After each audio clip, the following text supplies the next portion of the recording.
to their seats. There you go.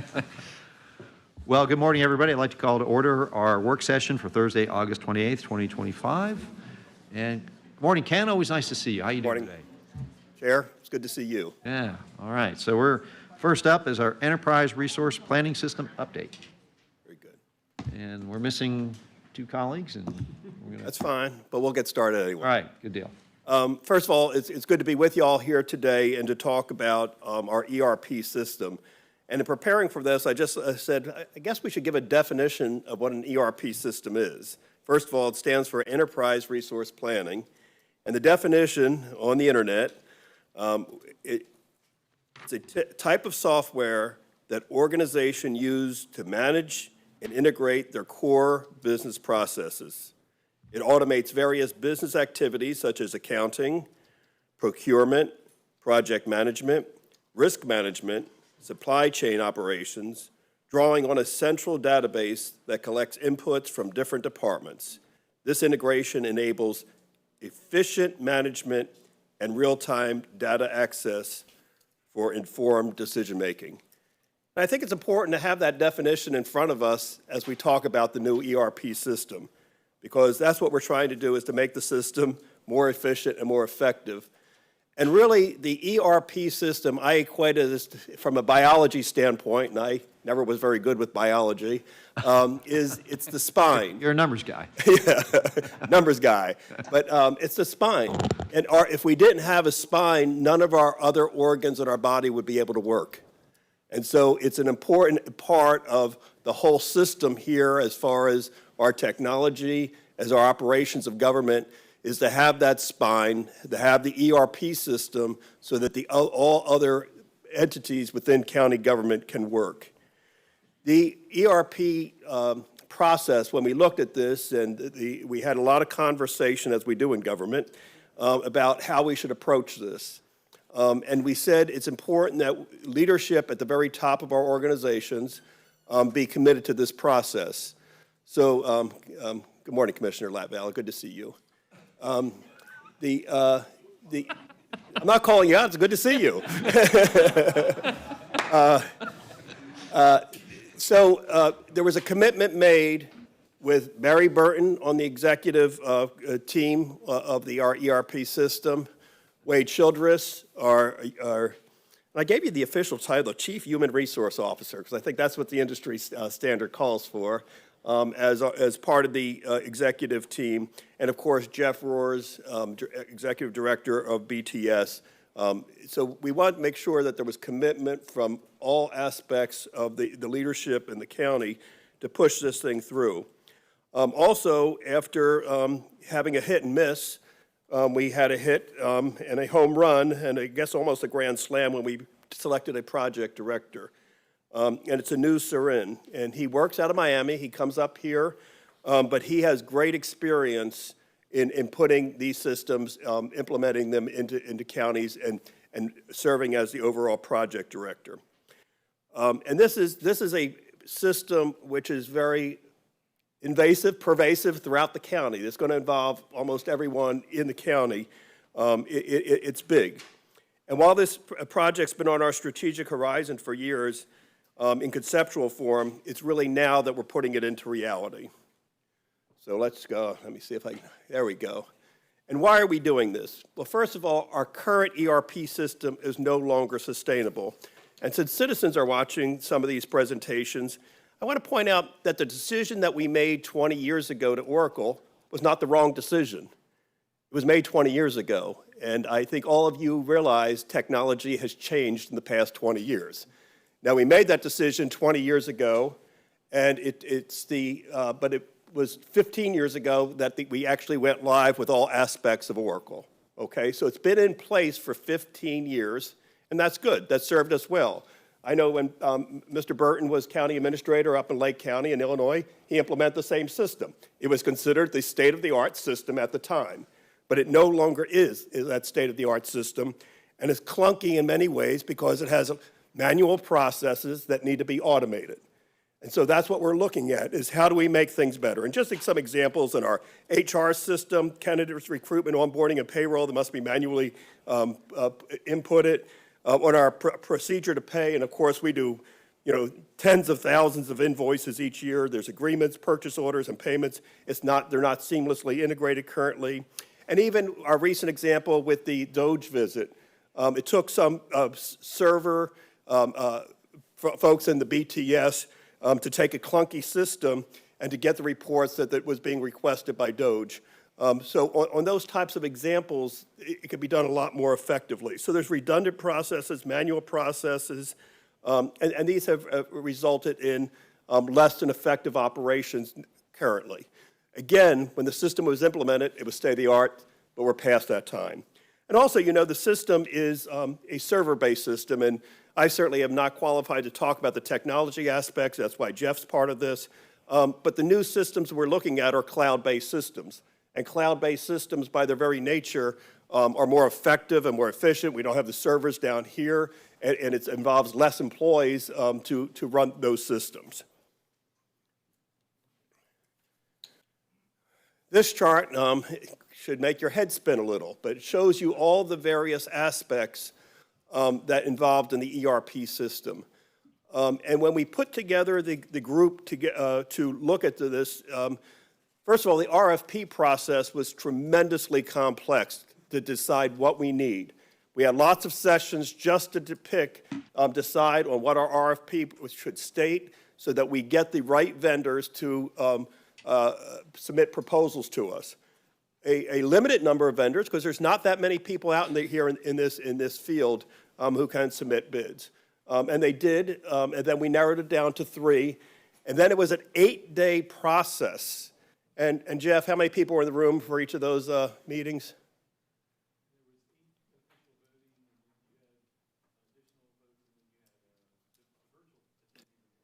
So we had lots and lots of folks participating in this for a reason. As Jeff mentioned, there were 8 voting members representing the different segments of the county, okay? And each of them looked at a different perspective. From Wade's angle, he's looking at it mainly from an HR angle to see, is this the best system from an HR viewpoint?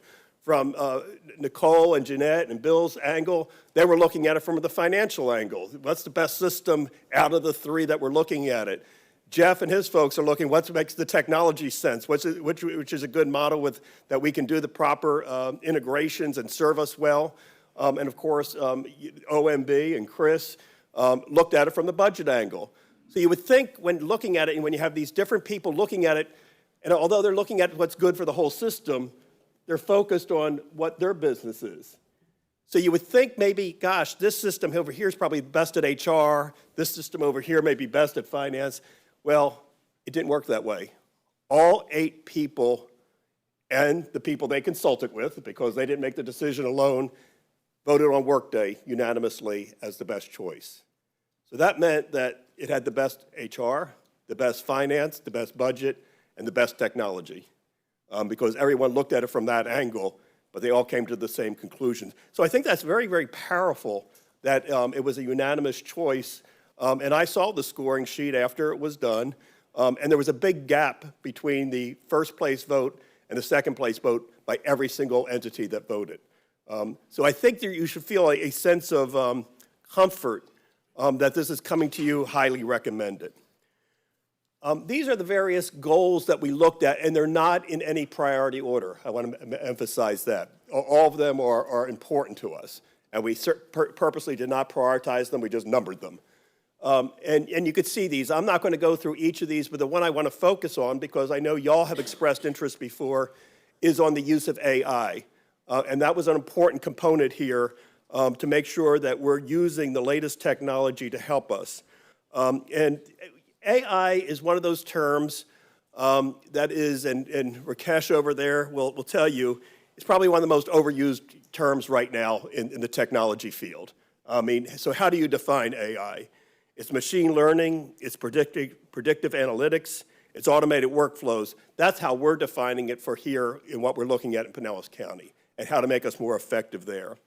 So we're, the goal of increasing effectiveness and efficiency and going with a system that we can sustain for a while was very important in all these goals here that are mentioned. We also, and again, if you have questions on this slide, Jeff would be the person to answer these, but these are the different systems that we currently have in Pinellas County that are all going to be eliminated and go into the Workday. The Oracle's being the biggest one, the Splash BI, we have the Questica and the budgeting, the learning management system up there, Toledo, open government. And so we're taking a whole bunch of different softwares and putting them as part of our ERP system. So that's an important component here too, and you'll see when I get to the return on investment why this is important. And I'm sure, I know y'all are, and you should be, y'all are advocates for our taxpayers here in Pinellas County to make sure what we're doing is effective, efficient, and wise use of taxpayers' money. We estimate that this is a very conservative estimate because we didn't want to overpromise here, but we, in working with our finance division and working with Chris and budget, have determined this is the cost savings. Now, let me tell you part of the complication here with the ERP system. This is not when you put in a new ERP system, it's not one day you have the old ERP system and you turn off the switch, and then the new ERP system, we plug it in and it starts working. That's not how it works. You have to phase out the old system over a period of time, and you have two concurrent systems running in sometimes on different aspects of it, and then you phase the one out as you're going into the new system. Jeff, did I kind of get that right? And Jeff, again, could tell you more about that. So you see a cost up there for the legacy system, because the legacy system, which is an expensive system, has to be maintained during the process and is phased out in different aspects as we adopt different modules or different aspects of the ERP system. We do have a savings, which we put 11 FTEs. We think that's fairly conservative too, and that's spread out among different agencies, but all ones you fund. So, okay, so it's coming out of the funding pocket that y'all are responsible for. And I want to emphasize, because I know employees may be listening, that doesn't mean we're going to eliminate or lay off people. This is going to be, it'll be a phase out as people retire and positions become vacant. They won't be filled. So I don't want to create any panic around the county there. But it's through the procurement, OMB, the clerk's office, HR, and BTS that those positions will be saved. The most is in the clerk's office, actually. As far as we said, we would be efficient and still eliminating processes. Yes? Do we have the staff now, or is this new folks that we'd be bringing No, in? these are current staff that are working now that won't be, because of the efficiencies, those positions will not be needed. Okay. And they're not defined as like this person's position. This means by being more effective, instead of having 12 people do the work, we could have 10 people do the work. So that's more, it's not like this one person that says, oh, you're doing that work and it's no longer needed. It doesn't work that way. It makes that process more effective. Barry? And what makes this hard is trying to, we haven't gone through that transition yet. We haven't done the implementation. So this is using our project manager to try to identify in like project implementations where they've been able to find those efficiencies. So we're going to learn as we go through. There's going to be a whole change management process as part of this, and that's the workflow of taking new processes under Workday and converting, what we do now into what they have. And so they tried their best to identify a estimate, but that'll be different, probably even more. But again, it's hard to do that until you go through and see the processes that they're going to implement with this new software modernization process. Yeah, and Ken, my question was more to like, well, if we don't have it, the alternative of outsourcing that service, those FTEs, but we already have these folks on staff that will be. And there's another number up there, which is the backfill. So we're actually going to ramp up to do the implementation because we're going to have to implement this, and this is going to be an all hands on deck for this implementation. And then those are temporary fills, and they're actually based in the project, paid out of the project because it'll go away on that backfill. Okay. And then you'll ramp down with the implementation. And again, he'll go through that, but that's in a phased implementation period. And that, Barry, brings us a very timely comment to the next slide, which talks about the timely of this project, when things are going to occur, and when money needs to be spent. Obviously, this is important as far as from a funding angle, when is money needed? This, now you'll see this doesn't add up exactly to the figures in the other chart, but they do parallel. We can go more into that if you wish, but this kind of gives a spending plan for the project. And really, that's my last slide. I would invite, if Wade and Jeff, you all have any comments, you want to come up here and mention anything, you're certainly welcome to about the project. Wade? Got some questions, I think. Renee? Hello, Dr. Flowers, how are you doing? I'm good. How are you? Well, thank you. So I truly understand doing a phase-in, starting with sometimes the largest department, and then you have an opportunity to see where some of the bugs are, so you can work that out as you're moving forward. I fully support keeping the legacy system in place, because you, from time to time, will have to probably, I call it archiving, but going back to that archive system to pull stuff up. So I see where we're gonna keep that in place, but will that also, could that remain in place for maybe a time a little bit longer? Because when you're transferring data, you know this, when you're transferring data, sometimes systems aren't talking to each other the way that they should. And so are we going to, with the legacy data, are we going to archive that somewhere so that we could just pull from it? Not to say we're gonna continue to run the system, but it's there so we could pull historical data from it if there's a need, because there are a lot of programs that'll flow into this system. You all know how I feel about Oracle. It's way outdated, and I'm glad we're moving into something that works. But just that question. I support what's going on here, of course, but just that question. Yeah, great question. Thank you. You guys know Jeff Roars with Business Technology Services.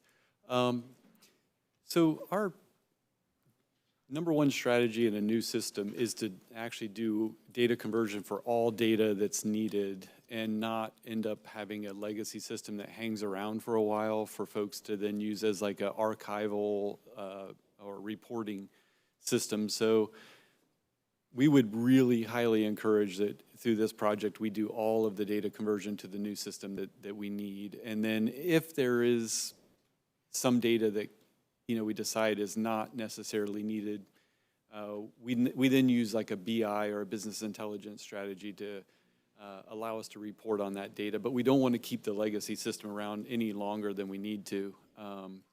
And so the data conversion will be done by phase, and you can see HR, payroll is first. So we would be doing all of that data conversion and moving that in, and then we would no longer use that functionality in the legacy system.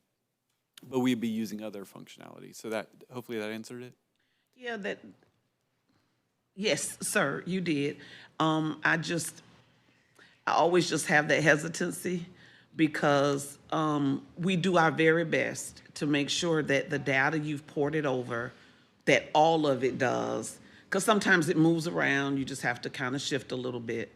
But inevitably, because it's technology and because we're telling a program to do something, sometimes things just kind of get a little, and again, it's just a little inconvenience, but sometimes, especially when you're looking at payroll, it could be a big inconvenience when something falls off. So I'm good with what you presented. I just wanted to ask that question so that if there's a need or desire, we have some information somewhere where where it's not gone, if you will, because once we phase out the legacy system, that's a wrap.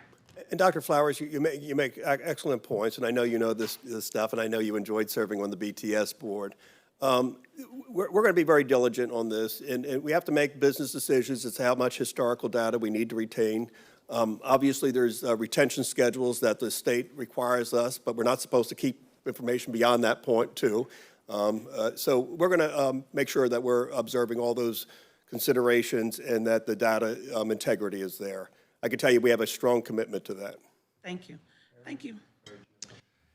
I want to frame this a little bit of why we're talking about this today. I think we kind of started into the ERP system. The reason that we're here today is we wanted to make this presentation ahead of the budget. Because we were out for a bid, we had no cost estimates to work into the budget for this year.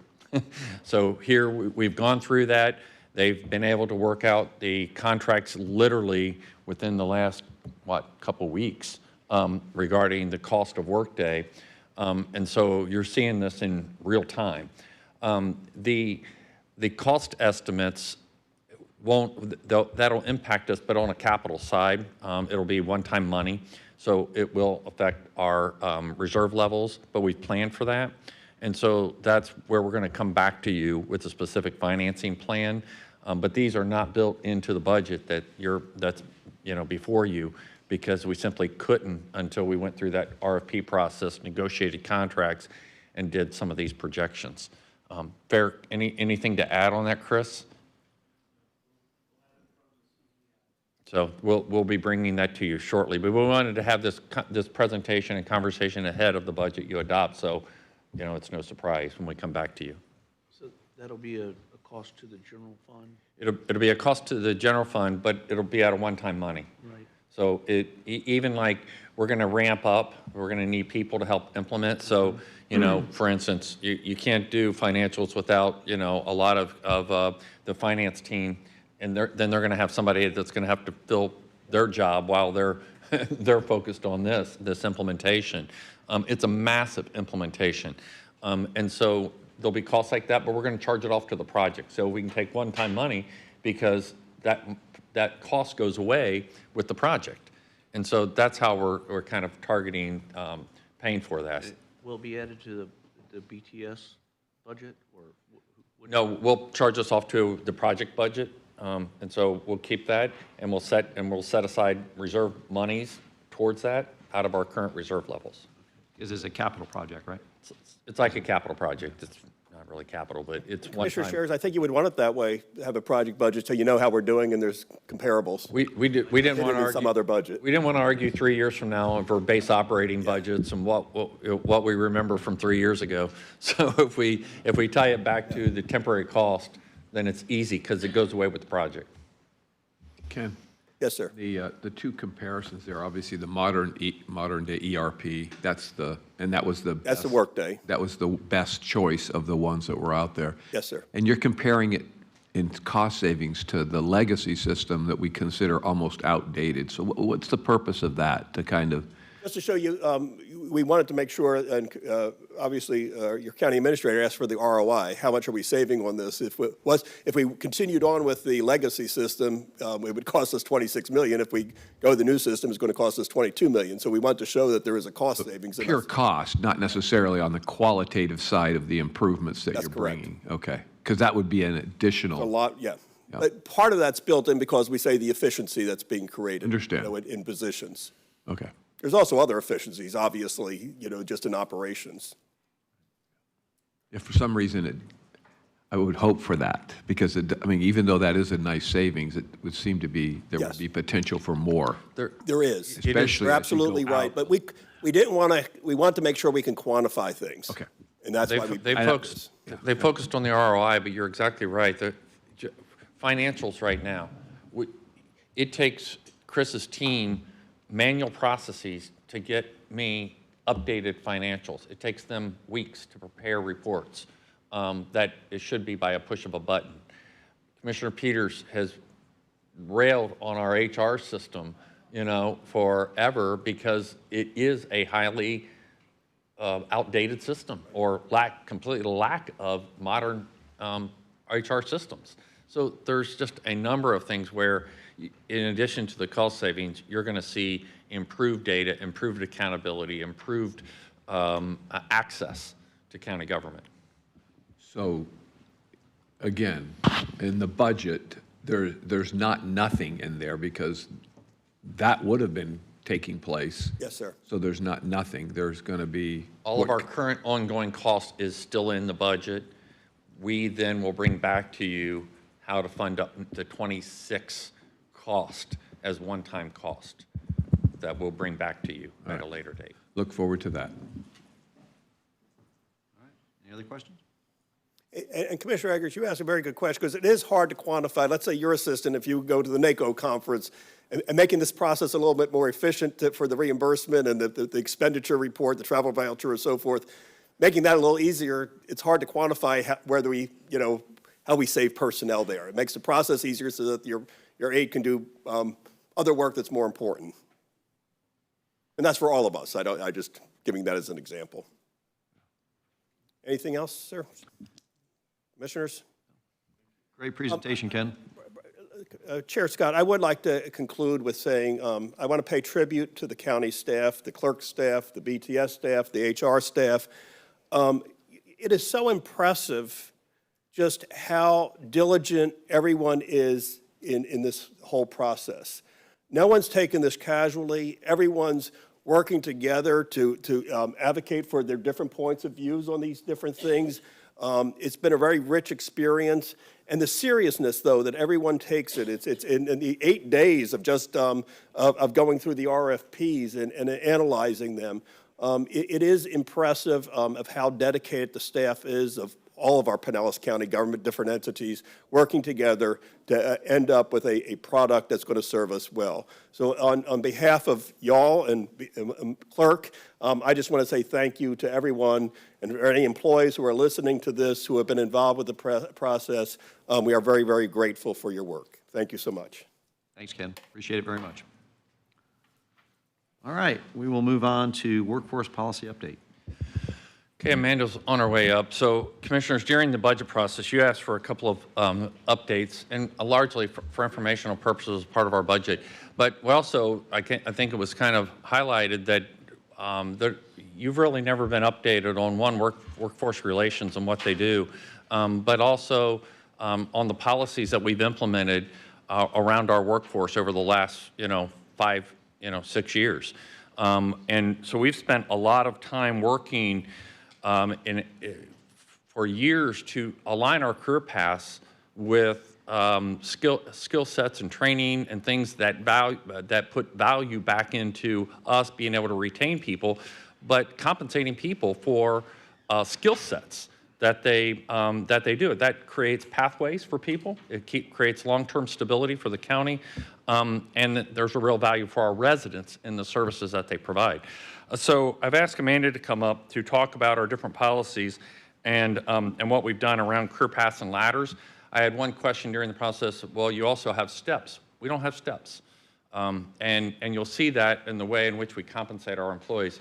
And then also she'll also cover our remote work policy that was a question about. So with that, I'll turn it over to Amanda and let her go over those. That was slide 2 and 3. So thank Morning, you. Amanda. Just kidding. Just kidding. Good morning, Commissioners. I appreciate your time today. My name is Amanda Smith, and I'm the Director of Workforce Relations. As Barry stated, I'm here today to talk about career paths and ladders and the remote work policy, and of course, to answer any questions you might have. So I wanted to start out by asking if everybody knows the difference between a career path and a career ladder. You do? You don't? You do.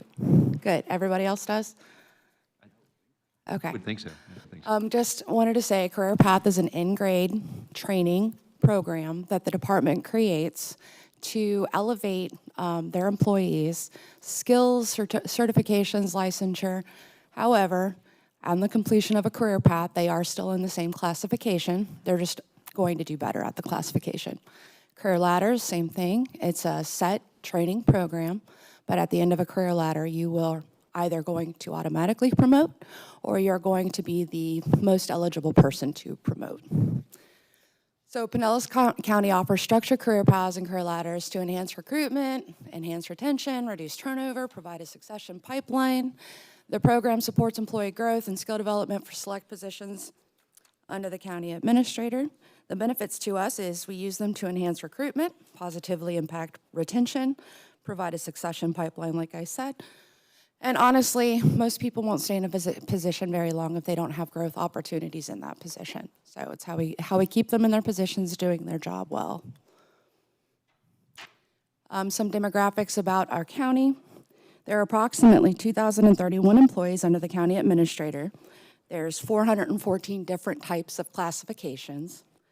A little over 1,000 of those positions meet the criteria for a structured career path, and about 50 of them meet the criteria for an actual career ladder. Program eligibility, classified, excluded, and exempt positions, E26 and under, can qualify for a career path. but the department has to be able to demonstrate meaningful criteria for growth and development. Exempt positions, E27 and above, do not have career paths or career ladders. And actually, exempt positions do not have career ladders at all. Classified and classified excluded positions can qualify for a career ladder if the department can demonstrate a need for the higher level of work, and they have to create clear requirements for a promotion.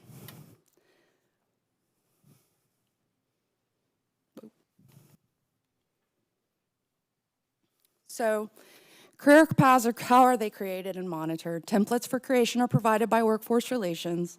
Departments identify based on the policy positions that they would like to create a path or ladder for. The department creates the criteria and sends it to Workforce Relations for approval. Workforce Relations approves career paths. Career ladders are viewed by Workforce Relations, and then they have to be approved by Human Resources. Once the path or ladder is created and approved for use, supervisors enter employees into the system that is monitored by Workforce Relations. A single path or ladder requires approval from the employee's supervisor, the department director, O&B, Workforce Relations, and HR before it is determined to be completed. All documentation proving completion of training and a recent performance evaluation must be attached to the career path or ladder in the system, and any salary changes associated with the completion of a career path or career ladder entered after completion is confirmed by the supervisor into OPIS. Question. Yes. Yeah, so one of the things we've looked at over the years that has been drastically improved is the number of open positions that we have in our organization, and we try to minimize those number if they're not strategically important for that budget year. How do we account for these ongoing changes to their salary levels or wherever they are as they get more skill sets and they you know, in the ladder? How do we account for that in a budget process and the changing element that So occurs? when we reset the budget, then it goes back to actual salaries. So the next year, if somebody retired and we brought somebody in at a lower amount, then it's budgeted the following year at the lower amount. So the salaries, are kind of baked into that each and every year. We also we never budget at 100% of payroll to account for vacancies and turnover and things like that. So one department may have, just by its nature of work, have a high turnover rate. We may budget them at 92% of payroll. Another department, let's say it's a smaller department that doesn't typically have a lot, we may budget at 98%. So OMB tries to look at that, and between the two factors, it kind of resets on an ongoing basis each And that year. includes that process of the career ladders and what that change occurs to each employee during that next year? They actually, during the budget process, have to identify potential upgrades. So we try to account for that in the budget of where somebody's going to get career ladders and stuff. And then let's say somebody leaves, then, and you bring somebody in at a lower salary, then that's kind of reset next year into the base budget. Okay. All right. Processing. Yeah. So we actually do require them to enter career paths and career ladders into the system immediately when they enter them. Each career path and career ladder takes about 4 to 5 years on average to complete in its entirety. OMB is part of the process so that the budget analysts can project what the budget's going to be for the year that the individual is actually going to complete it and receive an increase. How do we do on that? Do we do pretty well in terms of anticipating those jumps each year? Yes, we do, yeah. Chris says yes. Okay. All right. No, I'm just trying to, it's nice. Well, it's hard. I think they do, and they require that as part of the budget process. So it requires them to look at their employees and look at the training and kind of anticipate what they're doing. That way they can budget appropriately. That's what our budget analysts do as part of that budget process. I know you have another slide. There you go. I know. So I wanted to kind of give you an example of what the actual process looks like. This is an example of an entry-level position. It is one of the lowest classifications that we have in the county. This position in particular is a utilities maintenance specialist. An individual would enter this position at a pay grade 14. That is usually between the minimum of that is 1872. The maximum of that is 25.26 an hour, or 38,000 and 52,000. The minimum requirements for someone to enter this position is completion of a 9th grade education, and we like for them to have 1 year of public utility ground line, pipe, or meter experience. Usually that means that they've dug some ditches, and then we'll pick them up. They do have a career path for this position. This is what it looks like. These are the 3 different levels of a career path. So that's entry level, intermediate level, and advanced level. An individual has to be in the position for at least a minimum of the year, meaning they have to be out of their probationary period in order to complete the entry level, but there is no 2% increase associated with completion of the entry level. Once they're out of that, they've completed all the education and credential requirements for that, then they go into the intermediate level of the career path, and it takes another 1 year. They have to be in the intermediate level for a minimum of a year, create all the credential requirements, the training requirements, they have to complete them all, and then they get their first 2% increase.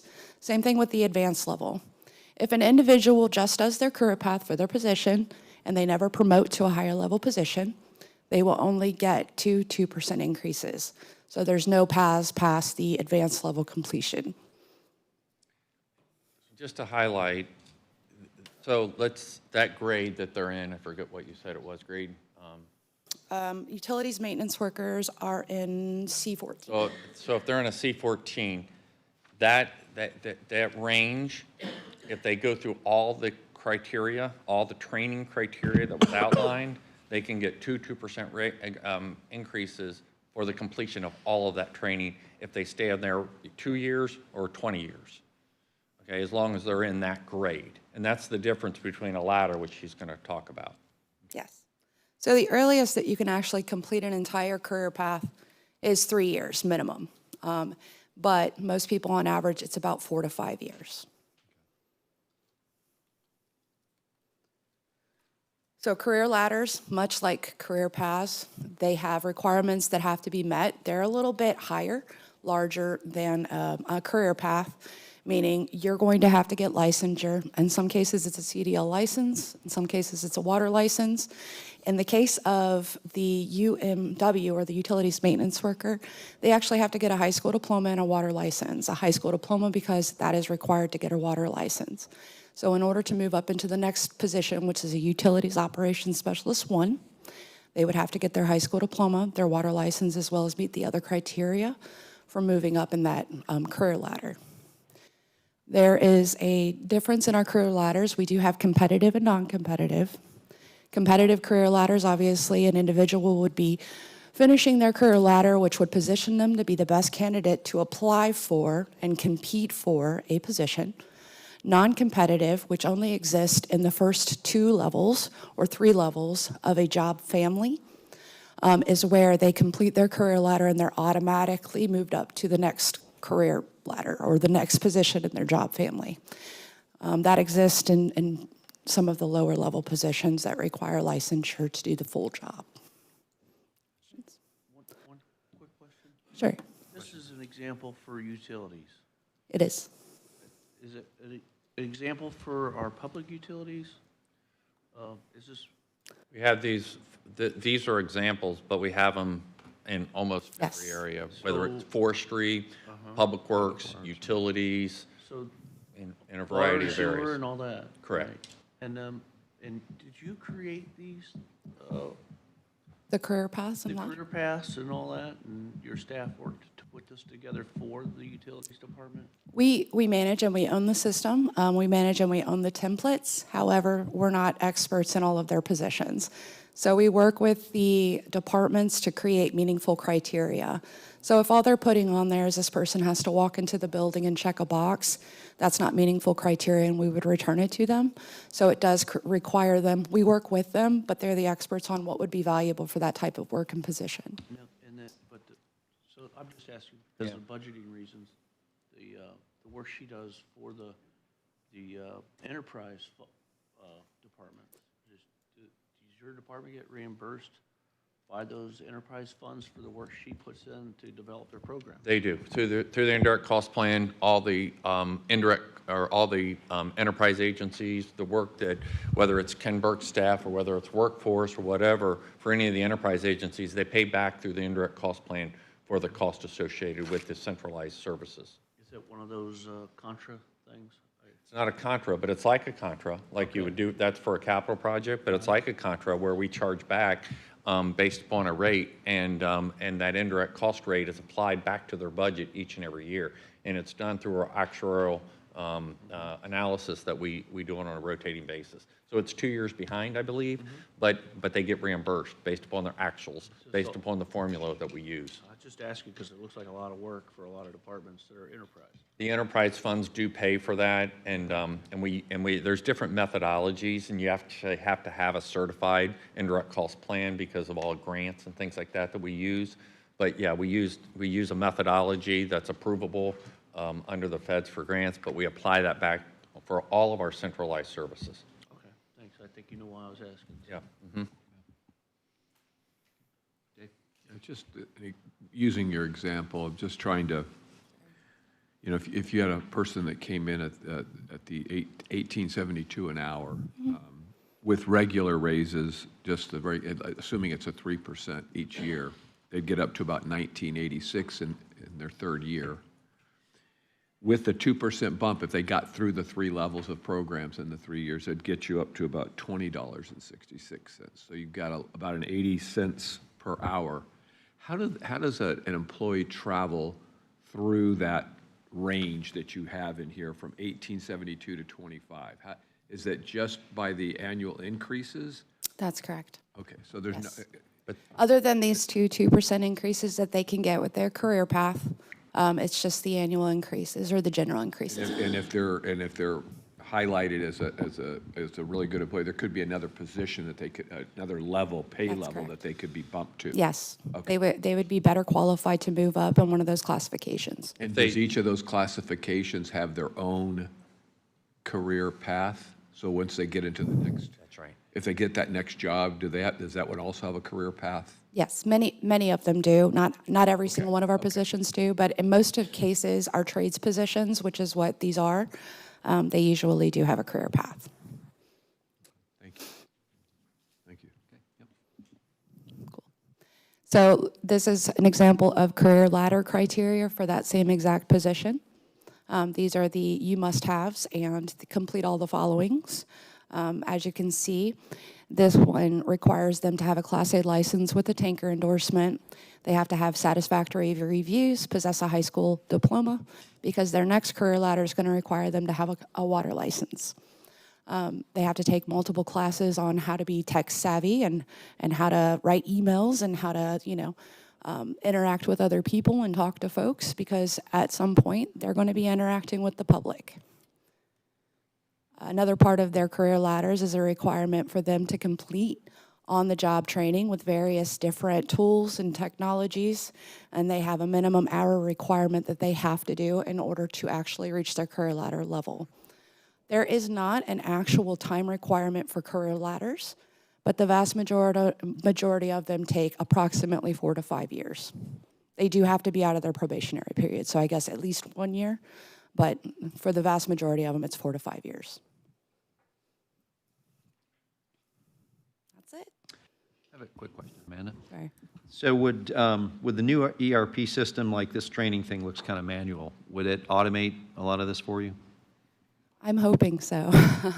The actual system itself that we currently use to track all of the career paths and career ladders is SharePoint. It is a bit of a beast. It's a little bit clunky. And so, yes, we are working collaboratively with HR to try and find a solution for that. Got it, okay. And then a final question for me. So when did we implement these paths and ladders? Have we had them in place for a long period of time? That I know of, they were created approximately 4 or 5 years ago. We actually, the first level, I think, was with, Evergreen. Was that during Evergreen? They implemented the different tiers. I think it was a follow-on to Evergreen that we really began that. And so we're trying to compensate people for skill sets. Correct. And that really goes to turnover, you know, and recognizing our employees that want to upgrade their skills and compensate them for that. And so we've, you know, this has been a work in progress for many years now. This not only exists, we've outlined for the departments that report to me, but this also exists in constitutional officers and in other places also. So we've used this model throughout all of the appointing authorities to be able, for certain positions that have natural career paths to them. Yes. I think that these are very, very valuable, and we use similar things in my own company, particularly in our maintenance department, because a mechanic is far more valuable and versatile if they have a CDL, for instance. Yes. Or if they get certain ASE certifications, and they can do more work at a higher level. So I think this is great stuff. And the reason for my previous question, I'm just curious, do we have any, since we've implemented this, do we have any statistics to show that our turnover was reduced by X percent? Or, you know, to just sort of measure the success of it and to see if we need to, you know, is it being effective? Do we need to make changes? Is there an evaluation process of that? Yes, we look at turnover rates every year, and then we also perform what we call exit interview process, where we ask people, why are you leaving? And then what's really valuable is watching the answer to that question shift. Why are you leaving? Because I found a job outside of the county. For a while, before we implemented career paths, or they really caught on to everybody, some of that was because of the lack of growth and development in the county. We don't see that very much anymore. And on that front, and I don't remember when we shifted from, you know, the raises each year, and not these issues, but the raise was over the midpoint of the range. I don't remember when. Now it's over your own salary, wherever you're at. Is that? For this year, yes. Okay, I was just trying to make sure, because that was if you're starting, that was a way to accelerate a little bit faster, and then when you Correct. got past that midpoint, it was a way to slow things down just a little bit. So it was just, I didn't know how that. We've done compensation differently over the last several years. You know, and we've talked about that, how we put, you know, an amount to adjust for the hyperinflation, rent, and things like that. We've tried to help our employees out a little bit. We've shifted back this year. It's something we constantly talk about with the appointing authorities, all the appointing authorities, about how do we have a good compensation system. So I'm sure it's more of a work in progress, and we'll continue to talk about the best way to do that. All right. Thanks, Amanda. Appreciate it. You ready to move on to remote work? Okay. Okay. I'm just going to go over some general processes and procedures in our actual remote work policy. Attached it to this one. So we do have an established remote work policy. A couple of things to mention. We have a 2-day maximum for positions that qualify. They have to be registered for remote work through the Workforce Relations SharePoint site. The supervisor must be able to demonstrate the work is being done. They can do this in a variety of different ways: city work orders, project plans.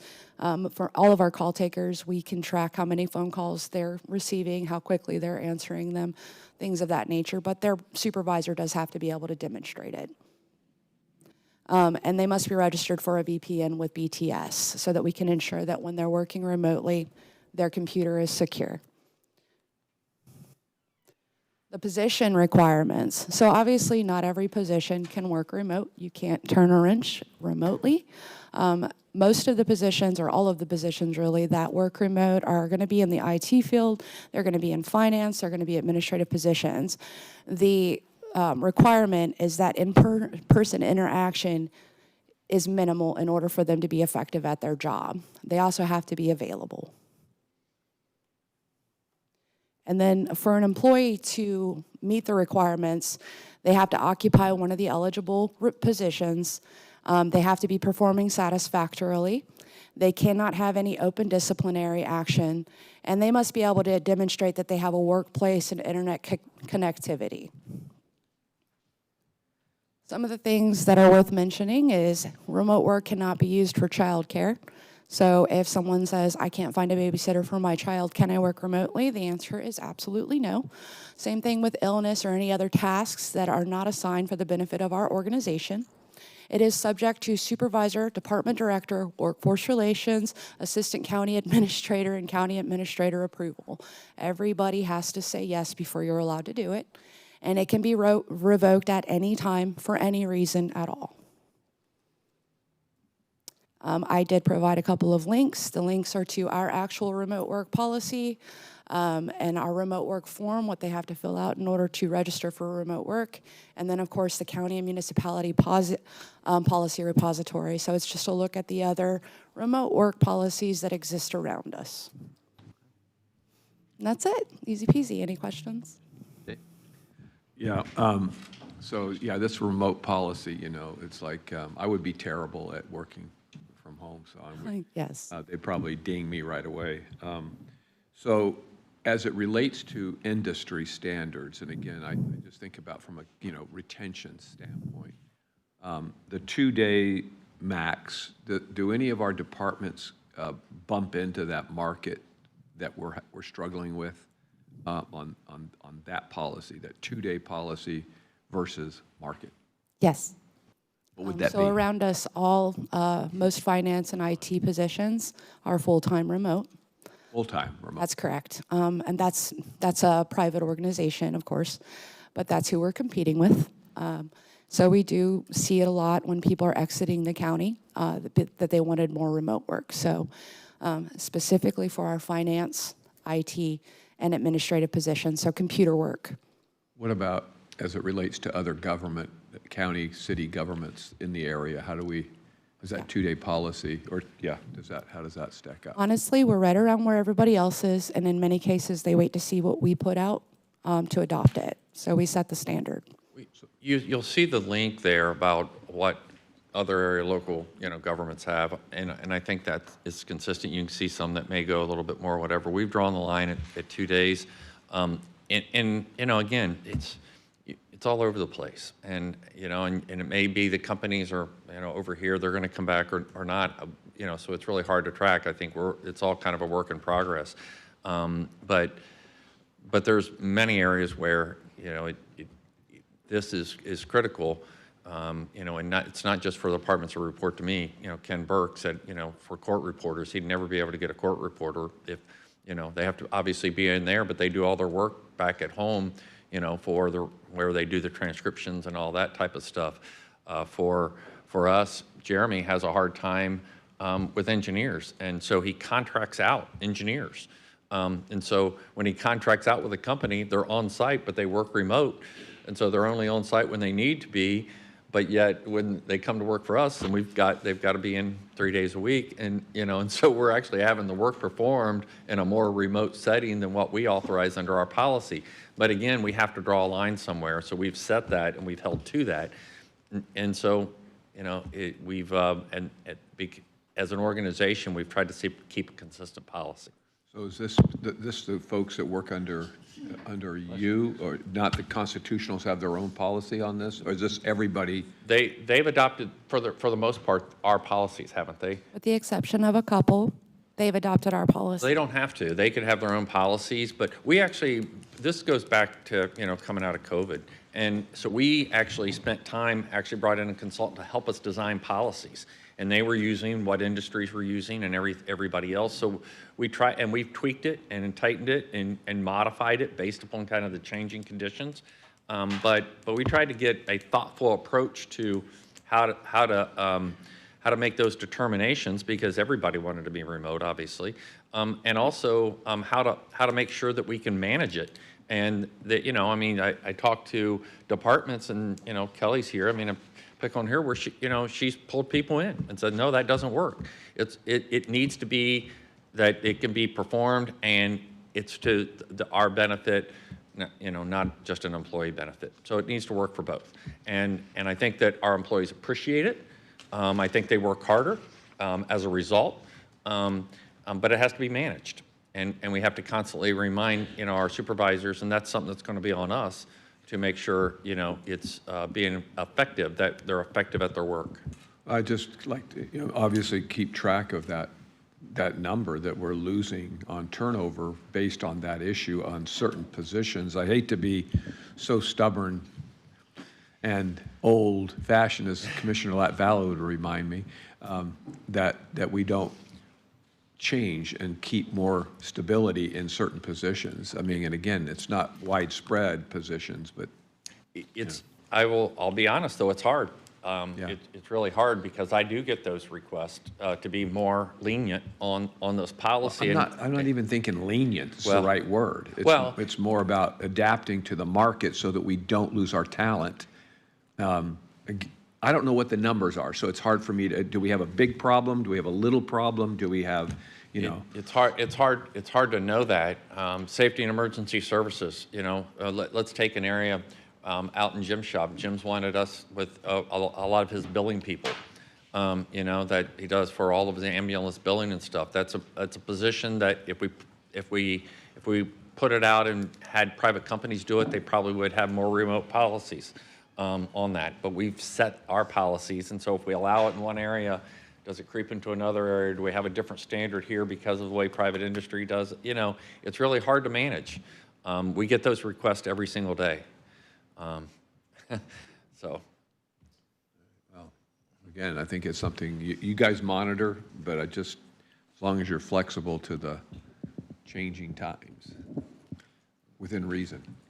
Probably No, more. really. Yeah, You train all these folks up, or you get them to a point where they're very valuable to the county, and because they have to work 2 days versus 3 days or 4 days, and for me, it would be like, well, that's not a very high criteria, but in today's world, that's a very high criteria, where you're working, right? For me, it's like, well, if that's your highest criteria, then maybe you shouldn't be working here. That's a different perspective than today's world, so. All right, thank you. Thank you. Thank you. Thanks, Amanda. All right, Chris. All right, moving on to Did you have budget presentation, budget update. Wait a minute. Did you have a question? I did, I just said, I'm sorry, Chair, Oh. I did. Did you have another And I apologize if I missed it. Do we have a total number of remote work? And then do we have it by division? Do you have a total number of people that work remote? Can we do it by division too, or by department? So I can She'll see break who- it out and we'll send it to you. Okay, I appreciate it, just to look at it. Okay. Thank you. Thanks. Morning, Chris. Good morning, Commissioners. Chris Rose, Office of Management and Budget. We're looking at a workshop today, and we're looking for thoughts and consensus on 3 areas today. So, surface water assessment rate, Seminole Fire District, and the changes to the proposed budget that we have put forward for next week's Thursday budget meeting at 6 o'clock. State law requires us, of course, to have them in the evening. So next Thursday, looking forward to it. So first, we'll look at the surface water assessment rate. Director Levy gave us an update in April of this year, and we generally had consensus around a 5% increase, 5% year after year going forward. In 25, around that same time, and actually she alluded to it during the BIS meeting, the state announced some new inspection and maintenance requirements as part of the permit that they give us every year. So it really ups the game on what her team has to do. So canals and channels moving from every 5 years to every year, ditches and swales every 10 years to every 5 years, and then non-major outfalls, and we've got a lot of those going from no requirement to every 5 years. So in reaction to that, we put an extra 2% on, so $2.49 on for a 7% increase. And we would like to put that in front of you and see what you have to talk about and think about it. Be very blunt, this is another unfunded mandate that we have to do. And there's no way to do it without paying for that additional inspection requirement. Whether we do it in-house or contracted. Well, and we contract this out, a lot of it. Hybrid, okay. And so, yeah, if we're doing a channel every 5 years and now we have to do it every year, that's manpower, whether it's internal or external, that has to be paid for. What's this state's angle on that? Is to dredge them more often, or, I mean, what are we looking for? More clean outs of the outfalls, and it's a new requirement of the NPDES permit that we have to do every year, so we cannot not have the permit, so we're gonna have to meet these requirements. But it was new, it was developing in June when we actually had the BIS, so. Yeah. So poor Kelly's heard me complain about some of the ditches and swales not being done often enough, so now we're being told we have to do it more often. To me, some of them out there are just in pathetic condition, and, we need to be upping our game anyway. Does this relate to ponds as well, or it's just canals, channels? Kelly, you want to address that? We have a lot of ponds that are part of our surface water process. It's on our way up. I used to be a deputy director in a public works department, and so we dealt with this as well. Well, I'll let you do it rather than freelance. I think I know the answer. Yeah, so the new maintenance requirements, I think ponds are about the same on that side of it, but the state's new stormwater rule went into effect this year as well, and now requires us to go from a 3-year recertification requirement to a 2-year recertification requirement. It's 1 year difference, so we have somewhere between 700 and 800 facilities that we maintain, pond facilities that we maintain, so we're gonna have to up our inspection requirement and get it recertified sooner than we have in the past, and that's a different rule. It's not in our permit, but it's something we have to comply with. And then, the additional maintenance here is mostly associated with the actual conveyance system. So, again, just some things we've bumped into. This is obviously for us and the Surface Water Fund, but I think about private entities that also are a part of our system. I'm thinking of a golf course in North County, for instance, that, doesn't do it every 2 years, or what is it, they do it as least often as they have to. But now, are they under the same kind of thing? Yes, they will all be getting letters, and the requirement to inspect and maintain more frequently is private and public. So anybody who has an environmental resource permit for their stormwater facility, their maintenance and inspection requirements will be. And you were just talking about the 800 or whatever number of ponds that we have to take care of or inspect for ourselves, but are these ponds that are private within the HOAs that we've talked about before, are they subject to the same thing? And who monitors whether they're doing it? The Southwest Florida Water Management District. Okay. So if their subdivision or their business was permitted under the state's environmental resource permit program, then SwiftMud will do it.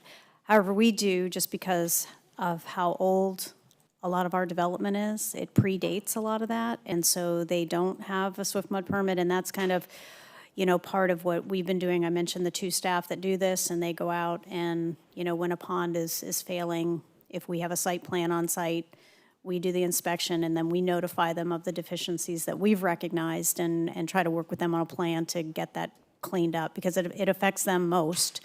So that's the one that I showed you the picture of. Yeah. So we have 2 people that are doing all of this, and if we have these mandates that come down, how stringent are they? Number one. Number two, how far behind are we with 2 people? I mean, I don't know the size of the work, the job here. These maintenance requirements right here are our stormwater operations team. So these are the folks that are our heavy equipment operators, our Vector truck operators. So It's not the 2 people. The 2 yeah, people those are for 2 your people ponds. they do pond inspections, private pond inspections. So this is where, we are, really looking at, we've been really looking at our operations to say, okay, how can we how can we do more with what we have? And we have restructured some things in our inspection area already. We've just recently, within the last month, reconfigured some jobs and are moving some folks into some other areas to help to see if we can get more bang for the buck out of what we currently have.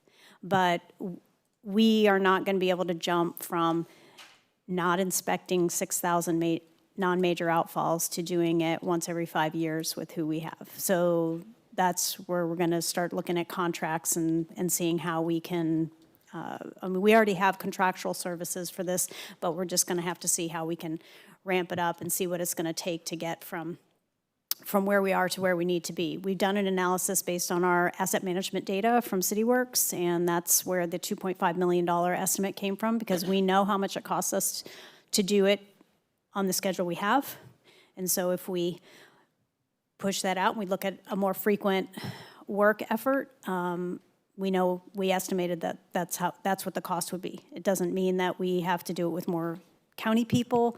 It can be contract people if we can get them, but we have to find a way to meet this. And right now, in the permit language, and this is what we're asking if there's going to be any flexibility on it, is it's as soon as the permit is effective, these requirements are effective.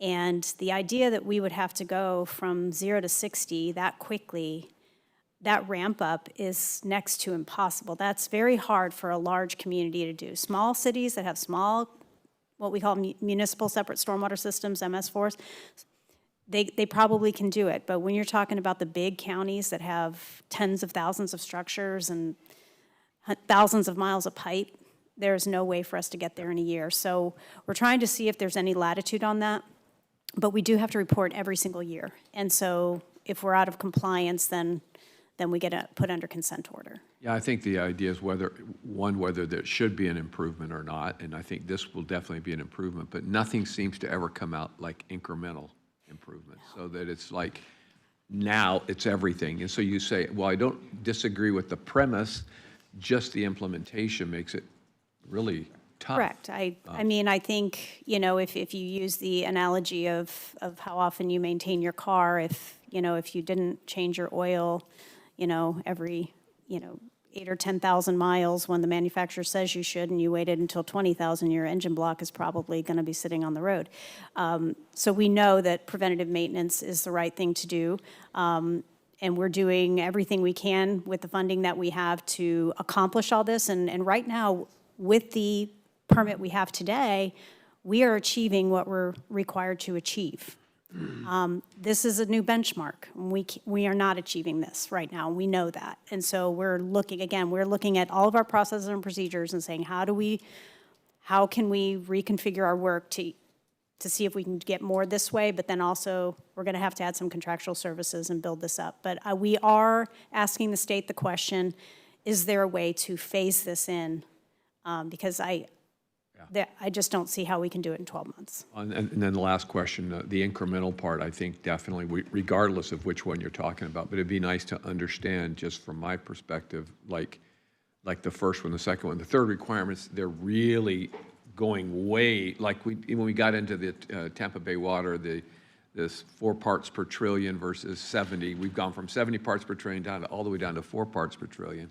Whether that's a good thing or not, that's for the experts to decide. So are these reasonable in terms of what they're asking, not how fast they're asking us to do it, but are they reasonable requests?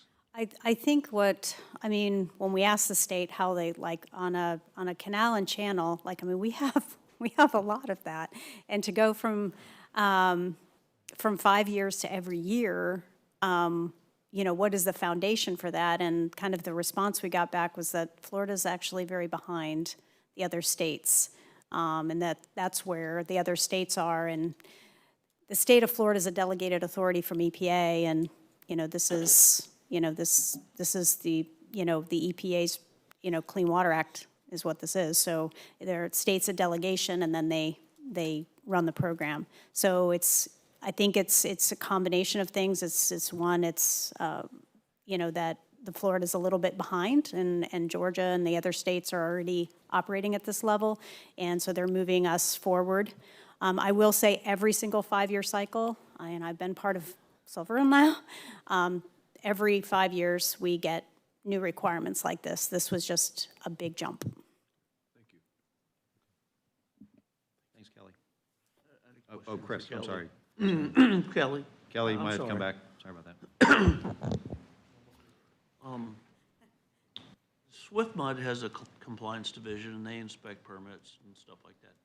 Do they give you a list of their inspections or their inspections and permits that are not in compliance? Do you communicate with them regularly? Oh, yes, yes. So is it possible that many of these things that we need to inspect have already been inspected by SwiftMud, and can you use their inspection?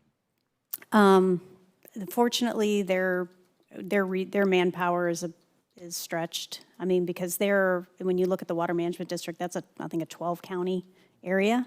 I actually did a presentation on this at a conference about this inspection program, and I think one of the examples I gave was where a SwiftMud permitted facility was re-inspected by an engineer, and they submit that through a portal. It's all electronic. Nobody goes out in the field and verifies it. It was filled in and asphalted over and made into a parking lot. And I said, so how effective is this program? Can't use any of their information. So we do turn things into SwiftMud when we see it, but like us, it's a process. It takes time. We had the Water Management District at our quarterly Public Works Directors meeting last Friday to talk about the new requirements. And they said, one of the cities said, we're having all these private pond problems. I mean, how can you help us? And they said, well, you submit it and we'll go through our process, but it's going to take years. Okay, so they can't help us with any of that. And then the other question for Chris on that was the work that the Public Works does on this, is it going to be contributed back to this fund? So this is already in this fund, This is so in this hits directly in it. Yes, sir. Okay, so the work that they do, Yes. all right. Thank you. Any other questions? So, Chris, if I understood you right, you're kind of looking for some nods of heads, some consensus on which way to go here? Yes, sir. If there's consensus, we'll build this into the budget that'll be presented at the public hearings. Okay, all right. I mean, I don't really know that we got much choice. So just if I did the math right, so instead of a $6.25 annual increase, it's going to be $8.74? Yes, sir. That's exactly the number. All right. I can still add, that's wonderful. And that is per year. It's gone up from 5% per year to 7% per year. This next year, it would be a 7%, which is And if exactly. you recall, a year ago, when we were in here and we were talking about that, we either needed to do a big jump. You asked us to spread that out over several years, and so that's what we're doing. And then in addition to spreading it out, we got hit with another unfunded mandate. Right. So, all right, so everybody kind of in agreement on that? Okay. All right. Thank you, Commissioners. Next topic is the Seminole Fire Rescue District. So this is the only millage that we are recommending to go up out of the 23 that we have. So we have a current millage of 1.5675, and we are recommending that it go up to 1.8. This is to fund a new fire truck, personnel increases in costs of personnel, and a new fire station. It does require a simple majority vote. This district, out of all the different fire districts, this one is 70.8% unincorporated. So the city is providing the service in the unincorporated area. That's what we're paying for here. We did lower the millage rate 3 out of the last 4 years, and I have an incorrect number there. It's not 22%, it's 20% over those 4 years. And so the 1.8 mils is still below that higher rate 4 years ago that we had. So we're bumping it up, but not near where it was. Not near what it was. And we've also looked at like their salaries and, what salaries went up, but is that competitive? It's absolutely competitive. They're one of the lower cost of service in the area. So we don't think anything's out of line in that, so. You mentioned something about the district, us our area, 70% of that. And what did you say about Seminole, the city of Seminole doing their part of the increase? So No, they just run this district. So it's a Seminole, it's a city of Seminole Fire Department that serves 70% of that is unincorporated, which is different than most of the other areas. Most of the other areas, it's, a city, and then you have a small area of unincorporated. This is just kind of reversed in it's the way it was set up. So this millage would affect unincorporated and city That's correct. residents. Okay. not quite. So this is the millage in our unincorporated area. They have their own Oh, okay, I'm sorry. inside the city, And Oh, so this is just the unincorporated? piece that we pay for. Yes. Okay. But their cost is based upon It is based on the same cost. same cost inside the city and outside the city. It's just their levy inside the city. So is theirs going up as well? I don't know. I can look into that, but I don't. Oh, again, I think I would hope so, but I mean, so if we could just They're find. charging the same amount inside the city and outside, but we'll look at that. But we have looked, and I mean, again, for the rate being provided, if it was any other district, it would be that or higher.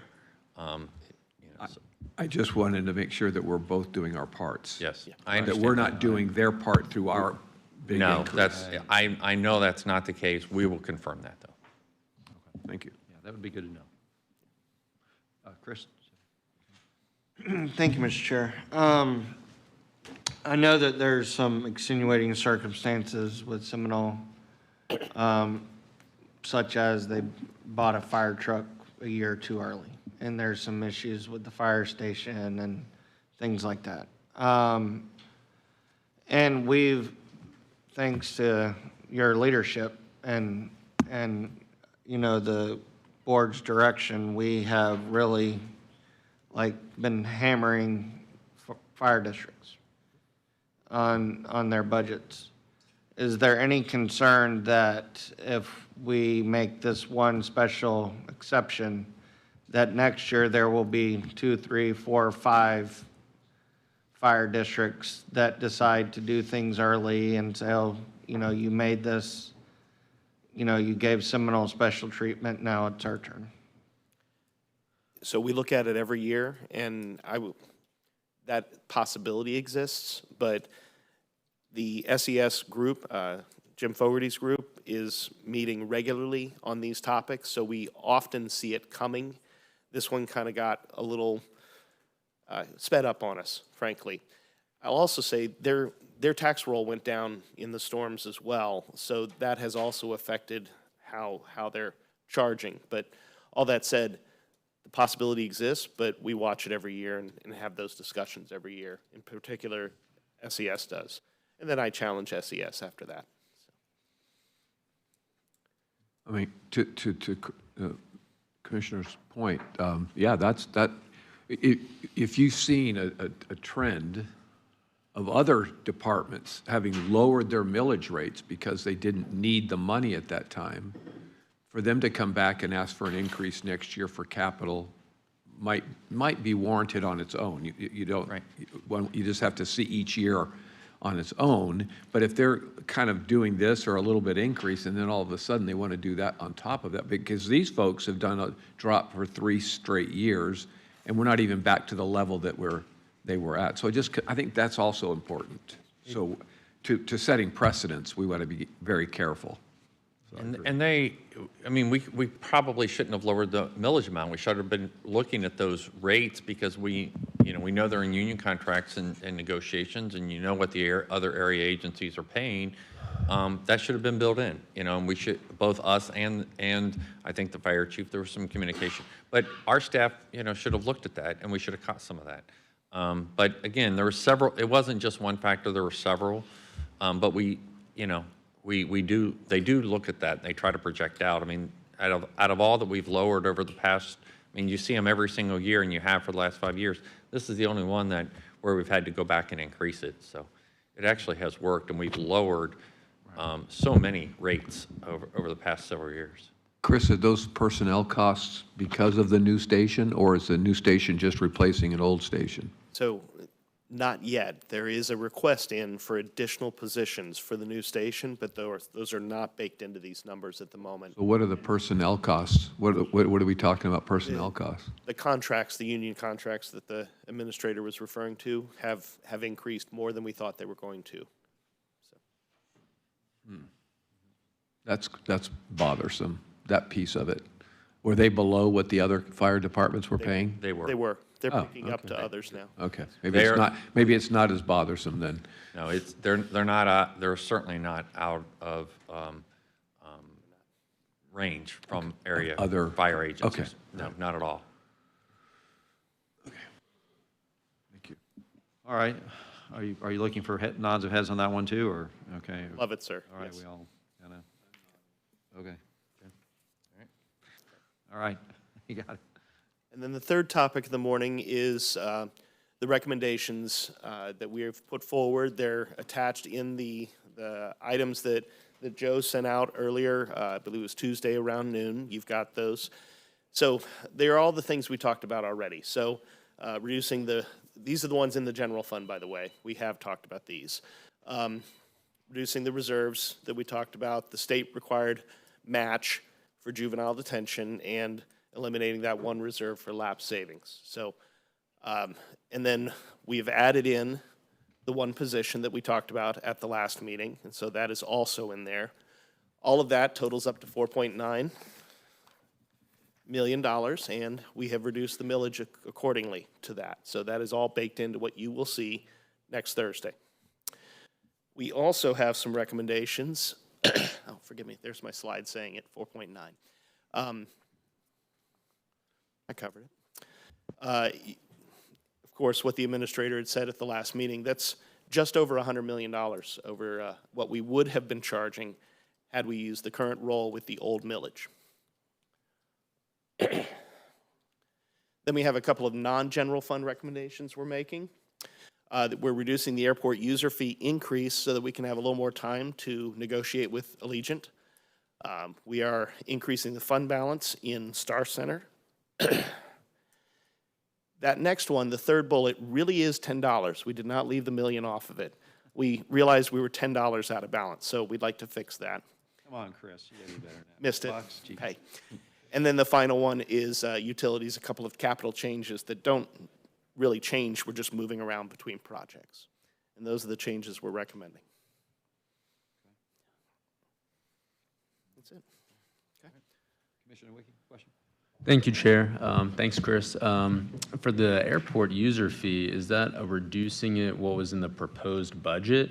So is it still an actual increase, or is it an actual reduce from what it's being charged now?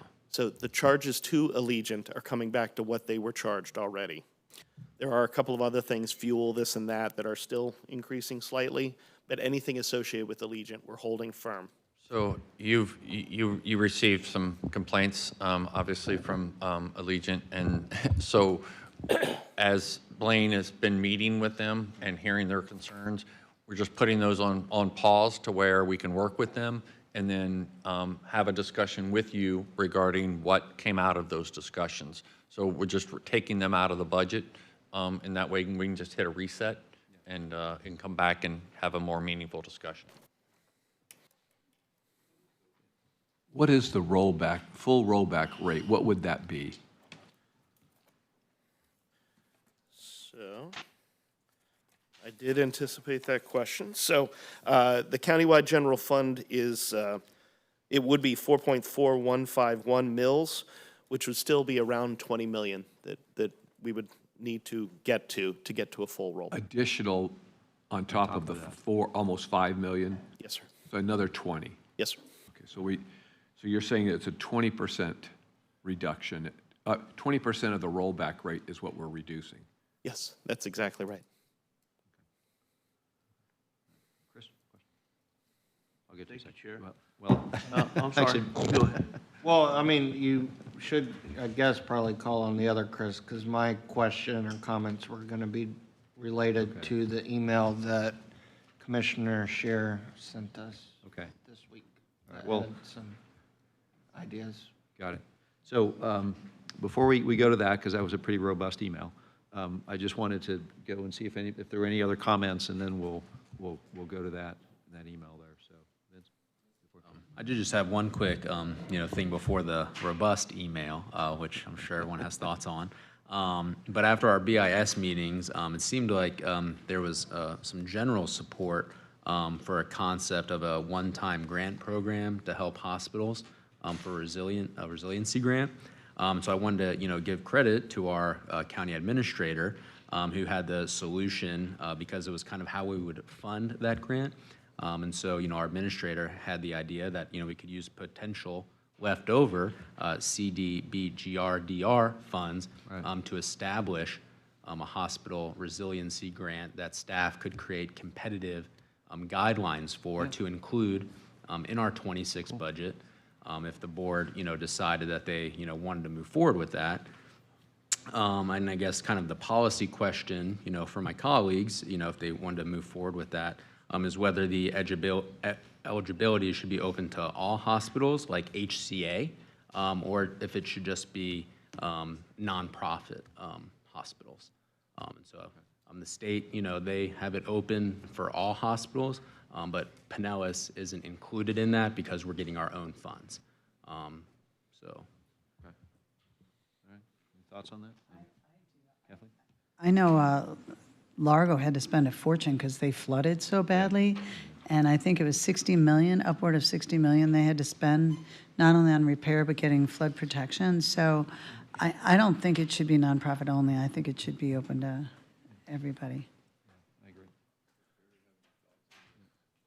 Barry, you got any thoughts on that? Or? So, so what the commissioner's discussing is how do we help hospitals? And obviously the concern that we've talked about is we said, Pinellas first, and helping our residents.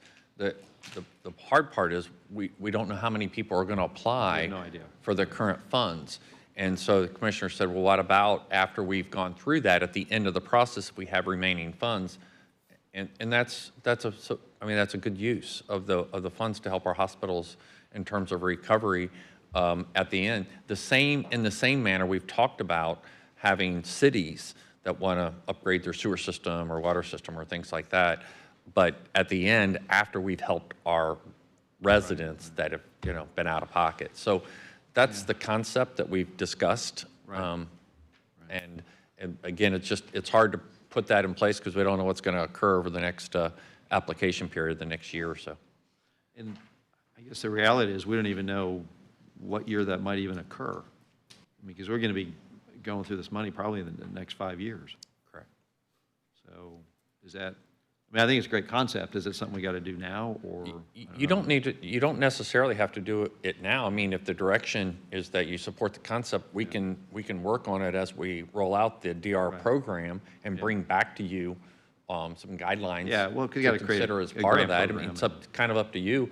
If that's something you're interested in, then we can take that direction and incorporate it into the DR program. Right.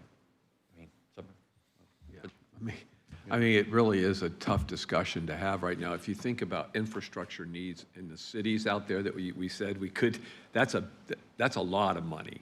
And so if you narrow it down to hospitals total, that's less money probably, although depending on how much they ask for. And then the nonprofits are even probably, obviously, smaller pool. But I think we ought to have that discussion at some point. I just don't know if right now it's, I don't know, seems like we're way out ahead of ourselves here. But yeah, it's kind of hard to really. I mean, I don't know. I mean, I like the concept, but yeah, we don't know what other needs there might be too, so, I don't know. Well, I think to our administrator's point, maybe as, we're rolling out funds, we could just kind of stay in contact and, there could be, potential guidelines written. Right. Because I think in my, I only said 2.5 million, so that was like a small amount compared to everything that we're getting. So maybe, as the programs are rolling out, we can kind of just keep an eye on it and develop some framework.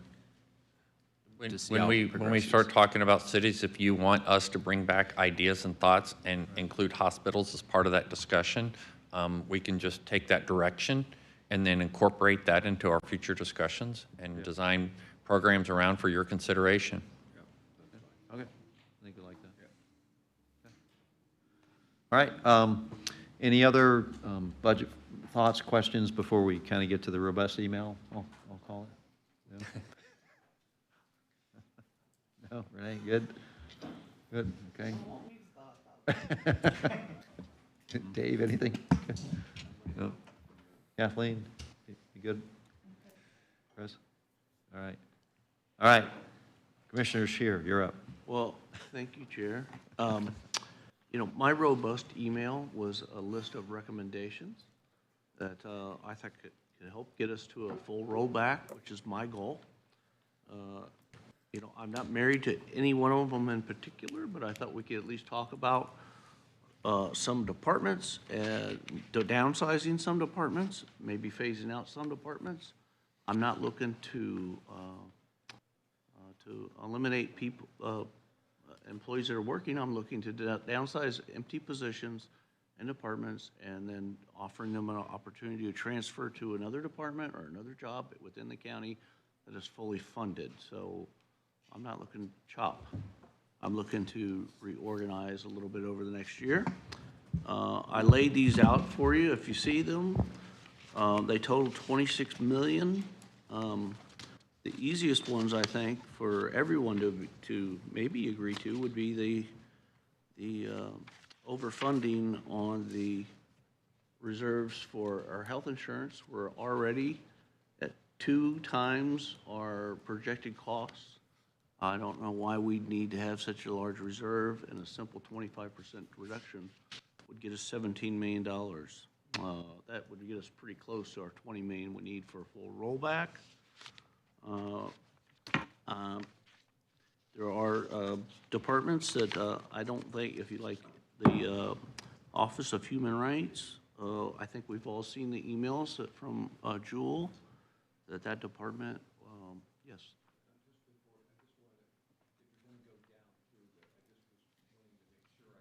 I can't hear you, I'm sorry. Your mic. My bad, sorry about that. So my question as we go through this, I'd just like to make sure I understand, because reserves that we talked about eliminating, that's in the proposal for what we have now, are ongoing reserve contributions that we're reducing. Is this going to be is this an ongoing thing that we do every year? Is this just a one-time that we're talking about? Yeah, So if you're talking about, for instance, I don't know, what was the reduction? 17 million. 17 million. We currently are. So again, if you say, I don't know what it takes to be considered is it 5 years, is it 10 years, right? To make it to make it almost a recurring cost. But let's just say it's 10 years, you're talking about $1.8 million a year, and then do that gradually. You can't commit future commissions, but at least you can say that that was the attitude was that we wanted to reduce it overall, but we didn't do it all at once because it is a one-time, we wanted to make it recurring kind of thing. I mean. I'm assuming you want me to answer? Well, yeah, maybe. Yeah, you're looking at me, but I don't want to jump in, No. Here's the thing, this is one-time money, okay? So 17 million is one-time money, which means if you take out 17 million and you apply it to your ongoing operating costs, next year you start your base $17 million in the red. Right. So you reset your base, so you're automatically 17 million in the hole. Because I got ongoing costs that are being filled by a reserve level that is a one-time reserve level. Okay, so the point is, why do we have to rebuild it if it's going to stay at 112 million, which is 1.7 times? Also, You don't have to refill it, but that's one-time money that you're using for ongoing costs. So if our expenses are, pick a number, 100 million, okay, and you're using $17 million to cover your revenue for that 100 million of expenses, the next year, you're automatically reset at $83 million. And so you're automatically 17 million in the hole because you got ongoing cost of 100 million. Which is why I was talking about spreading it out over 10 years. And now you can take out 1.7 million next year's budget. And then at next year's budget, you can say, well, we had this 10-year plan to reduce the reserves. Do you want to do that second year? Third year, fourth year. You could have as a planned drawdown of reserves. Now, we've talked about using this and I raised this during the BIS meetings, that this is, to Commissioner's point, that it's too high in the Health Reserve Fund. Not all of that is general fund money. So airport, utilities, they all contribute to that reserve. So, but there is a significant portion that's general fund, so you could do that. And we've talked about using that for the new building and using that as a funding source to bridge before when we have to do bonding. We've also, looked at it as our current campus. We're going to sell that, but there's going to be a gap between when we need the money for the new campus and that. So again, you could do exactly what you said, Commissioner, and draw it down in a percentage basis, because then it would be an ongoing drawdown over multiple years. That's sufficient, but you couldn't do the 17 million. And then if we did that, then we'd have to look at, if we reserve that amount, we couldn't use that for our other discussions on reserve levels. Right. Barry, We how had much that is, argument a couple years ago on reserves. what is that, how much are we overfunded in that? And how much did we kind of, at least envision at this point to put towards a new campus, if that's what we chose to use that Yeah, money for? well, I think Commissioner's right. I mean, I think 17 million is probably conservative. There's no reason to have the reserve levels that we have. We haven't determined an amount we need. We use it as a shock absorber for healthcare increases. That way it doesn't spike in any one year. So we've been effective at doing that, but at a certain level, you're exactly right. It's too overfunded.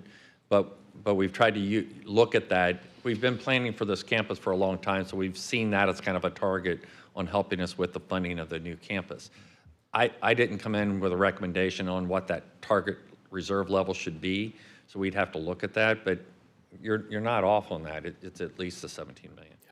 I mean, it kind of comes down to choices. I mean, we could do as Commissioner Egger suggested and do a long drawn down and then finance more of the county campus, right? And spread that more generationally, right? So that's something that we could look at doing.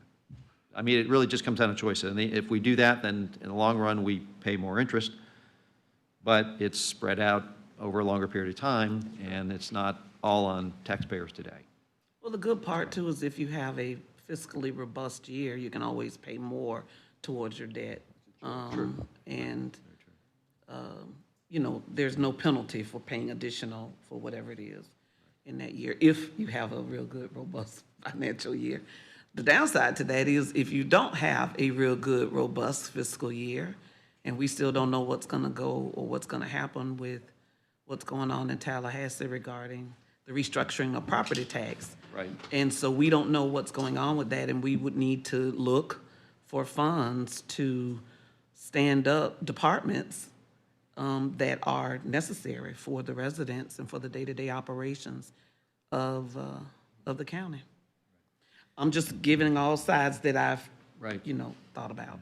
Yeah, I kind of view this part of our discussion as sort of trying to anticipate what is going to come down the line. I mean, we know the governor is setting a specific tone on property tax, and how do we prepare ourselves for that going down the road, understanding that, we're trying to, the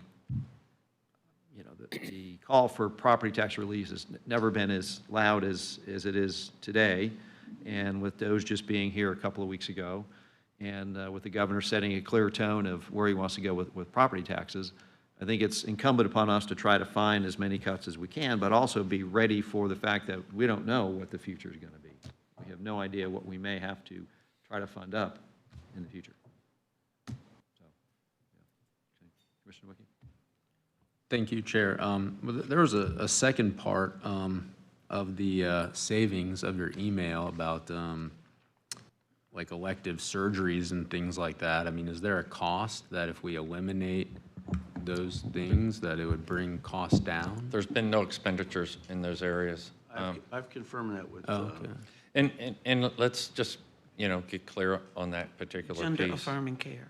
But there's nothing in our healthcare plan that provides for that. It's all based on medical necessity, and you have to do that with, we would have to look at that legally because it's the way in which it's set up for medical necessity.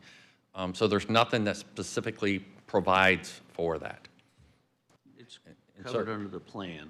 I didn't even want to bring it up because this is a budget meeting, but it's covered in the plan. I don't think it should be covered in the plan because it's elective.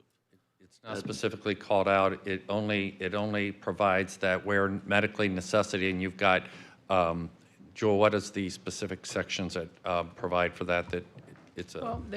Well, I don't know that, but I was just prepared to say that I did get some information from my attorney that works with human resources. There is case law out there currently. There's U.S. Supreme Court case law that states that employment discrimination based on sexual orientation or transgender status is protected under the Civil Rights Act. There is currently a case in the 11th Circuit, which is our federal circuit, which has, based upon that case, held that it was unlawful employment discrimination for the employee-sponsored health plan to exclude gender-affirming treatment. Now, the 11th Circuit, which is our appellate district in the court, recently vacated that opinion and is sending it back to be heard en banc, which means the entire court will hear it. So you still have to follow the precedent that's in place right now until a decision is made. Well, So the precedent of the Supreme Court says that sexual orientation and transgender status is protected under the Civil Rights Act. The 11th Circuit case extended that to gender-affirming treatment. So it's arguable. It's arguable at this point whether the gender-affirming treatment would specifically be covered, but we could anticipate some case law coming out, not before your budget hearings. And I guess ours would follow that. There's nothing that specifically calls out that allows for that. When the question was asked, it would be under medical necessity that determination would be made. Again, from a budgetary standpoint, there's nothing that changes in the budget because there's been no cost. So it was just a side note, something Yeah. wanted to let you know. It could be a cost. It could be a good cost. And we'll follow the court cases on this. And certainly any ruling from the 11th Circuit or the Florida Supreme Court or the Supreme Court, we would need to then adjust, and we would accordingly, as well as any insurance industry. The insurance company would have to adjust to any of those changes in statute. So if we did, I'm just throwing this out on your first point. If we did the 10-year amortization of that money, if we think, and again, I think this is the only other discussion, if we think that the 1.75 times versus the 2 that you're suggesting, I'm not saying you're right or wrong, I'm just saying if that is a good number, then we're talking about going a rollback rate of 20% of the rollback, almost up to 26% of the rollback with that 1.7 million. So the question is twofold. One is the 1.75 number, is that a good number? The 112 million, is that a good reserve level? It's not as high as 130 million, but what's excessive, right? And how do we draw it down? And do we want to do that? I think that's the bigger question. We can figure out the amount. Remember, we're also doing $4.6 million of smoothing with the sheriff's office in the projection that is going to smooth out over the next year. So we have a risk there that if it doesn't smooth out, then we've got a cost in the sheriff that's either got to come out of the property rate or out of this fund through these reserve levels to smooth that out over several years. So you've got another exposure out there that we're trying to project with. That's been the good part. And I'm not trying to, if you want to do that over several years and smooth that out, you can with property tax, but it's been a very successful fund. And I completely agree that it's too high, but it's been a very successful fund to be able to smooth out these blurbs. We had an actuarial come in a couple of years ago and said, and they were going to increase our rate by 30%. That would have hit our general fund. And we said, we've got a reserve level here to where we think that's a blurb. And so we did not increase our rates. We increased our rates 10% rather than 30%. And we turned out we were right. It came in at 12%. But we were able to take that risk because we had that reserve level that we could have smoothed that out over several years and built it into our rate had we been wrong.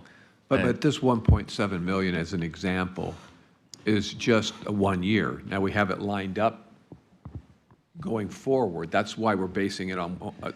So I'm saying, if in a year from now or 2 years from now the sheriff's isn't smoothing like it is, this this doesn't have to continue.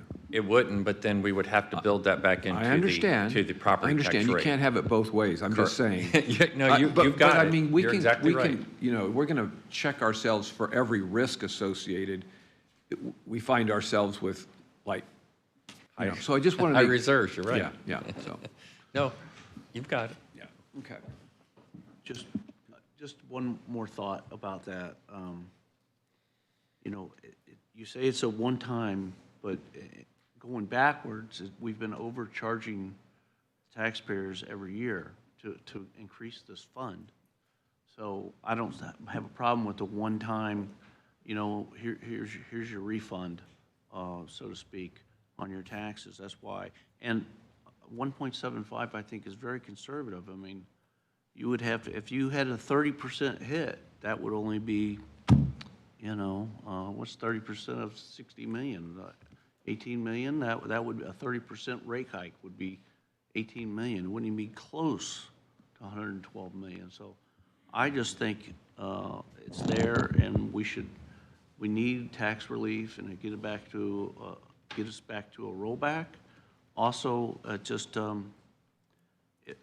I understand that some people want to maybe use it for a building fund, but if we want to have a building fund, there should be a line item in our budget so the people and taxpayer know that we have a building fund and we're adding to it every year. To do it this way, it just seems like a little bit of a smoke and mirrors. It's not transparent that we're counting to use this fund that we've been building, and then we're going to use it for something else. And I don't like the sound of that. So. Thank you, Mr. Chair. There are certainly things in here that I like. One of the, and I have some comments and questions. I always thought that, until recently, that we had the Office of Human Rights because we had to, based on federal law. Turns out that that's not the case. There are parts under Office of Human Rights that we certainly need to keep. The ability for an employee to make a sexual harassment complaint, for instance. I think we should find somewhere for that to go. You know, another department, for instance. A very important aspect that they do that I think is vital is wage theft, which is very important in Pinellas County with our service industry, and also the component with human trafficking that is associated with wage theft. So that is very important, I think, to keep. And so maybe if you want to rename it and make it a county department, which we would have the power to do, I would be supportive of that. Some of the cutting of positions I don't understand, though. Especially like in BDRS, because that was vital after the hurricanes. Code enforcement, I don't understand because of what we're dealing with our short-term rental issue in Pinellas County. And Chris, I know that, Chris Rose, I know that the last, I guess, like for the last 5 years, the millage has been cut. My understanding is during that time, there's also been positions that have been cut. Is that right? Yes, sir. Can you go over some of that? So, you know, I don't want our residents to think that we're dealing with, you know, a heavily bloated budget, that in recent years, there have been, you know, cuts to it. So I'll be honest, they're not coming to mind, but I'll tell you the process at least is every year in the budget process, we look at each of the positions that are out there, and I always challenge the departments first. Barry challenges them second.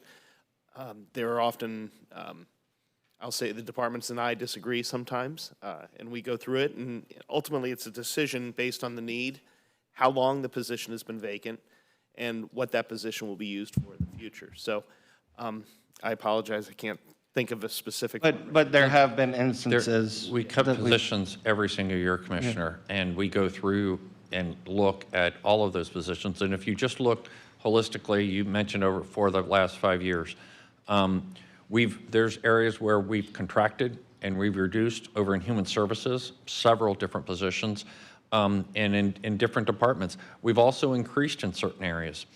I mentioned this in one area is in parks. So we still have a smaller workforce than we had 5 years ago, yet we've increased in positions. For instance, we brought to you a plan talking about parks where we didn't have maintenance people dedicated down to Fort DeSoto Park. So we're sending them out and they're dispatched down there, and the level of care of the, like, electrical and carpentry and specialty areas was insufficient. And so we've actually increased there because of the need. We didn't have dedicated park employees at all of the parks. So we had a senior lost in Wheaton Island, and there was nobody there. Okay, and so the sheriff's office, who's unfamiliar with the parks, trying to find someone, and the sun's going down, and we had to dispatch somebody from Fort DeSoto to come up and assist in that search to be able to find this person before dark. So we saw a need from a safety and a security and from a park standpoint to make sure there was a person in every park. And so we've actually increased in targeted areas and reduced in others. But overall, we have a smaller workforce today than what we had 5 years ago. So one of the things that I was most surprised of coming from the legislature to county government, and Commissioner Peters, I don't know if it was like this for you, but I did not know when I got here that during a state of emergency that we weren't in charge. I always assumed during state of emergency the commissioners, had regular meetings and dictated, to the sheriff and dictated to Barry what was going on. And I remember, you probably remember this, Barry, we had one of our first one-on-ones we were having in my office. I said, so when a hurricane comes, like, do I go put on a raincoat and go down to the EOC and hang out? And he said, I'm really glad that you asked that. We hold a meeting, you declare a state of emergency, and then you go home and you phone in, periodically through the day. But I do appreciate this past year, I think it was right before Hurricane Helene, you invited, I believe you invited all of us down to the EOC at different times. And when I was there, I saw our county employees at different workstations and doing different things. And when I was there, I saw a lot of them in regular civilian attire and in hats and whatever, because they were going to go, their assignment that afternoon was to go to one of the local mobile home parks to try to get them to evacuate.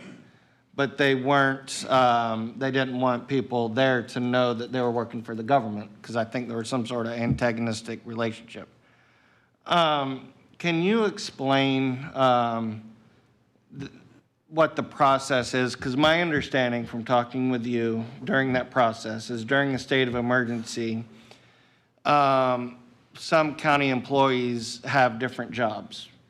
And their jobs will vary, before a storm, during a storm, and after the storm. And they become hybrid roles. Can you explain how you determine that and how that works? Yes, and I'm glad you brought that up, Commissioner, because during a hurricane, it's all hands on deck. And our employees do amazing work in really different situations. We ask for volunteers from other agencies and even from municipalities to assist us with shelters, but it's largely our employees. And so you may be a clerk one day, but you're checking in people and assisting people at a shelter during a hurricane. We've got site managers. You remember Harrison was one of our interns. He became a site manager during the hurricane, and they go through training ahead of the hurricane to prepare for that.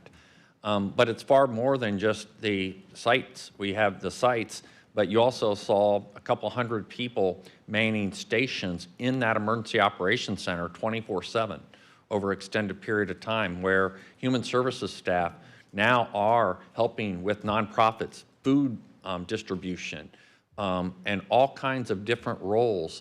And I would have to go down through each and every department. CVB, okay, our visitors at Clearwater St. Pete, they're in there working with hoteliers on the impact of that. So it really is an all hands on deck, and it's our employees that step forward and do that. And it's the BCC departments that largely fill that role. And if you go out into the field, obviously, you see our public works staff that is down on Gulf Boulevard moving sand that is not even a county road. Why? Because that's what was needed. And our employees trying to get people's water and sewer and everything else up and running. So it really is an all hands on deck, and it's our employees that take off a hat and put on a different hat to make that happen. On that point, and again, I just wanted to, the comments that have been made here by Commissioner Scheer, and first of all, I appreciate your looking at all of it. I mean, I think it's great. I mean, and we all do that at different levels. Discussion. Yeah, and, but they've referenced in a couple places unstaffed positions. So the question would be on those, how long have they been unstaffed? How important are they if we have been functioning without them? And is that created an undue stress to the department? And we really are trying, but we don't have the salary level to attract or whatever. So just it's comment all of on the those. above. We go through position by position, and Chris's staff, they go through position by position to determine that. One of the areas, and again, Commissioner, I'm not trying to pick at it at all. One of the areas is because we saw this during Doge too. They said, overtime. Well, I looked into one of the overtime areas, and you rightfully pointed that out. You've got a lot of overtime in this area. It's because one of the areas is HVAC technicians over in the jail. And we have a lot of problems over in our court system with HVAC. And so you got some people who are running massive amounts of overtime because we can't hire certified techs in order to be able to do that. So they're working their butt off, and it's legitimate. and we're trying to get that down because we don't want to lose a person from burning them out. We had that same issue, a couple of years ago in 911, and we worked very, very hard both with salary and also management on the way we manage the facility and our employees to be able to bring that down because overtime works at a paycheck, but if you never get to spend it or spend time with your family, it gets old after a while. And so we do manage those, but we do look at those positions each and every year. With all the vacancies, I can't sit here and certify that we get 100% correct, but we challenge the department. We have reduced in almost every area over time, and we try to get that right to make sure that if it's a vacancy that we can absorb, that we do that. And that number has gone dramatically down since you've gotten here, because that number used to be a lot higher. The unstaffed positions that have been empty for a number of years baked into a budget. And That's what I was referring to. Yeah. But that number has gone way down. I mean, again, since. And the $100 million that we talk about, that if we would have kept the rate the same over the last and not done the 4 reductions, or it's actually $150 million because we diverted $50 million almost over to roads and bridges. That's come out of the 17% or 19% of the general fund of your employees. The other 81% of the general fund is other, constitutionals and other things. So we've squeezed that each and every year, and we'll continue to do that because that's what you've challenged us to do. I mean, you've said we want to provide property tax relief, and we try to do that. And the easiest way to do that is when you have a vacancy, right? And that way it doesn't impact people's jobs and their livelihood. And we do try to do that. And to your point, Commissioner Latvala, that for like the BDRS and the code enforcement, which are all under the same umbrella there, I wasn't suggesting that we eliminate active personnel, but the most current information I had was as of June 10th, where there was 11 unstaffed positions. So I was like, hey, that's 10%. We can, if we don't have to have them, maybe this is a good time to downsize code enforcement if we get rid of the tree permit requirements on houses, maybe we need less inspectors, so, and then, so. I'm all for the that tree aren't deal, but, currently you know. under- He had a very good that are- discussion with Kevin on this, so that's another you know, discussion. just- but- I'm just looking for ways, if we don't, if we don't have staff that we have to, that we don't have to reassign, and we're looking for ways to save monies, we can freeze our hiring in these departments.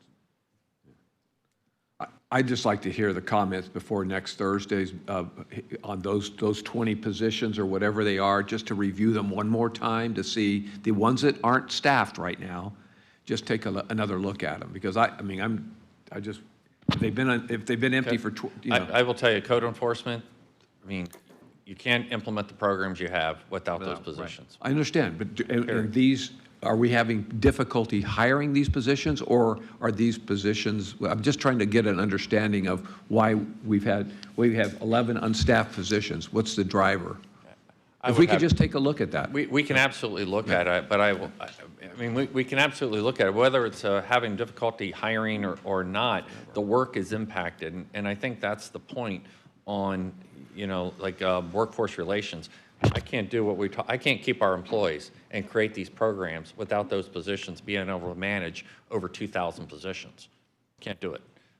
You know, and so If they've been empty for 3 years, you've been doing it. But if they've been empty for 2 months, we don't know. So that's, none of them have been employed for 3 years. That's what I'm asking. You know, and we do look at, and there's, you know, data is an important thing, and because rightfully so, it's been pointed out, this position's been, you know, empty since, you know, 2017 or whatever. It's an HR issue. It's an old system. It's bad data, and that's part of the problem. You know, so what you're seeing on that is not necessarily current information. All right, got some other comments to get to, so we'll go to Commissioner Peters, Mallett, and then Commissioner Flowers. I just want to thank you. I love that you did so much work and dug into this and brought some things to my attention I didn't know about. So great job. Great job. So, Barry, if you talk about what we're doing with human services, I believe you're hiring a consultant to look at all of human services to see what the programs we're doing, if they're still effective, do we still need them? Are they, you know, are they up to date? Are they, you know, so tell me about that, what you're doing with human services. Well, again, that came out of our discussions earlier this year. We constantly look at human services. And by the way, a lot of the positions in human services have grant funding to them and things like that. So just because you see an identified position doesn't necessarily mean it's a general fund. In fact, a lot of the positions that were identified, I mean, they're not general fund. And it's hard to know that. I mean, with a, you know, 2,000 employees and you know, multi-billion-dollar budget, you know, it's hard to separate all that out. But in human services, we've reduced positions over time. Karen, you know, Karen, I mean, she's just all over that. What you've asked us to do is to look and kind of look at the way we provide services with the health department, with that, and so we're bringing on a consultant to be able to do that type of review. We're trying to get them in place to where when the budget is approved, we can start that process. That way, we're talking about it in January, February, not, you know, in June when we're trying to set the budget, and see if there's alternative ways of doing service delivery. It's a great point. It hasn't been looked at in a number of years. And so we're beginning that process now, and so we'll have hopefully a report that we can discuss with you soon. Okay. So the reason I'm bringing it up is I think that is a great strategy to look at these things with data. So they're Correct. thoughtfully thought out and really looking at it with data and really digging into it. And so I think that's a good strategy. And I don't know if that's a strategy we can use with other departments. We do that. You know, we have a performance management group that you mean the charts that Kelly provides and others, that data and that information is what we use to evaluate department performance. And so that's how we've been able to get to the $100 million number, right? Is to constantly use data to inform that decision making. So we're constantly trying to refine that and trying to look at other business practices. You know, the chairman earlier this year said, how are we doing with AI? again, an overused term, right? And I said, well, we're doing it sporadically as we see opportunities. It's the easy example is, Kelly and lights, and they say, okay, now you can interconnect lights, and behind the scenes it can monitor traffic and improve the flow, right? Rather than somebody manually adjusting lights based upon their knowledge. But there's so many more areas throughout county government we have opportunities for. You heard the biggest one this morning. Those 11 positions that we're talking about is through efficiency. We were at an economic development forum in the McKinsey company, right here, local Pinellas County company. They help companies all over the world with trying to adopt AI, incorporate AI into their practices. One of the biggest ones is in their call center operations and being able to get information to where they can make decisions and have that information. We absolutely need that in all of our call center operations. Jeremy and their team, they're doing a great job. No, they're not doing a great job. They're doing the best job they can with the data that they have. But they recognize that. They're trying to help their customers, but they've got to go through 5 screens of information to be able to get the background and the history to be able to help the customer with what they have. New systems will enable that to where it populates that to where a person can help them quicker, better, and more effective. That McKinsey's talked about how they're using in medical fields with doctors to where, again, a doctor talks to you and it gives you that history in a summary format to where they can, and it even gives you options, but it's still not taken away from the decision maker, but it's helping them be more efficient in the way they do their work. I think there's a lot of opportunities that I'm actually meeting with McKinsey & Company to pick their brain and talk about that. We're forming an internal team to really have a more global look at how do we incorporate that. This is going to be a work in progress, same way it is for any company. But we're trying to be forward-looking to say we've been able to find efficiencies through kind of our normal business practices. What does the future look like? And how do we strategically align ourselves and to be able to advance as a county? And again, we're a county with 26, 28 unique business practices and be able to advance for that. I think that's where the next efficiencies come from. Some will be through reduced staff, and being more efficient. Some will just be in having better customer service, and so that's, I think, the next wave that you'll see as we kind of prepare for the future. Thank you very much, Mr. Chair. And I wanted to echo what Commissioner Peter said.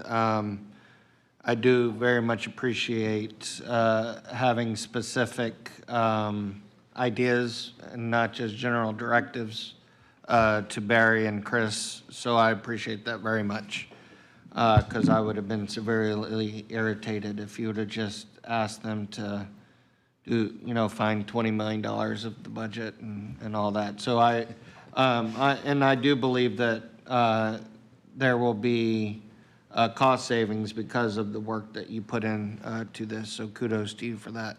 And the reason why I brought up those 2 instances in BDRS and code enforcement is because one is an area that we've brought up before as a significant need, and that's the short-term rentals.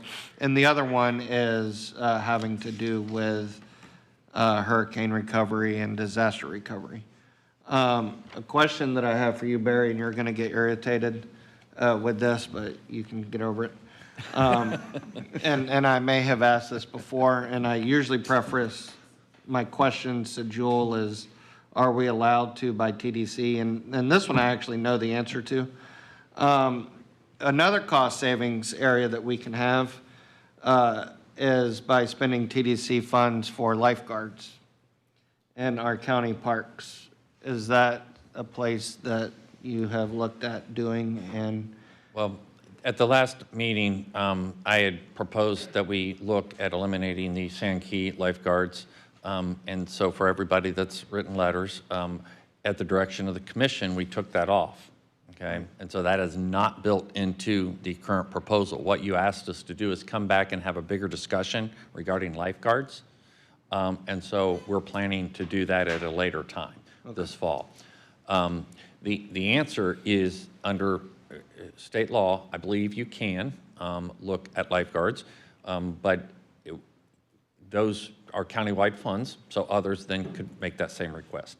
So we'd have to look at that and consider that, and I think work with the TDC to consider any policy changes around that. Yeah. So, And really my question is, it might be, and I believe that law was changed this year, and it was effective very recently. And so it is probably too late in the game this year, but it is something that we can look at in the future as potential cost savings. well, it wouldn't, yes, it could be, we could, those are charges that we could consider. I think we need to work with the TDC on some of those policies, because the law actually changed to even broaden it even more. And so there's other things that would be allowed under that modification to state law that some have questioned, and so I've asked Brian to look at those, begin to have that discussion with TDC members, and then we'll bring it and have a discussion with the commission. That's also something that we could discuss on the changes to the laws when we have our joint meeting with the TDC coming up here. Okay, thank you. Commissioner Flowers. Thank you, Mr. Chair. I'm sorry, Mr. Co-Chair. Mr. Chair stepped away. So I will go down and just share my opinions on each individual request. But I'll preface all of that to say that I have never supported going to a rollback rate. I've been in government for a number of years. And just like our home purse, if you have a set amount of dollars and you don't plan for any increases in costs of, let's say, ways to manage your house, and you get like what I just got, a little notice telling me my Duke Energy bill was $394. So if I don't have a little something there to cover, I'm in a quandary as it relates to how I'm going to take care of that. That is how I look at government. We have had to go back and amend contracts because there's been an increase for the cost of either the services or the goods, that we have to purchase, the supplies or manpower. We've had things that we've needed repairing that we've had to go back and amend our budget because there was an increase in the cost. Nothing negative on anyone. That's just where we are right now. I remember Bill Foster used to be big on wanting to do go all the way back to a rollback rate. He even toyed with zero-based budgeting. And I had to do a little, educating myself on all of those areas when I first got into it. But those are the reasons why I will never support going back to a rollback rate, which simply means the dollar amount that we functioned on the year before is the dollar amount that we will function on going forward when, in fact, our costs increase. And again, that's just the cost of doing business. So I wanted to preface my comments by saying that. And I'm gonna mix human resources and human services and the Unified Personnel Board. I'm gonna kind of pull those together. The Unified Personnel Board, I believe, was constructed by state statute around 1977. I don't like it. I said that to Barry when I first came on board. I do not like it because it takes away any ability that administration would have to rectify a situation. Individuals go before the Unified Personnel Board, and whatever comes out of that is what comes out of that. And sometimes they have not gotten it right. And it is, but the plank didn't land back with the Unified Personnel Board. The plank landed with the commission. And all the stories that were written about the county commission. So I don't support that. But however, that's what's here. So for human resources, those positions have a very different function than what the Unified Personnel Board does. I believe when we are looking at positions that are currently vacant, I completely agree with everything that's been said thus far. However, we have people who retire, so now we have a vacant position. We have people who get promoted, so now we have a vacant position.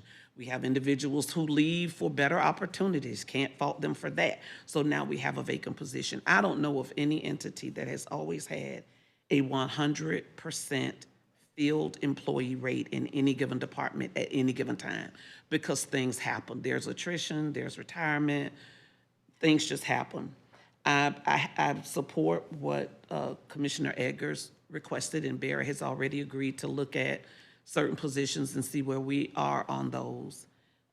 But each department has or will have its ebb and flows when it comes to hiring and efficiencies.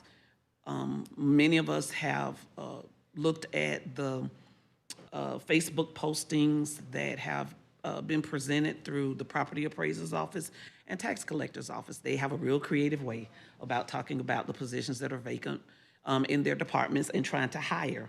And I know that I'm always reaching out for individuals within our structure to attend different job fairs and whatnot so that people will know what's available.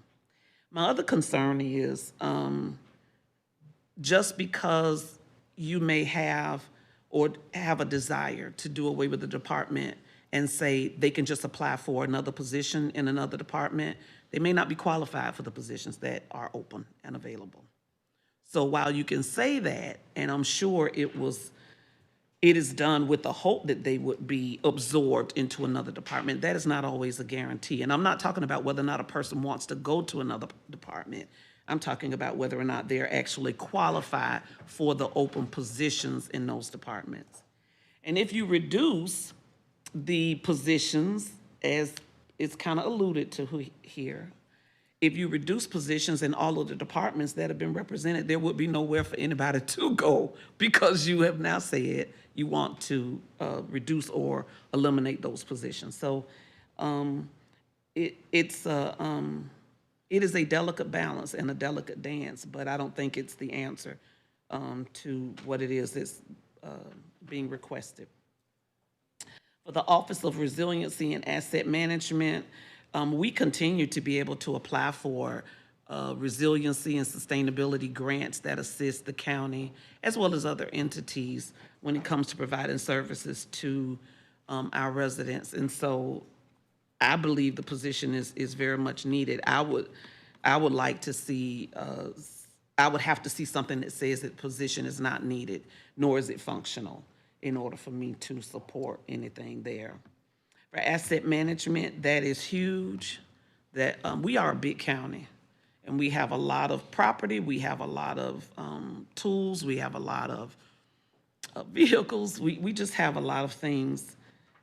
So to ask someone else or another department to take that on, you would then probably need to hire additional staff in that department, or you're going to be asking people to expand their work product within a department. So, you know, is that something that individuals would want to do? Because that's not what they have been hired for. So you've got to kind of look at that, I think.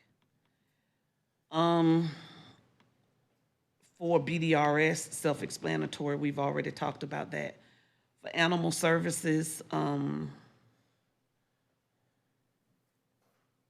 we get so many emails and so many concerns related to the care and upkeep of animals. And we have put so many things in place as a commission and the previous commissions to make sure that we are providing for the services there. So I'm not supportive of a reduction or a hiring freeze in that department. For parks and conservation resources, we just, even though that wasn't park related, we just had a unfunded mandate that was provided to us today that says we needed to increase our inspection of things in order to be in line with what it is that the state has said. So to eliminate or delay parks, sewer inspection and mapping projects, while it's not a priority, it's still a needed service. For dues and subscriptions, Barry, maybe you could take a look at that. I support dues for memberships for different organizations. The subscriptions that we get allow our employees, I believe, to function and to be on top of all of the different changes that are going on. I don't see where we could reduce this anymore. I believe over time since I've been here, you've kind of taken a look at that. And you've done what it is that we've asked you to do, but I don't see where we will be able to make any further reductions there, because those things are needed for persons to remain fluent and well-educated and well-rounded and versed in the areas that they are employed. So I saved the last one for the best, I guess, for me. I will never support getting rid of the Office of Human Rights. While it is true that that office was created under a court order, and while it is true that the office, that the court order no longer is functional, this department does far more than what I believe some people think that the department does. And while it is true that persons can go to the EEOC to maybe file a grievance, or they could go to HUD, that is the reason why HUD pays the Office of Human Rights to do its investigatory processes for issues and concerns regarding discriminatory practices in the area of housing. I don't believe, and you know, somebody tell me if I'm wrong, but I've never known the Board of Realtors to take up a housing discrimination case for a person. And I'm just using that because that was one of the purported entities that could possibly be referred to for a person to go there. I've never known them to do that, and that's not why they exist. I believe, and Commissioner Latvala, thank you for recognizing the wage theft ordinance, because I know that that was a lot of work that a number of people were involved in creating that, because people were not being fairly paid, nor were they being paid for the overtime that they're working. There was and I believe you all received it, but there was a document that was sent that just kind of highlights the number of cases that have come through, the number of cases that have been cleared or rectified, I guess I should say. And I believe all of that shows that this department is a needed department, not to be absorbed into another department. It is a needed department that can stand alone on its own. So I would never support getting rid of that department, nor any other department that is that has been noted here that perhaps we could eliminate or do away with. The Office of Human Rights receives revenue from HUD at the tune of $599,000 and change, and from EEOC $192,975, with some additional grants that come along from time to time, in addition to the funding that is received by that they get from the county general fund. The inquiries regarding fair housing, that's going to continue to rise, because unfortunately, we have an affordability issue here, and we're going to have that for quite some time. Employment inquiries, so that persons feel like their case will be fairly researched. We have those numbers. If you haven't received the highlights, I'll send them to you. Public accommodations for persons who are disabled. This is a place where they can go. We had 42 inquiries, and out of the 42, we closed 38 cases that were closed successfully in favor of the person who made the complaint. And then internally, we've had 63 cases filed with only 15 violations found. So I think that speaks to the work that we do to try to comply with and to be supportive of our employees. For wage theft, we've had 436 cases. We've been able to recover $239,458 and reclaim $907,000. We would not be able to do this, I think, effectively and efficiently if it was not for this department. And it's not like this is a 300-person department. This is a few individuals who do a yeoman's job, who do a lot of work.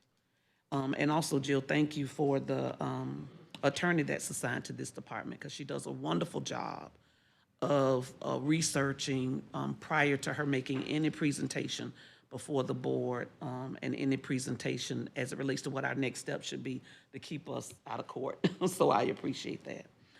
They also manage the language line service. That's 16,625 calls. That is simply for individuals who may not speak English as their first language, but they are residents, they are taxpayers, and they need help. So I would never, that's just me. I'm never going to support doing away with that department. I'm not going to support merging that department.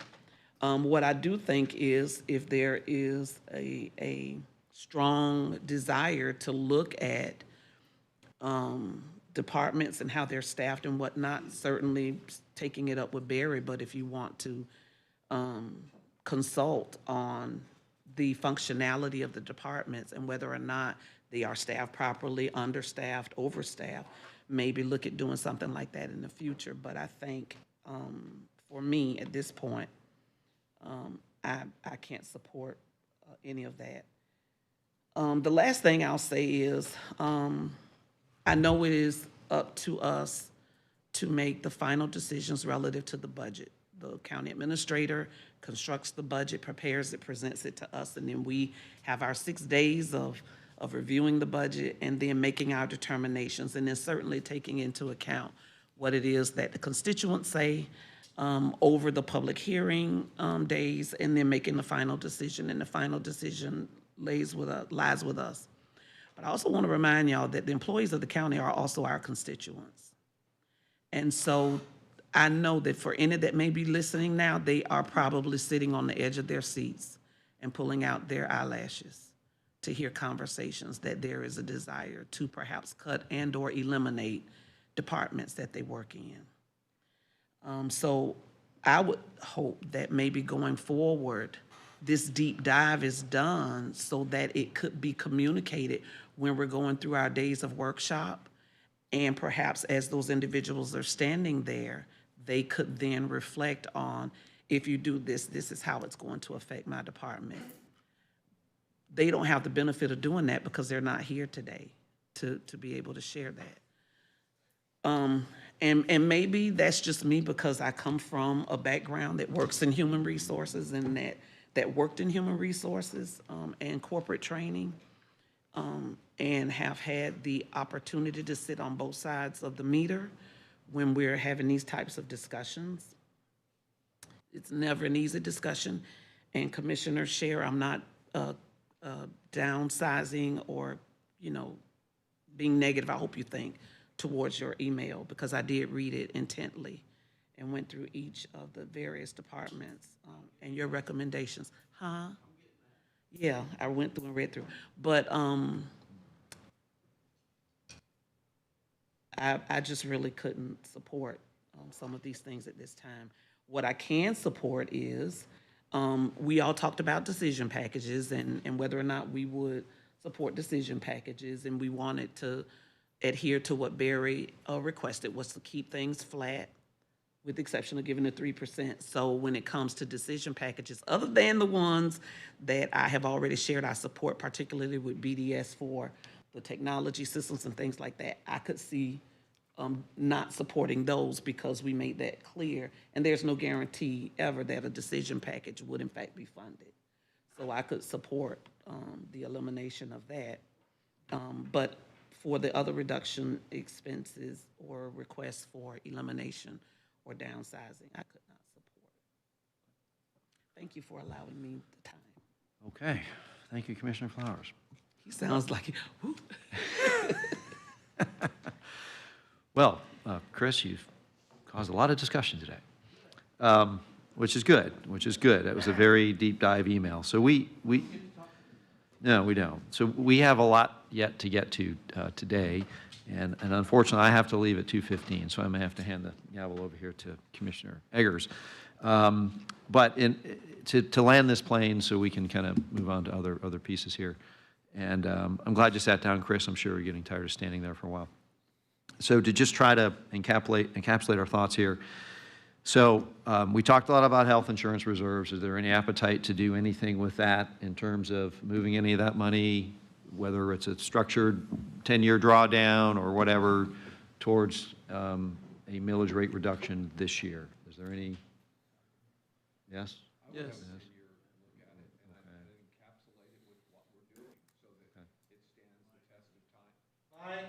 It's, I would have the, I would be fine with doing a 10-year amortization and taking a look at it each year and what it references, because as we go through time and that number goes up, then we're going to have to fund it. If it goes down, we're not going to have to fund it. And so I just want to make sure that we're looking at this every year, and you do it 10 years, and we knock off a little bit each year, and each year we do a check-in on it, and if all we have to do is fund up that little bit that we've taken out, then I think it's doable, and I think it's a responsible way of responding to our reserve levels without, going too far. I mean, that's one of the things we've said about the state sometimes. We like the things that they're doing, but maybe more incremental. And so that's what we would be doing in this case. So I would support that one. But anyway, that's your question, so. Okay. Yes, yes. Barry, I think, and I want to make sure I heard your comments correct. You said that you could conceivably see supporting the amortization of that over 10 years.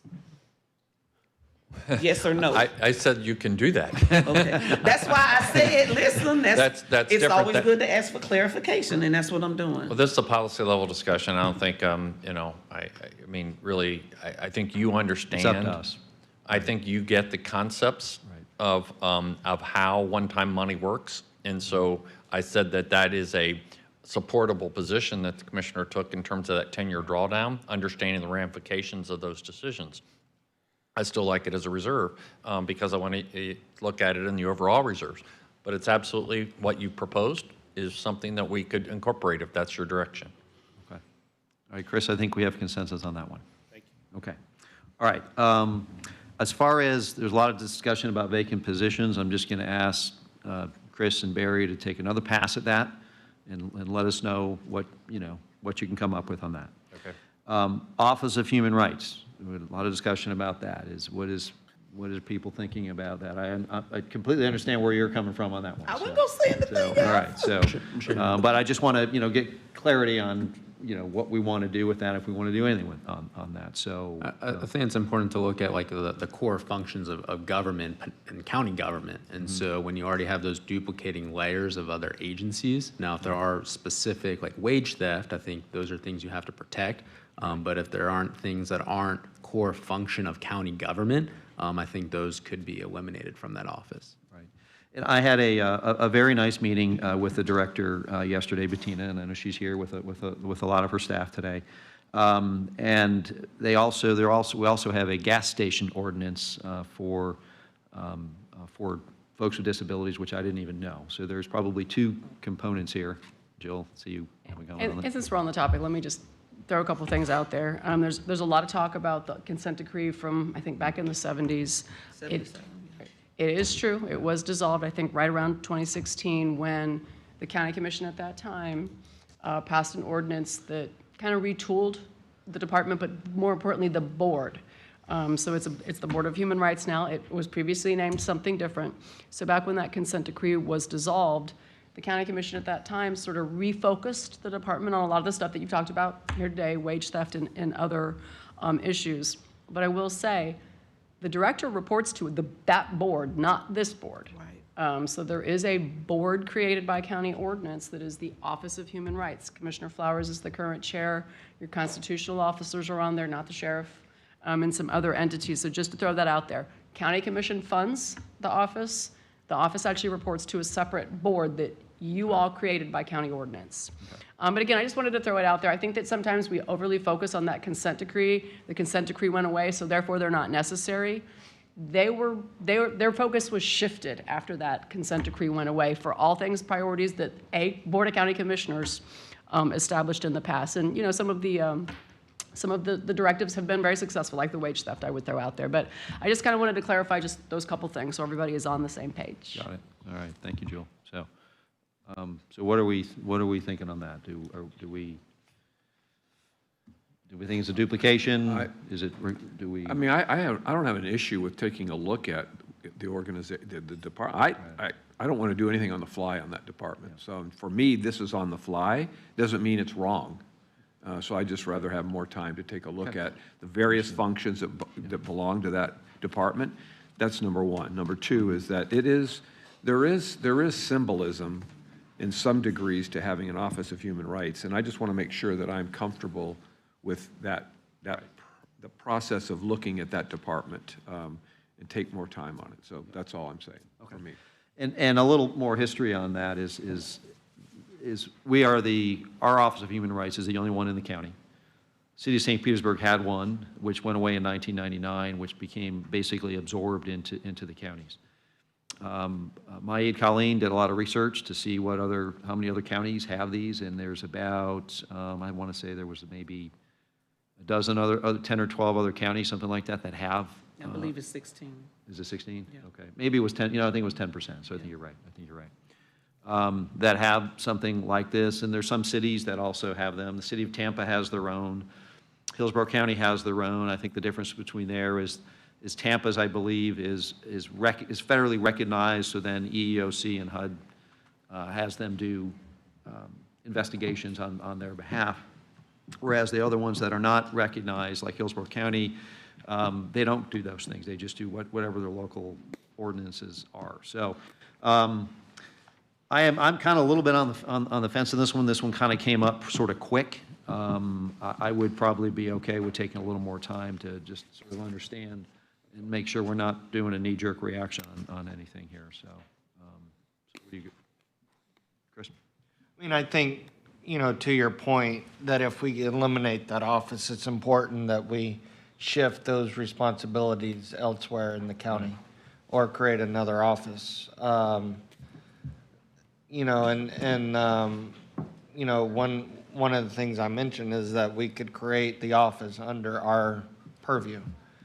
And so if we don't like the staffing levels, if we don't like the budget, that's on us. But I think it's very important that we keep a lot of those protections in place, because there's, a purpose there. All right. So.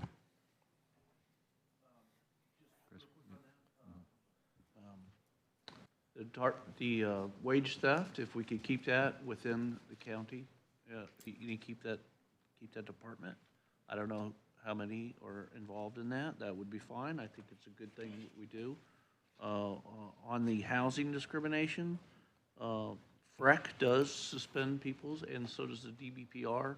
You can have your broker's license or your realtor's license suspended, and they do regulate housing. So, with the Florida Department of Education, National Association of Realtors, with the Florida Department of Labor Relations Board and HUD, I just think it's a lot of duplication of government, and we don't need it.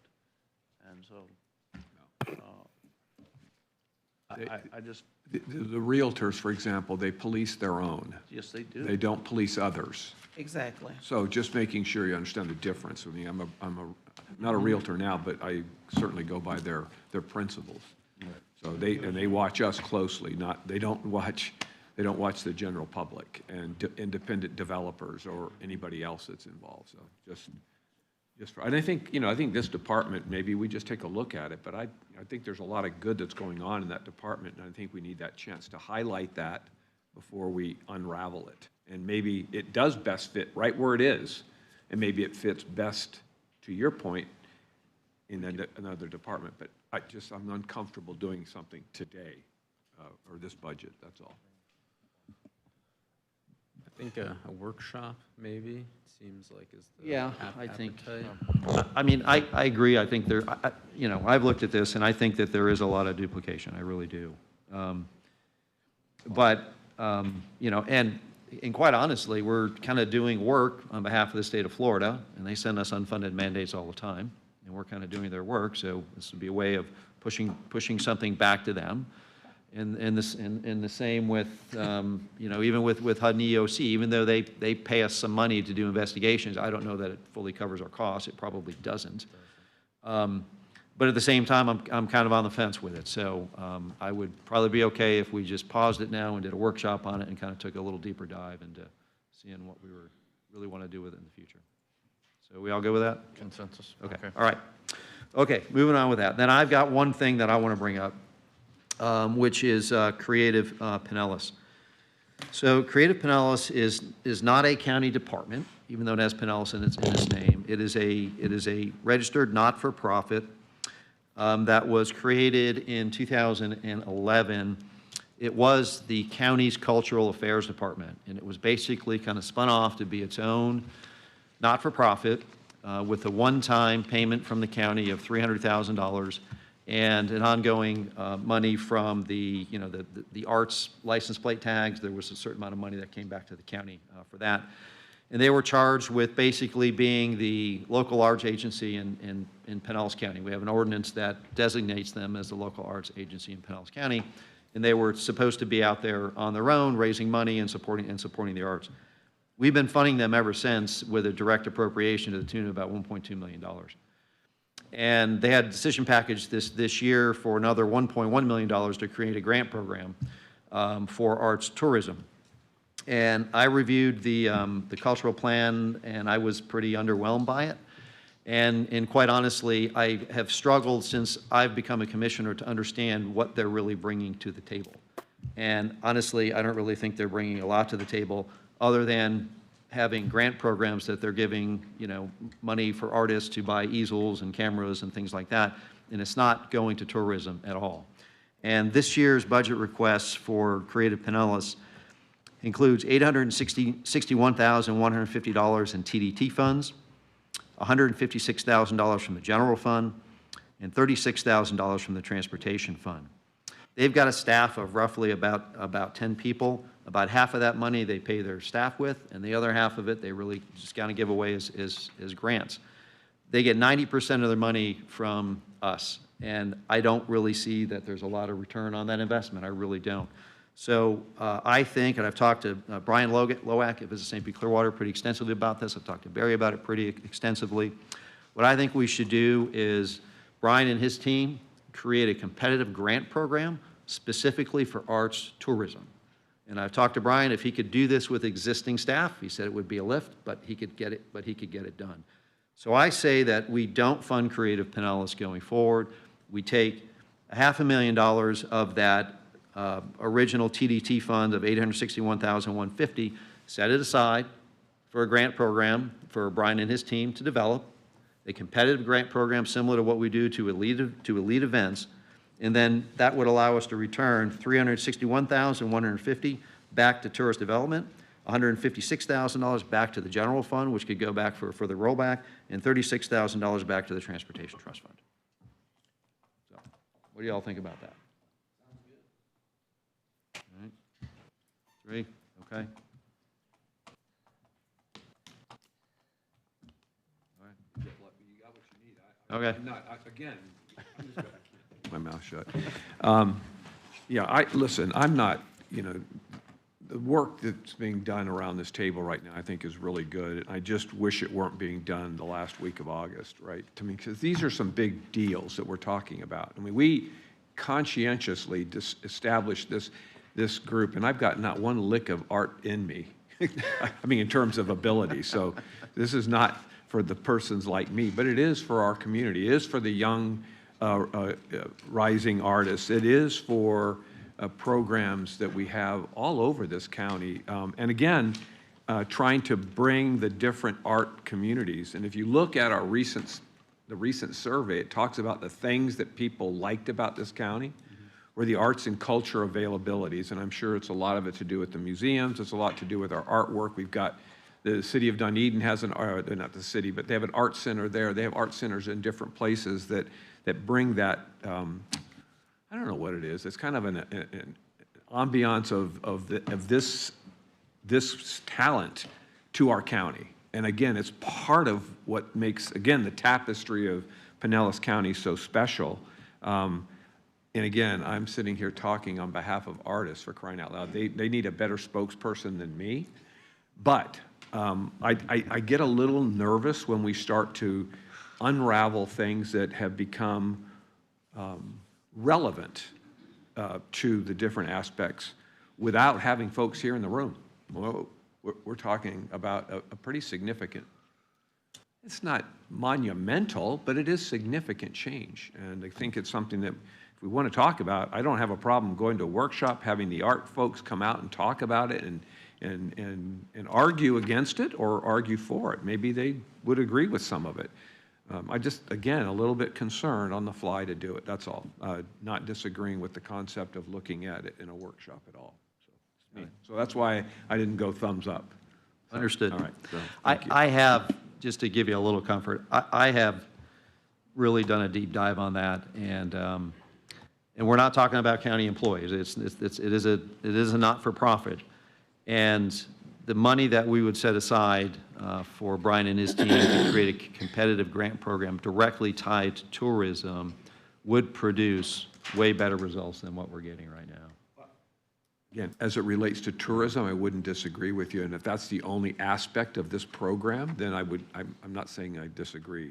So I think that's something that, again, if you've been doing a deep dive and having communications out there, I've heard one peep from anybody in that community, and I'm sure I would have heard something. Not because I'm the art representative, but because they would reach out to their elected officials on this change, that's all. So I haven't heard a peep from anybody.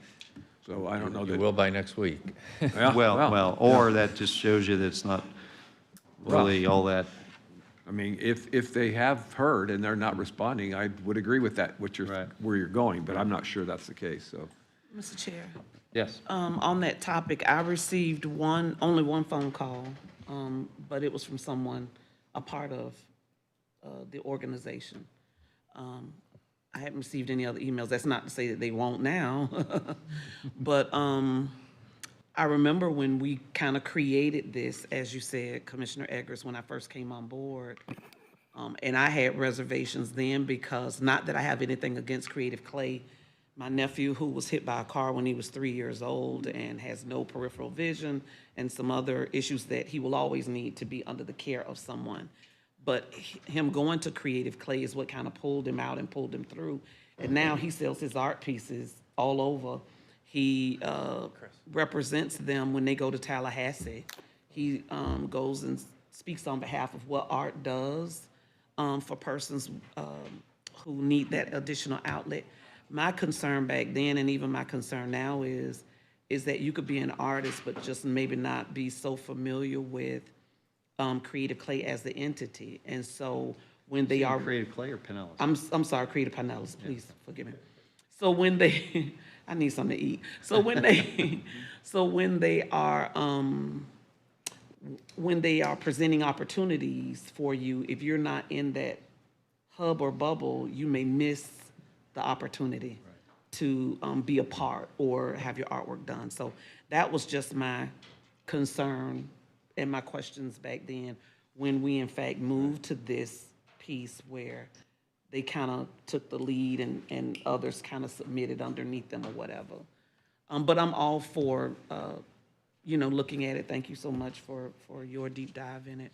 I'm all for looking at it to see how it could be most effective for the artists, because now our community is not only known for beaches, it's known for its museum and its art. Right. So, thank you for correcting me. I do need to eat. Well, on that note. So that's direction? Yep. Okay, one just small correction. So part of that $36,000 transportation trust funds actually our anti-graffiti program. So we'll need to come up with some way of taking that piece and applying that. So we'll bring back ideas. Okay. Okay. All right. All right, so I think we're done with that piece of it.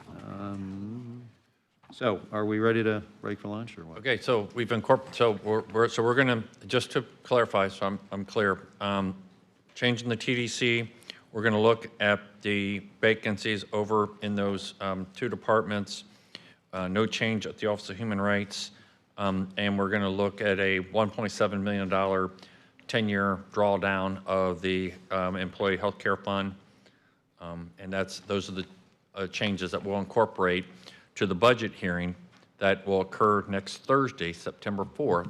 Right. Okay, a Thursday, September 4th, not a Tuesday, a little bit different. Okay, and it'll be an evening meeting, so, okay? Barry, just one last question. Do we have any CRA income coming in where CRAs are going out this year? Not falling off. There's one CRA falling off? Say again? Let us get back to you, Commissioner, on that. Okay. I don't recall that, but they may correct me, so, but we'll do that before the end of this meeting. Okay, and so, again, to the rollback principle, when we're starting to get these additional incomes coming in, and Correct. those are significant over the next 5 to 10 years, so I But just, if you saw that there, and it is, but most of those occur like in year 5, understand. not in I'm year not- 1 and 2, so. I'm not saying it's pertinent to this budget, but Right. it's Okay. a big deal. No, I It's coming. understand. It's coming. Okay, we'll incorporate that if you want to take, Commissioner. Yeah, why don't we take, Small break. come back at, what do you think, 12:45, is that enough? And you have sandwiches where at? Oh, she's going to go get, she's got sandwiches for you. She'll set them out up here. Ish.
being recorded, but we're not on TV, so you're away you go. Okay. All right, well, then let's start with Gray Robinson.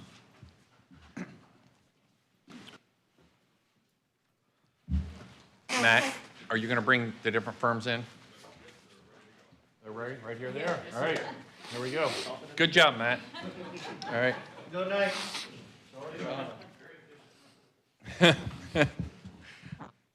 Good afternoon.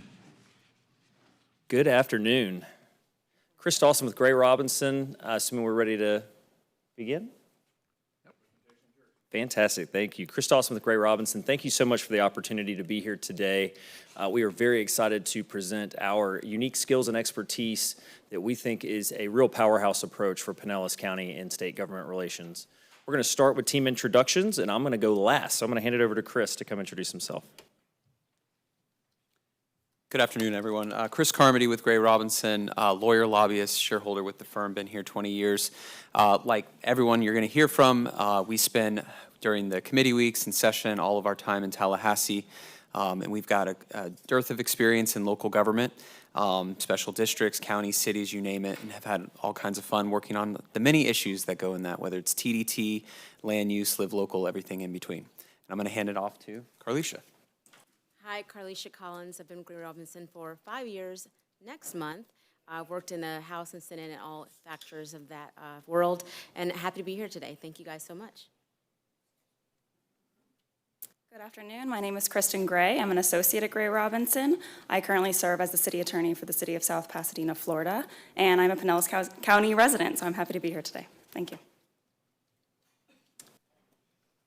And good afternoon, I'm Robert Stewart. I'm out of the Orlando and Tallahassee offices of Gray Robinson. Been with the firm about 19 years. Prior to that, served as a legislative aide in the State House, and so got my start in the process and then have been a part of the Gray Robinson team since 2006. Super excited to be here in beautiful Pinellas County and for the chance to share a little bit about our firm. Additionally, we have Nikki Day on the team. She couldn't join us today, but she is a Pinellas County resident and has a rich history as a local government attorney, board certified, and has provided services to both the county and municipalities throughout the county. So a deep local touch there with Nikki. And lastly, Chris Dawson. I am the proposed team lead for the Gray Robinson team. I'm based out of the Tampa office and have been over in this market for several years. Started with the firm right out of law school, so I am an attorney as well. I'm going into my 14th legislative session, and I also have a background in civil engineering, so I draw upon that technical expertise, and helping to build resilient and communities of the future is really what I've been passionate about for my career, and very excited to be able to do that where law and politics coincide. Robert's going to come up and touch a little bit on the unique qualifications of the firm.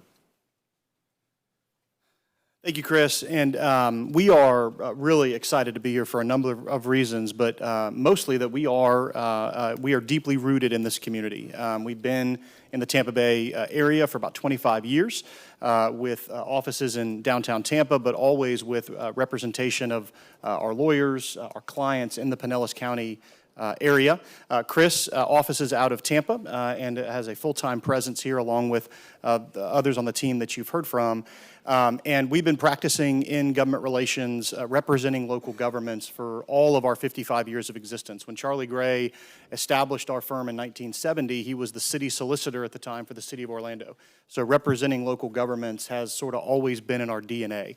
And we take great pride in that, whether it's serving as city or county attorneys at various places around the state or representing them in Tallahassee. It's something that we take very seriously. And then you see there just a little bit of the Pinellas County and Tampa Bay area expertise and experience that we have.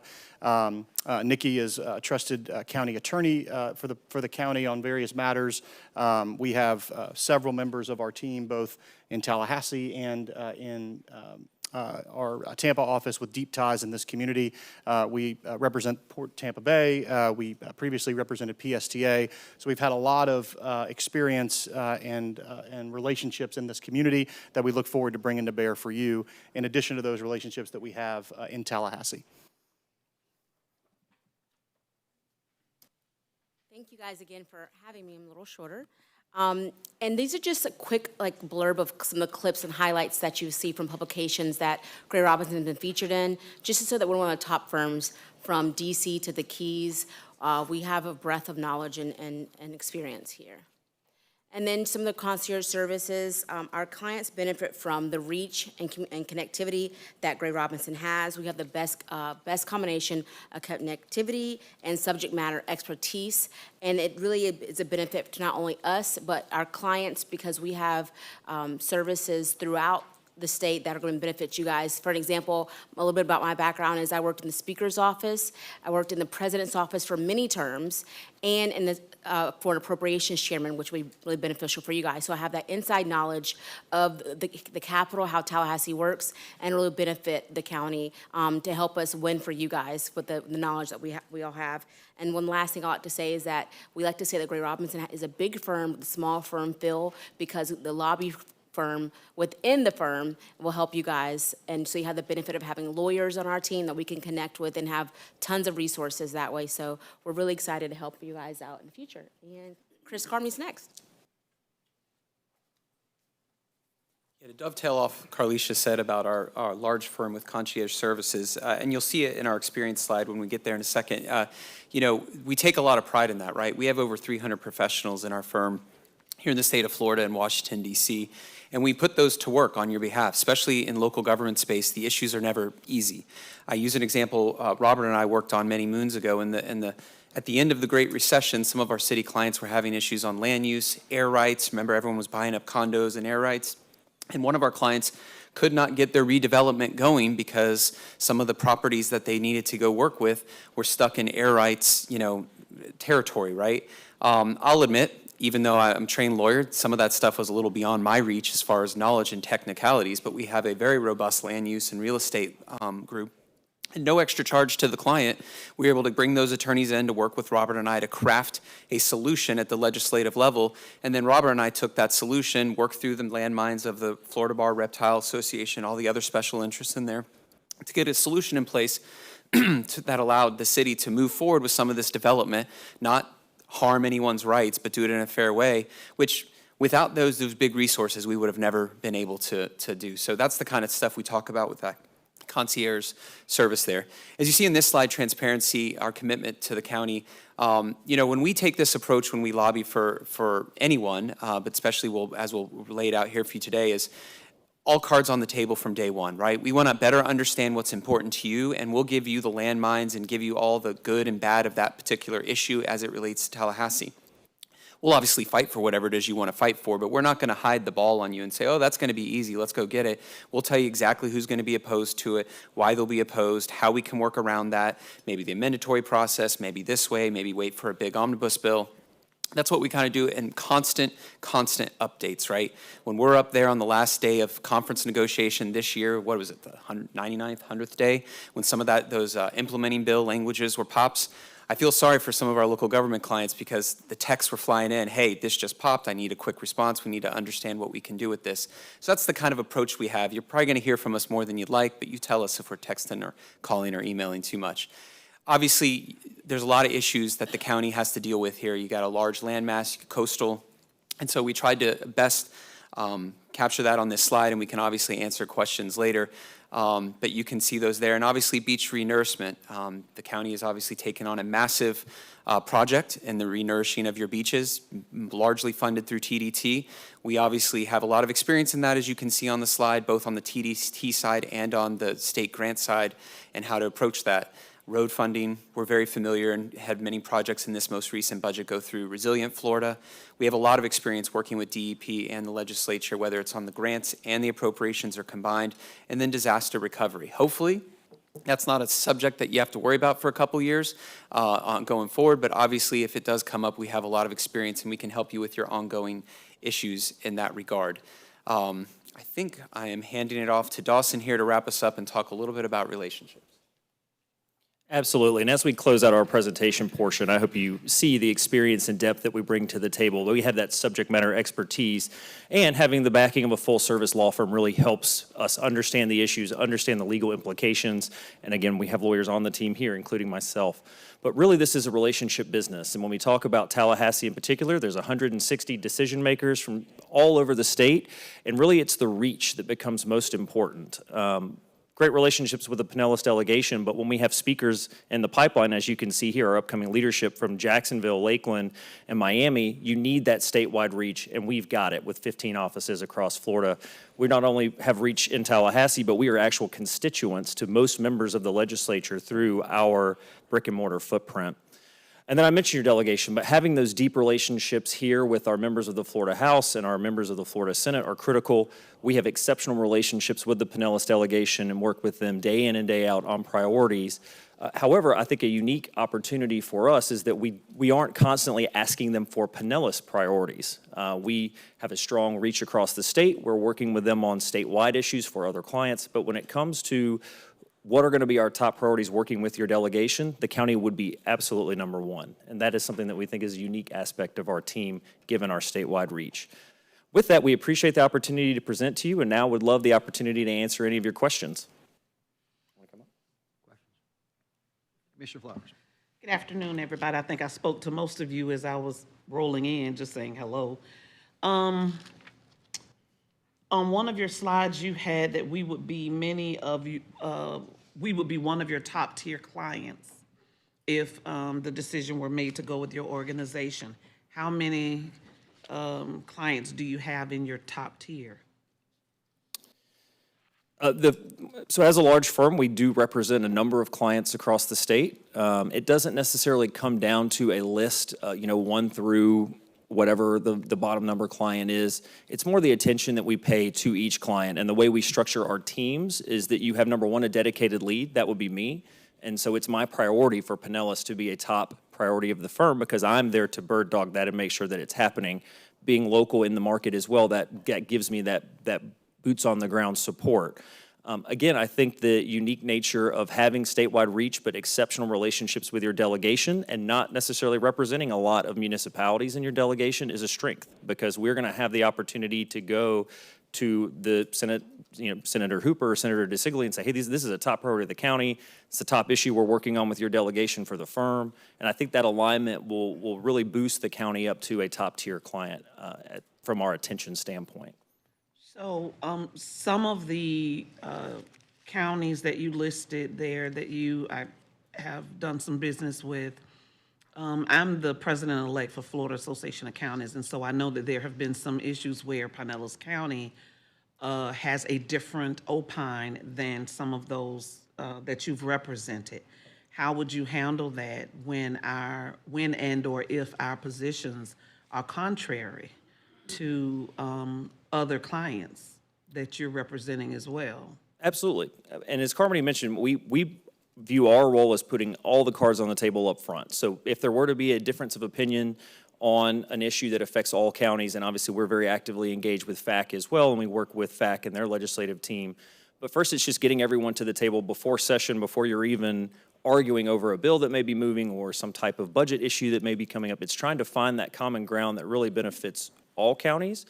And finding out where there could be opportunities for there to be collaboration rather than there being just two different sides of that issue.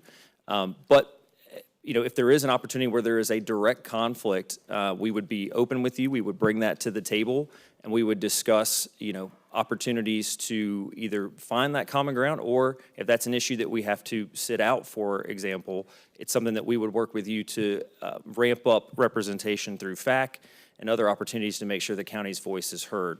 But truly, we don't see many areas like that where there is a direct conflict on an issue between local governments because, as you all, I'm sure, can appreciate, most of the time it's trying to preserve that home rule authority and making sure that we're not getting unfunded mandates coming down out of Tallahassee that really brings everyone onto the same side of the team, because we've been seeing a lot of that activity going on in the legislature. But it's about being conversational up front and being honest. And I think my last question, Mr. Chair, is going to be, are you able to provide us with a percentage of successes from the last legislative session? For example, if you had 20 proposed bills that you were working, out of that 20, were you 75% successful? Were you 15%, 100%, 90%? If you maybe have it. I'm going to let Chris jump in on that one, if that's okay. Oh, whomever, yes. Two Chris's, it can get confusing sometimes, and we have one over here too. I will admit, I have not run those particular numbers on policy bills. On appropriations, I can tell you, because we do run these numbers more somewhat out of curiosity and also to know where we stand. No firm had a higher amount of appropriations this last 2 sessions than ours. And that's on a per project, like per capita, and a total. And, you know, part of that is, and it goes back to your original question, what does that mean to be top tier, right? And I think what Chris ended our formal presentation on is probably the most important thing is, in the Pinellas County and really the Tampa Bay area, you're it, right? We have a couple other areas that we focus, but as far as like leading forward on appropriations and policy, you're gonna be the one that we start with. And that's not something we're saying for fun, that's a promise, that's a guarantee, put it in the contract if you'd like. And why that matters, and I'm looking at the 2 of the former legislators that sit with you, when we go meet with your local delegation, right, if we've got 18 clients or 10 clients or even 5 clients, we're making asks of those members, probably multiple members, and similar asks of each member, right? But then it gets to the crunch time of appropriations. What's important to you? It's not a fun conversation. We've all been in some of those conversations, right, where if I'm going to, let's pick on Ed Hooper, we're going to see him later today. You know, what's your priority here when we're talking about local issues? Well, if we've got 5 clients, we're picking our favorite kid. When we've got number 1 priority you, it's a simple question. Yes, it's Pinellas County. We need to get this done. Here's why. We've already spoken to the reps. They're going to work on this. We've already got the plan of action. So that's the way we approach it. But we have a high success rate on appropriations. We can try to get you that percentage. On policy bills, it's a little different, right? There's the amendatory route. There's just a straight, narrow bill. There's the stuff you kill. You know, we had a great kill rate this last session, right? You probably remember the CRA bill. We were at the tip of the spear, us and some of our teammates in Tallahassee, working on those bills and really going after, we called it loving it to death, right? Amendment here, amendment there, and by the end, they didn't like their own bill, and fortunately it died. But as far as policy passing bills, there's a few we've gotten down to, a few that we were going straight through non-amendatory that we were able to get through last session. But a lot of our approach too is through the amendment process. Unless it's something where the county had a policy issue that you wanted to raise up, meaning not just for the policy of passing it, but to put it on everyone's radar, that's maybe when you go that route. But there's so many land use bills, as we all well know. There's one that's gonna get legally challenged by a lot of folks here. There's so many other regulation bills that, with the right relationships, and we pride ourselves on that, you can go directly to the chair of whatever, whether it's commerce or whether it's education or whatever it is that is of importance here, or state affairs, which is probably more likely for the county, and say, here's our issue, here's what's going on. We can do a standalone, but do you have any projects and do you have any stuff in the pipeline that we can work with you on to get it in there, where you have a way higher success rate of passing, right? Because those become priorities of not just you and the chair, but they become priorities of the leader and most times the governor. So that's how we kind of approach that. I don't have an exact percentage, but we do pretty well. And that part of it is because, as Chris said and everyone said up here, we live and breathe it. We don't stop until it's finished. We don't give up. Even if a bill is kind of getting shaky on a committee, we'll go look for 15 different amendment possibilities to go get it done. And to Chris's point, and I said it too, the cards will be on the table with you on that. We'll talk about all the options with you and your leadership team of here's what we can do, here's how we can do it. Are you comfortable with this approach? Okay, let's go get it done. Thank you, Mr. Chair. Thanks for the presentation. Just a couple questions. One, thank you for your questions, because I had a couple of those on there. Private sector clients, have them, and who are they? What are the 3 largest ones you might have? We certainly do have public and private sector clients, you know, from large, you know, usually like a Target is a client, but we're on a team for Target. So when you get to big corporations like that, usually they have lobbyist teams. But do you know the other top? Yeah, I mean, the other ones that immediately come to mind are the Walt Disney Company, JP Morgan Chase. There's several kind of in that Fortune 100, Fortune 500 sphere that we play a role on. But our practice is fairly diversified between all the different sectors of state government, some from private sector to public sector, from small cities to nonprofits to big counties. We sort of we have a pretty deep and broad swath of clients that we represent. No, any areas that you have concerns about with conflicts with county? None that I see, and at the risk of sounding like a broken record, if that ever were to arise, transparency is our first rule on matters of conflict. We're going to tell you if we see something, and we hope you'll do the same. Yeah, well, I just wanted to see where you were today, so that was the first question. And so, as it relates to those businesses, you have a sense, do you have a sense of that balance between the private and the government as far as your business model goes? Are we about 50-50? We're just a rough idea. I'm just trying to. I think, sorry, I didn't mean to cut you off, Commissioner. I think we're probably 60-40 public. One that we don't represent at the state level and really not, I'll focus on the state level is home building groups, right? And that's frankly, because even if they approached us, there's a lot of friction between local governments and home building and the associations lately, so that wouldn't work out. So we don't work with any of those groups. Utilities as well, we don't work with any of the private utilities. Members of our team work with the municipal electric groups, so we're very familiar with those issues and can work on those, but we don't work on the private side. And because, as Chris said, it started, or Robert, I think, said, it started with Charlie Gray, our founding partner, city solicitor. You know, local government's been in our DNA and roots from day one, and so we tend to trend more public than private. Okay, and so no construction, no home building construction, no utility, insurance? A little bit of insurance. It's most, Brown & Brown is a client of the firm. They do property casualty. They're a broker across the state. But yeah, no home builder. We do work with some commercial construction groups, but in our experience, they haven't entangled much with the cities and counties as much as home builders, right? Every once in a while, there's something that pops up, but generally their issues are more about regulations on the state level as far as the building commission and such. Any nonprofit utilities, like the Tampa Bay Water types? So, yeah. Okay. And then the last question, tell me, I've got McMullen Booth Road that needs money. What's the general approach that you all would take to getting that on the table and getting more consideration out of Ed Hooper? Some of us are going to see him later, so I'll ask him. But tell him where it came from. Yeah. If I get sent to the principal's office, I'll know why. So, no, I mean, look, and I'm going to let some of my teammates jump in here. The appropriations process is a interesting one, and it changes year to year, right? This session, and not to steal the thunder of any of the other folks presenting or what you ever heard, 105 days to wrap up the budget, that's not common, right? We've had a couple over the years that they went into overtime and this and that, but the 105 days with an extended session, that's very unusual. Nothing any of us have ever seen, right? So, but you have a sitting budget chair here in your community. You have one more session left with him in that role. Obviously, he's got 2 more years left in the Senate and can be very influential.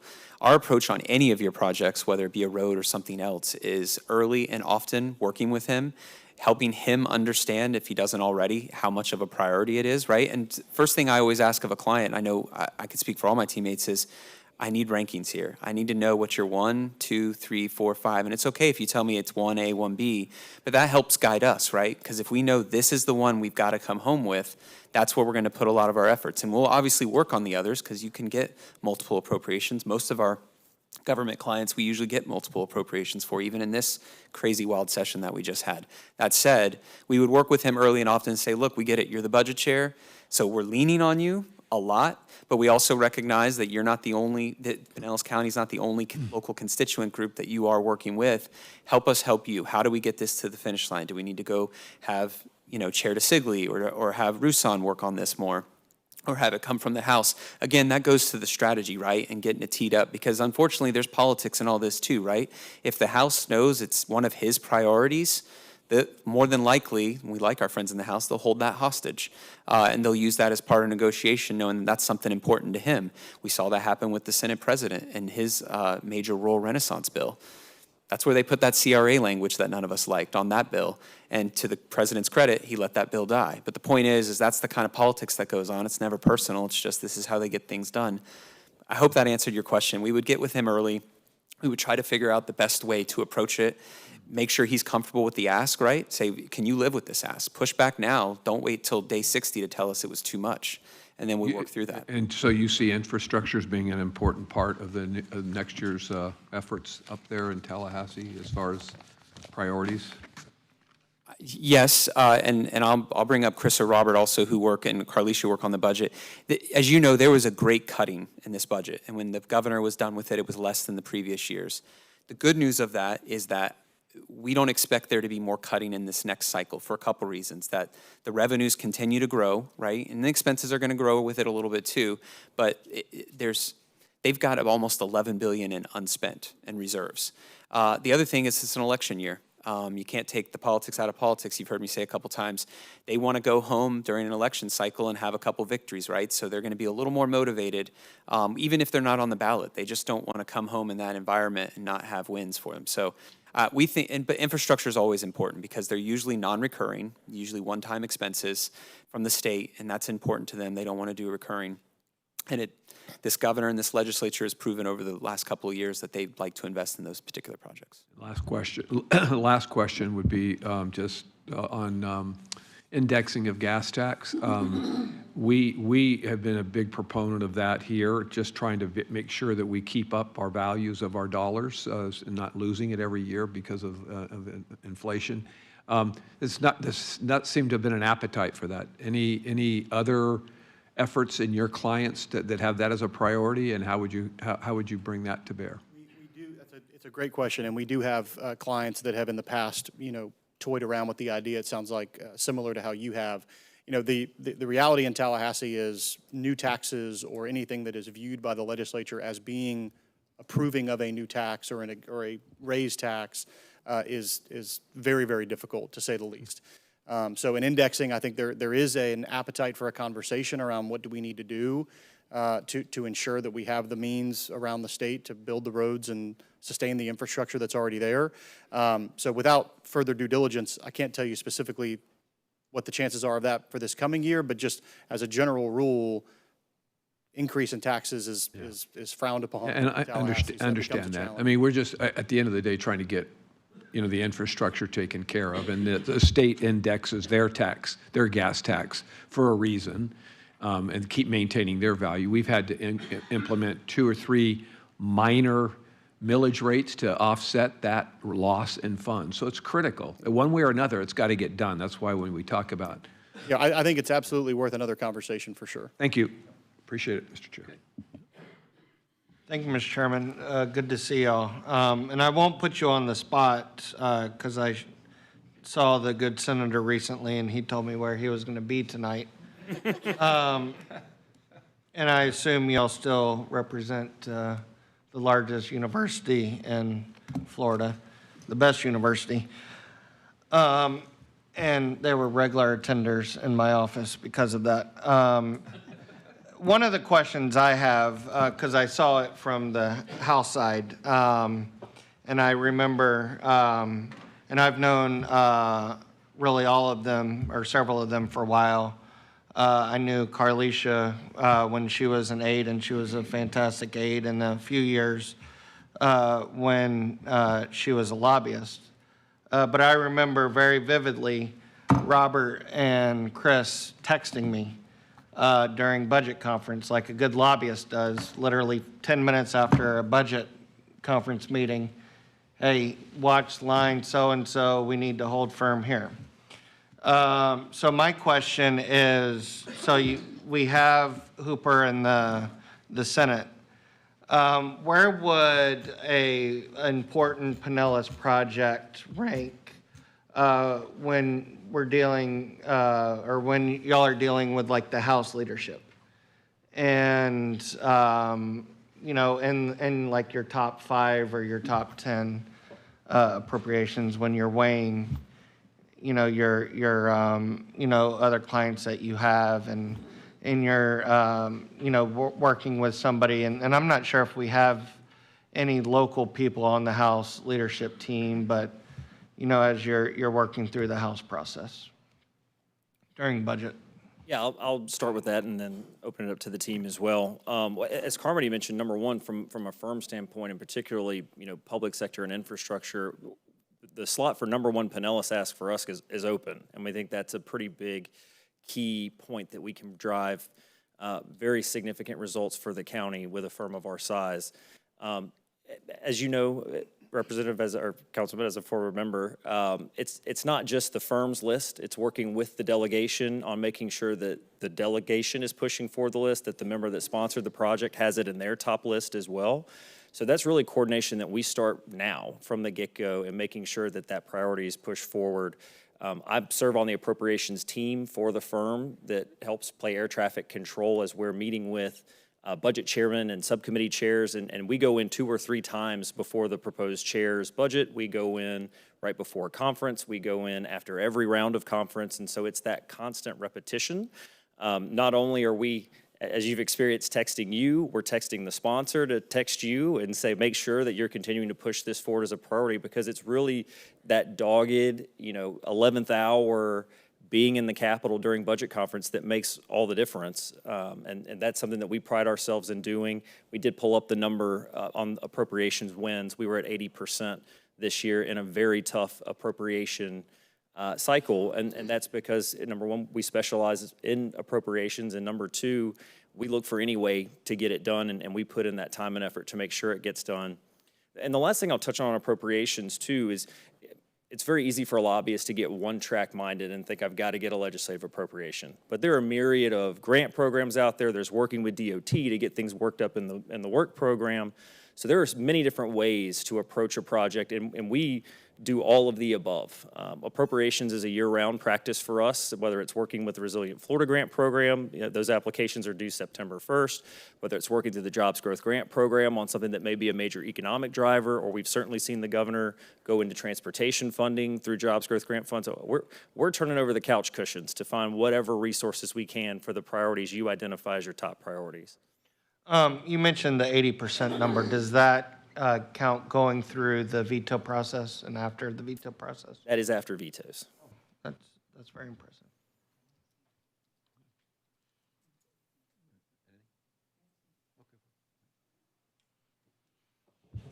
It's really great to see you all. Most of my questions have been asked one way or another, so you kind of answered them.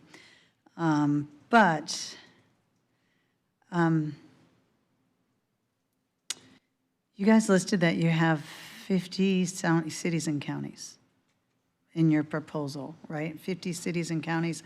And that's not just your team, that's the whole organization, right? So, and you kind of talked about Pinellas #1 and stuff, but when you've got that many local governments and a legislative body that's been kind of anti-local government, don't see that going away, especially with our CFO right now.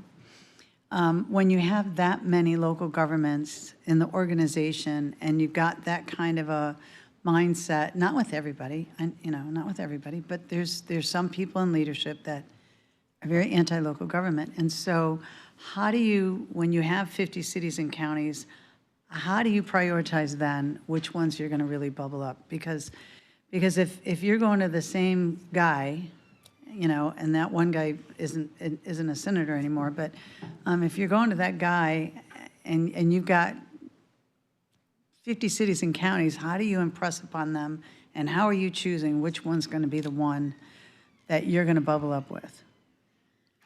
An excellent question. And first, the 50 to 60 counties and cities, that is a representation of the firm. So some of those would be legal clients.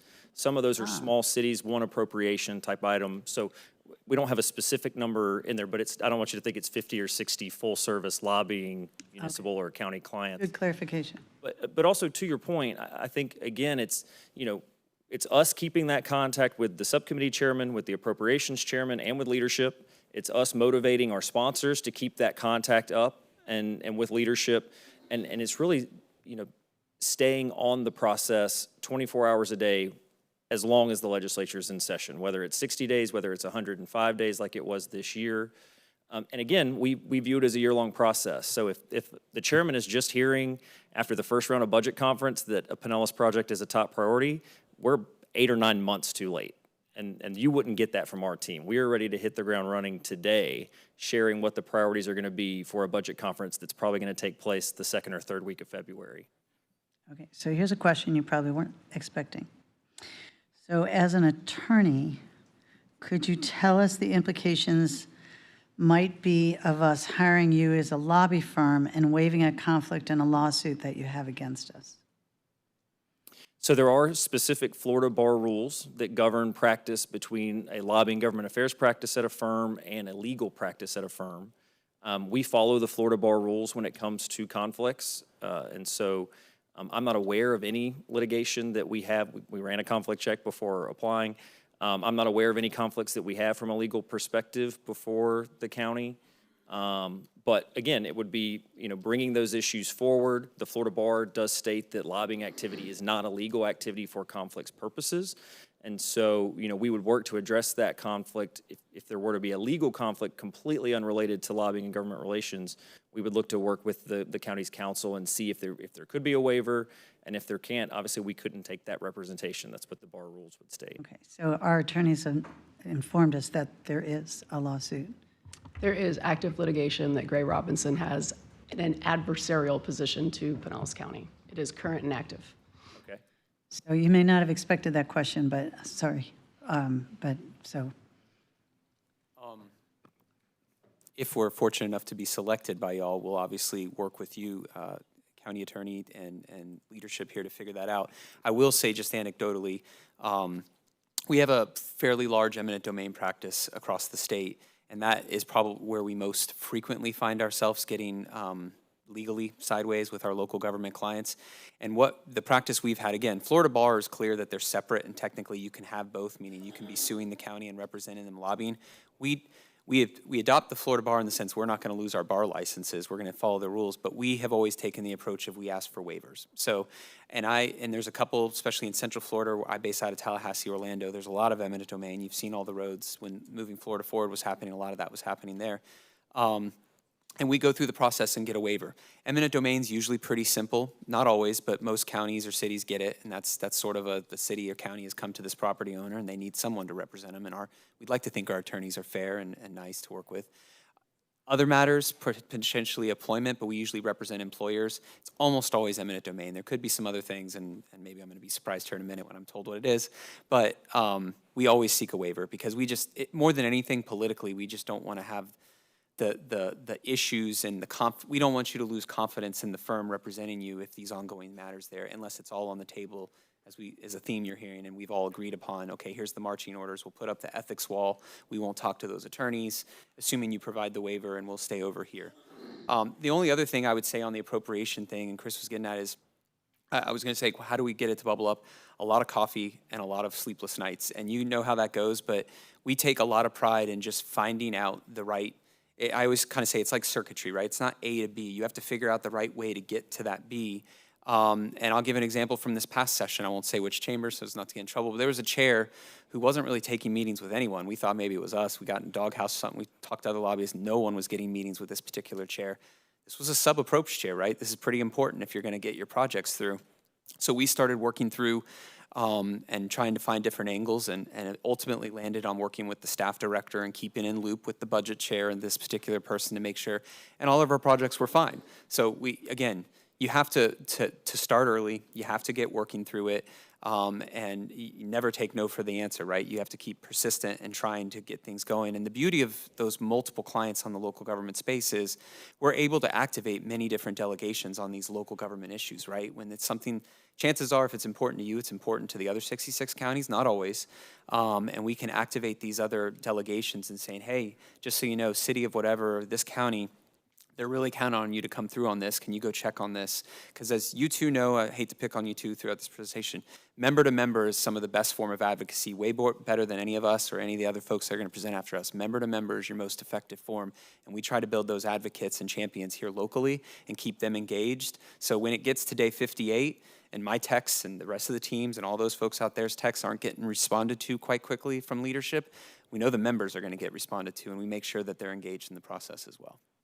Thanks. Well done. Questions? Okay, I had one question, but it was relative to legal and lobbying conflict, but Commissioner Peters asked that one. So if there's nothing else, thank you very much. We appreciate it. Thanks. It's great Okay. to see you all.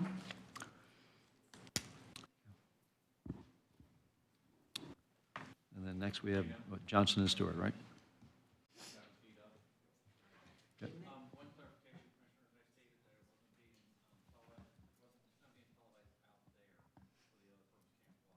Oh, okay, got it. Oh.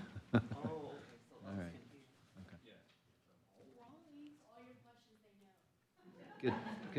Good to know. So they're doing their homework. You could have had somebody watching somewhere else. Right. And Chair, I have to leave in 30 minutes, just so, Okay. yeah. Got it. So, Barry, what I think would be best is, since we're going to start losing people, is we don't make this decision on this until Thursday. Yeah, Thursday. Yeah, we'll discuss it next. Yeah, yeah, okay. Give us some time to think about it as well. Yeah. And if we're not, here, we can watch, go back and watch it, so.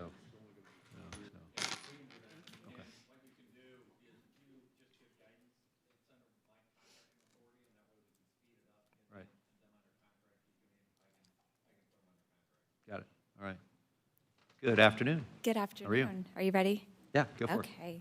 Good afternoon, everyone. Thank you for inviting us here today.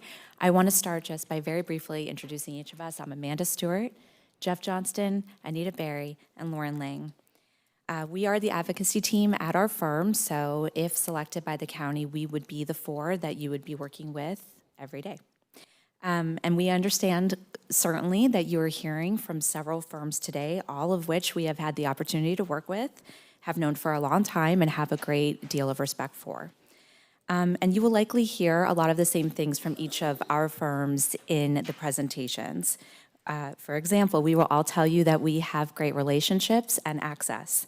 And we can all talk about our experience with local governments. And we can talk about the policy and the appropriations that we have worked on for those local governments. And we all have longevity in this process, and we all know how a bill becomes a law, and we all know how the process works. So instead of going over those points, and with the understanding that you have read our RFP, and there's a lot of details in that RFP, we would like to take our 10 minutes to tell you what sets our firm apart, what makes us different from everyone else. So I'm going to turn over to Jeff Johnston. He's going to tell you a little bit about our approach. Thank you, and thank you for having us. We don't get to bid on RFPs that are kind of in our home territory in places where we live. So we are overjoyed and honored to be here and very excited. You'll hear from Anita. Anita lives here. I live in Tampa. I also have a place here in Clearwater. So we are here. We're paying taxes. We work here. We live here. So this is very exciting. A couple of points that I want to talk about that separates our firm, I believe, and why we think we would be a great fit for you is, number one, our team approach. When you engage with our firm, you get our entire firm. And the reason why that's important is because, no knock on other firms, everybody does it differently, but you may be dealing with one person in that firm, and everybody has their individual contracts, and that's how they work. We work on every single client. So you get our entire office working on your issues on a daily basis. The other thing I think that is very important in this industry and something to talk about is conflict of interest. We take this very seriously. If you do become one of our clients and we are approached by another person to represent them that would touch your area, we would bring that opportunity to you. And we do this with all of our clients. If it is a conflict, or we deal that it could be a conflict in the future, and you tell us, hey, I don't think this is going to work, we will not take that client. We will not accept that client. So we do take that extremely, extremely serious, and we think that's good. Also, our firm is a lobbying firm only. We do not have a law practice in our firm. Therefore, we're not going to have to worry about our law practice representing clients that could be, on the opposite side of your interests. So I think that's another important point. Other than that, I think I'm going to turn it over to Anita right now. Hi, everyone. So you'll see on the screen, we have just a high-level sampling of some of the county's priorities. And we feel like we have a better understanding of your priorities than any other firm because, like Jeff and Amanda explained, we're residents of Pinellas County. Some of us were raised here, Jeff and Amanda in Pasco, Lauren in Hillsborough, and we've chosen to live here and to raise our families here. I've been a resident of Pinellas for almost 15 years, raising my 16-month-old daughter here, born in a Pinellas hospital, will go to school here. And so the interests of this county are very important to us. We spend our weekends at Treasure Island or Indian Rocks Beach. We go to baseball games at the Rays or the Phillies in the evenings. We know the difference between North and South County and the challenges of the transportation between each one, as well as between your 24 municipalities and from the beaches over to Tampa. We drive those drives every single day. Like I said, we're raising our families here, and it's really important to us and to our friends and our neighbors that we can all afford to continue to live here. We saw firsthand the impact of Hurricanes Helene and Milton. My house flooded just like many of yours, and we recognize the vital need for the county to invest, the county and the state to invest in infrastructure improvements and emergency preparedness to make sure that we can mitigate against future impacts. We truly feel like we have the home team advantage when it comes to representing your interests. Your delegation members are our delegation members. And those relationships and that bond it's just simply different for our firm than it is for others. When we come to them with a client ask, and we have, several clients in this area, we're coming to them as a friend, as a neighbor, and we all have the same vested interest in doing what's best for Pinellas County. It's just a different level of conversation when you're talking friend to friend. It's our goal that as we're progressing on achieving your agenda, that we're in constant communication with the county at all times. There shouldn't be a day that goes by when you're not having some type of communication from us. It should be a call or a text on some type of political intel or to explain, a legislative action that just happened. You should be receiving emails of amendments that are filed or if a bill of interest is put on an agenda. Weekly reports that are tailored to your interests, that include every committee action that happened on a bill that you all care about. You all should be receiving those every week. We live right here. Like I said, we're just a short drive away, so we can always be here to attend board meetings, staff meetings, your delegation meetings. Those are things that we already do attend and that we're happy to continue to do on your behalf. Once the hectic season of session winds down, a lot of lobby firms, they go away, they go on vacation, but we find it's the best time to really connect with our clients, connect with the legislators, and start planning for the next session. We travel the state, we meet with legislators. Being headquartered here makes it so that every legislator is really within just a few hours drive. It's easy for us to get to them and to help to build those relationships. Our goal is that your voice should rise over every other local government's. There's a lot of ways to get things done in Tallahassee, and we don't want to just be adding to the echo of every other local government. It's why we limit the local governments that we represent, because we want your voice to be the priority. We're not just going to simply oppose bills. We're going to look for alternative solutions. Maybe that's an amendment that we can negotiate, or finding some other sort of creative pathway to get stuff done. You can do a lot in the budget policy-wise, proviso, back of the bill language, implementing and conforming bills that go along with the budget. And so it's always our goal that we are going to turn over every single stone we can to make sure that your interests are protected.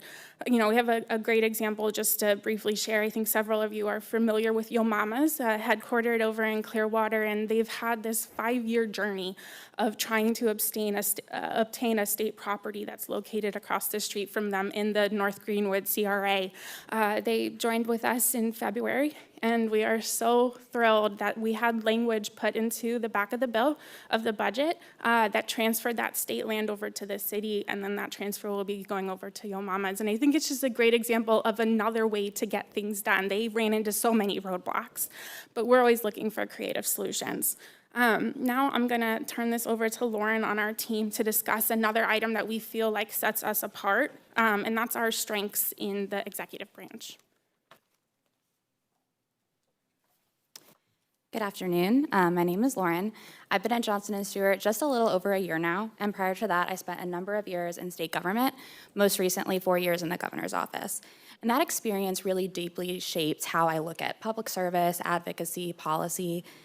And what sets our firm apart is that we do the work the right way. And for me, that starts with understanding how government works, how it truly works, because I've lived it. I was in the meetings. I understand what it's like to be on the receiving end of all of these legislative policy proposals, balancing competing priorities, and ultimately making decisions that are really impacting those in the communities that we serve. I've helped shape the policy, and I know how things really get done, and I've had the pleasure of being able to work really closely with a lot of state agencies. And that experience really gives our firm a clear-eyed view of what public officials and staff need to be making these decisions, what they're balancing, how to work with them effectively, ethically, and just how important it is for the people on the outside that are coming in trying to influence those decisions to make sure that they're showing up with integrity. And honestly, that's why I chose this firm, is that we focus on doing the work the right way and with integrity. I mean, you've heard and seen in our RFP that no one's going to outwork us, but that's true, and I knew that from my time in government, and I see it even more so now working on this team. The diligence, the attention to detail, the knowledge, the advocacy is really just superior to a lot of the other firms that I've come into contact with, and I knew when I was in government, if Johnson & Stewart was coming through that door, that they did their homework and that they were going to get way deeper into the weeds on whatever that they were advocating for. You know, we take the time to understand what our clients are up against. We build relationships honestly, and we understand that trust is earned and not just assumed. While others may cut corners for short-term gain, our firm is really focused on long-term credibility. And just as importantly, we know how to tailor our approach. The conversation that we have to advocate with a legislator is going to look really different than a conversation we need to have with an executive branch staffer. And we know our audience, and we know how to meet them where they are without losing sight of the priorities that you guys hold. For counties especially, the stakes are high and the resources are often stretched, and you need advocates who get it. You can't afford not to. We know how to communicate your priorities clearly, and we are going to operate in a way that always reflects well on you and the people that you guys are serving. You know, all of you have priorities from your constituents that are going to touch almost every single silo of state government, whether that be an environment issue, a transportation issue, and you know, our work spans way past session, way past the legislative branch. We're constantly working with the executive branch and agencies on creative ways, and I think that really sets our firm apart. How do we work proactively and identify opportunities that not every firm is looking at? That perspective really matters, and for me as a former staffer, it was really easy for me to tell which firms got it, which firms were going to be flexible, and really committed to making a change, you know, for their client. And at the end of the day, this really isn't about access, it's about trust. And I'm really proud to be a part of a team where the public officials trust us to show up prepared, they trust us to act ethically, they trust us to advocate for the right reasons, and who ultimately can successfully navigate the complexities of every area of state government. Okay, so again, you have seen in our RFP, we really detail a lot of our accomplishments. I would say that we're probably most proud in 2025 of securing over $690 million for our clients. There was not an appropriations project that we had introduced and worked on this year that we did not get funded legislatively. So we're really proud of that. As you all know, this was, how many times have you heard the word unprecedented? It was that kind of session. We say it a lot, and it really was. Sometimes they all are in some ways, but in this case, it was every way. But we still were able to get a lot done for our clients. You know, we worked offensively, defensively. None of our clients walked away without a win of some sort. It could have been appropriations, it could have been policy, either through a bill passing or through the mandatory process. But there was not a client of ours that did not have success. So we're really proud of that, and especially in a year like that. So with that said, these are a couple of our recognitions. We're proud of all of them. These are, voted on by our peers, so that makes us very proud. We like to say we're small but mighty, so you see a lot of boutique lobbying firm of the year up there. But with that, all of that being said, we'd like to turn it over to all of you for any questions you have. the same question of all of them, just to see. Hi, how are you guys? See you all the time. So one question that I have, and I've asked this, I'm gonna ask this of everybody, so it'll be equal. If you were to have a position or appropriation request from us, and it conflicted with another municipality or city, county that you were also representing, particularly for different bills and things like that. Sure. How would you handle that? Well, let me say, have you come across that? And how would you handle that? Because typically small counties sometimes differentiate from what it is that we're looking for as a larger urban community. Sure, and great question. And I can speak to it both from an appropriation standpoint and from a policy perspective. And certainly you all jump in.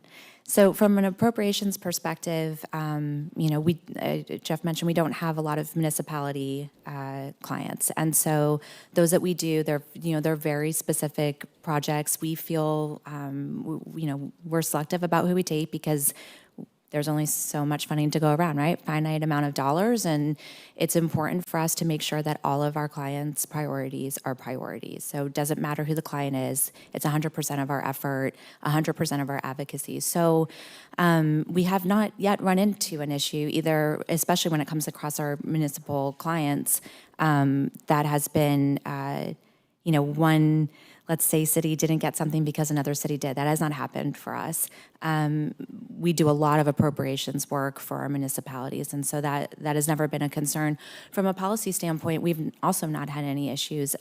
Certainly when it comes to municipal interest, I think across the board from a general standpoint, everyone has sort of always been on the same page. And then the specific ones to our municipal clients have been really specific. So advancing that has not been to the detriment of another. Does that answer that? Yes, it Okay. Thank you.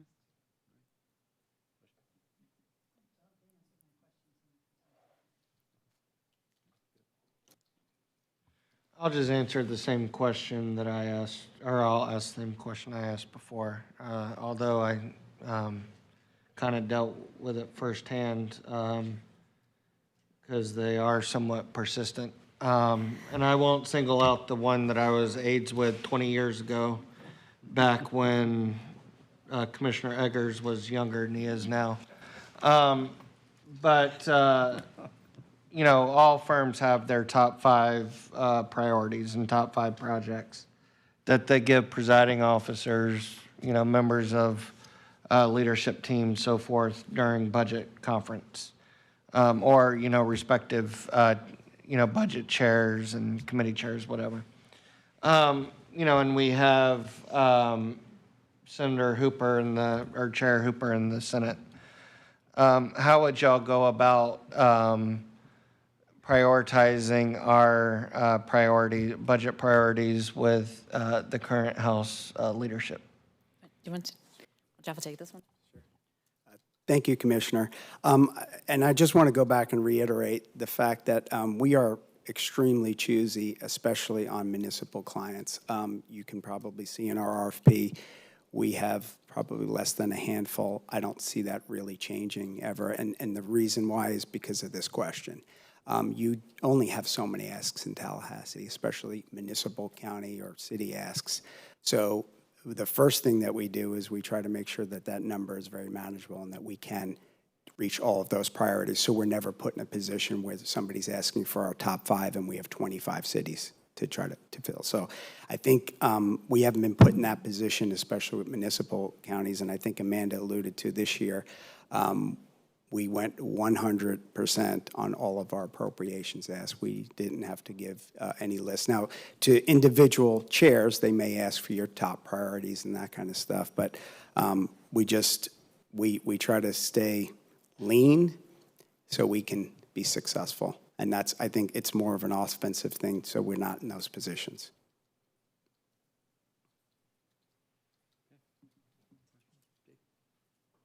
Yeah, just so you all have private companies that you represent as well, that you lobby for. Any that you see of conflict with us? Any industries per se, or more specifically, customers or clients that might be of conflict or have any conflicted legal cases with our county? Yes, before we even put in for an RFP, we try to do all that vetting. We did not see anything that we've had even in the past or anything that we could see in the future. Obviously, if something came up totally unforeseen, we would bring it to your attention immediately. We believe in transparency and being upfront, but we just don't see that being an issue. And like I said, going forward, if we would be selected, you would have first right of refusal if somebody approached us to hire us. So no utility clients that we need to be concerned about, or? We do have a utility client that is TECO. I don't know, we have never been asked to work on anything, at least our firm, we get specific asks. It's a very large team that would have conflicted with Pinellas County that we're Seems aware to be a bay apart or something like that. I'm sorry? A bay apart between ECO represents and what we are, so. Okay, all right, that's, and I just asked this one question, I'd asked the other group too. So we have the number one priority in the county. I'm kidding. It's my number one priority in my district, which is McMullen Booth Road. So that's a large infrastructure project. What's your take on next year's session as it relates to those kinds of projects? Again, just for the argument's sake, say it is like one of our top projects. Yeah, I don't want to get too lengthy with this answer, but I will tell you that I know Appropriations Share just met just within the last week. The outlook, at least for the state, the 3-year outlook, it's definitely looking a little tough. And you probably saw that they tried to cut a little bit last year. You may see some of that this year if they're being proactive. Otherwise, in 2 sessions from now, there's going to be some big cuts being made. So the outlook is definitely on the decline as far as the budget outlook for the state. With that said, I do think that the state needs to start looking at some proposals that have been put in front of them, especially when you're talking about infrastructure. I know Chair Hooper's been a big proponent of EV, trying to capture those dollars because, you know, our gas tax pays for our roads. EV vehicles right now are not really paying into that system, and I know that's something that he's really wanted to tackle. I think you're going to start seeing some proposals be brought, especially this year, knowing what the outlook is like, to try to get creative so they can continue to fund those projects. So I'm saying that even with the bleak outlook, I think there's opportunity. Everybody is pretty focused on infrastructure and roads throughout the state. So I think that's where we have to create opportunity so we can make sure that those projects are being taken care of. Yeah, fair enough. Thank you. Well, I hope you're right on the EV. As much of a warpath the governor is on right now on DEI and anything new Green Deal-ish, not charging EVs any kind of an impact fee or fuel tax or whatever seems very Green New Deal-ish to me. So just clarifying, I think I already know the answer to this question, but you're just a government relations firm, you're not a legal firm, correct? That is correct, sir. Okay, got it. All right. Any other question? All right. Thank you very much. Appreciate it. Thank you. Okay, take care.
Good afternoon, Alan. Hey, Commissioner, how are you? Good, how you doing? Doing great. Oh my gosh.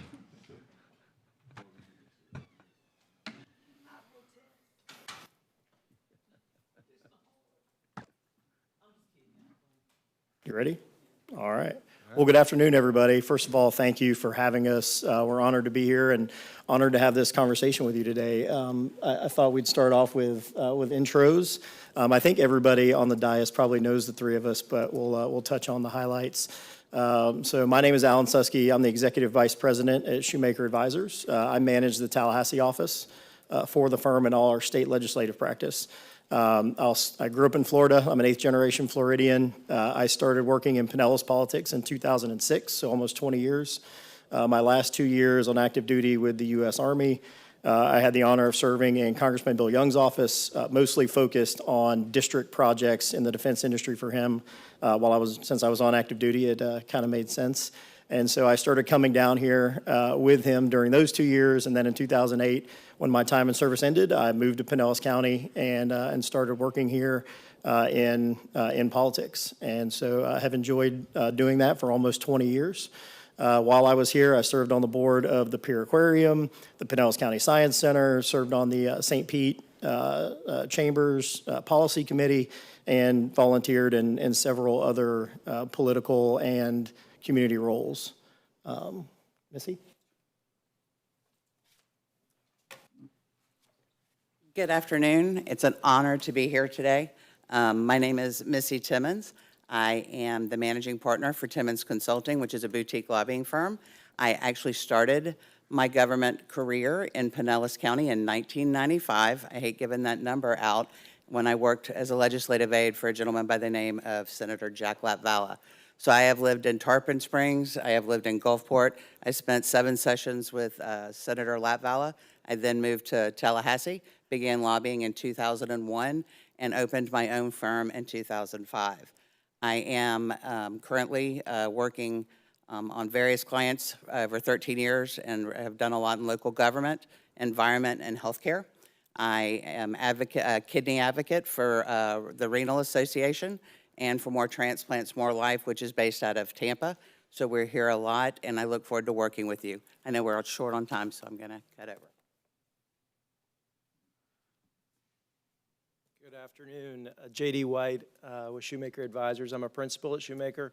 My practice is local, state, and federal lobbying, a little bit of communications and political campaign fundraising mixed in.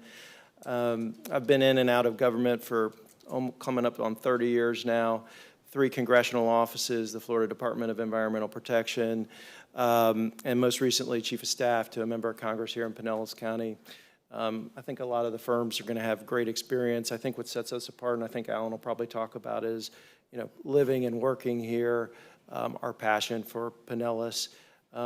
When I was in the congressional office, it was very important to make sure that all of our policies, all of our funding requests, all of our constituent service was top-notch and serving the citizens and the elected officials here in Pinellas County. So great to be here with you.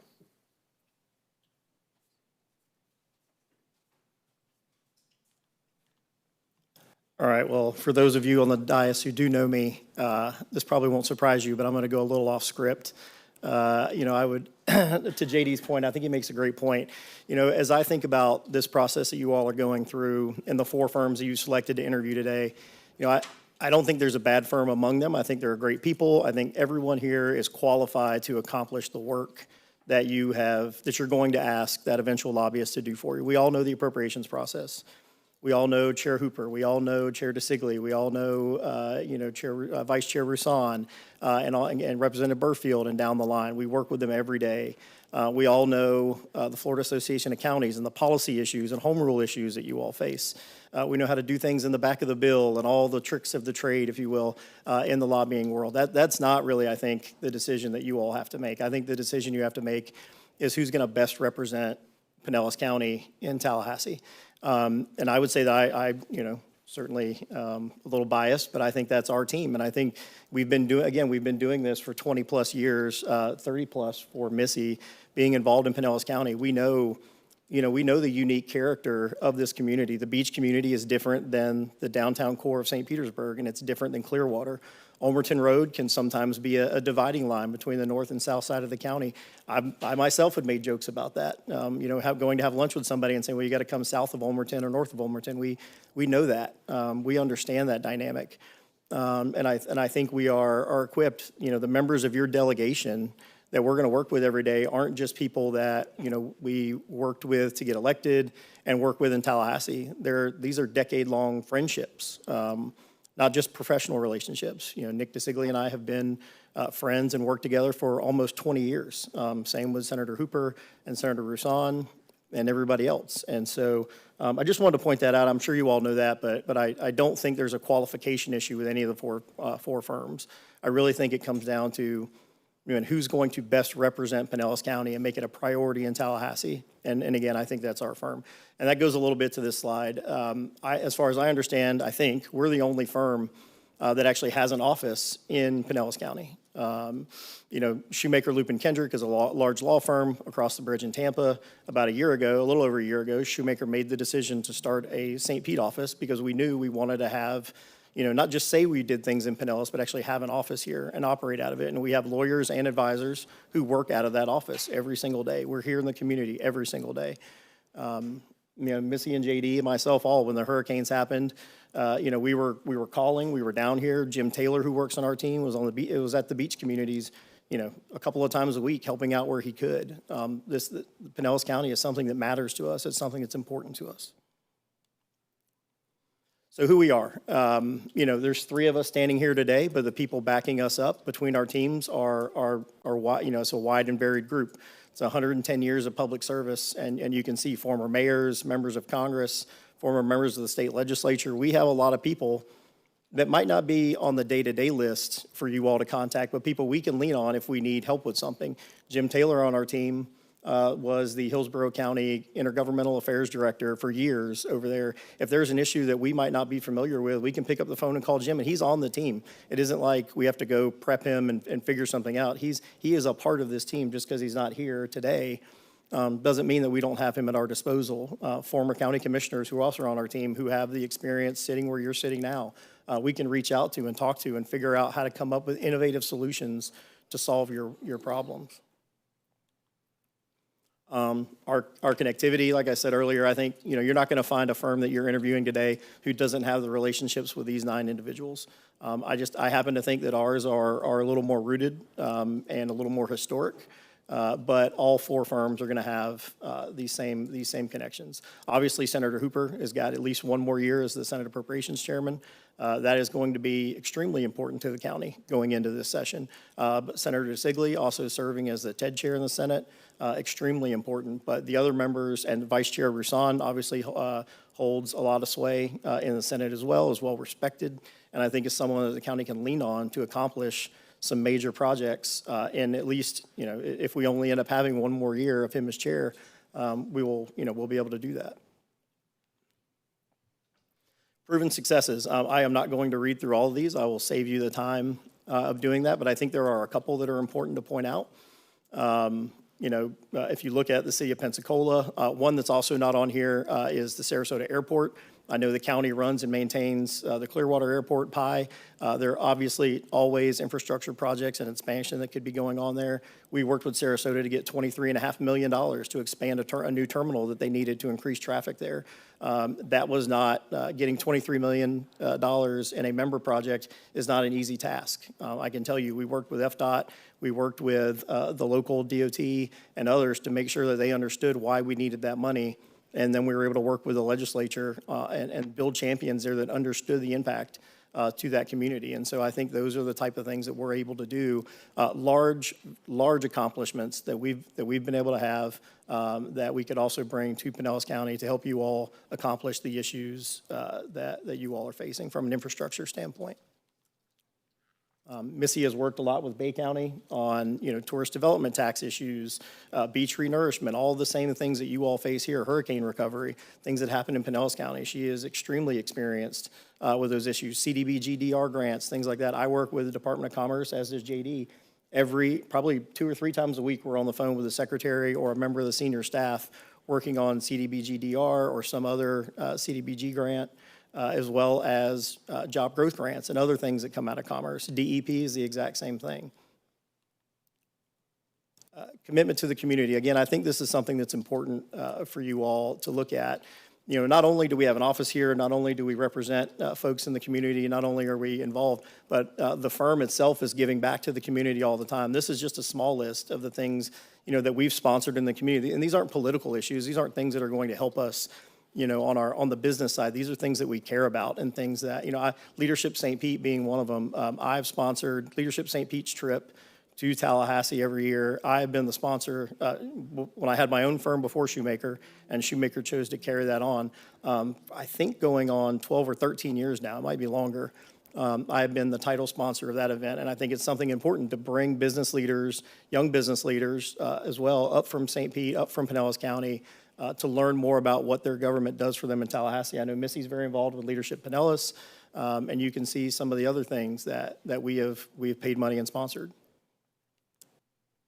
Conflict check. I know this is always a question everybody has, you know, of a firm. And so I think there's some interesting benefits to this team, in particular to your other teams. One, we don't have any conflicts that we've currently identified. Obviously, we would be very transparent about those if we did. We don't see anything. As a part of a large law firm, we go through a very rigorous conflict review, and that includes on the law side. So when I run a conflict check for Pinellas County, or a lawyer runs a conflict check for a business, that conflict check also runs through the advisor side. So even though you might not be a law client, you're a lobbying client, the lawyers still have to abide by those conflict rules. That is an internal policy of the firm, and we deal with it quite often. And from there, if we do identify a conflict, we would work with you all to see if it's, you know, is this really a conflict? Is this something that happened 10 years ago and you know, you don't really care about it anymore? Or is it a current issue that would block either the law firm from doing legal business or from us doing something on the lobbying side? So it's not just about the advisors and the lobbying. It's also about the legal professionals that we have in Tampa and St. Pete and Sarasota.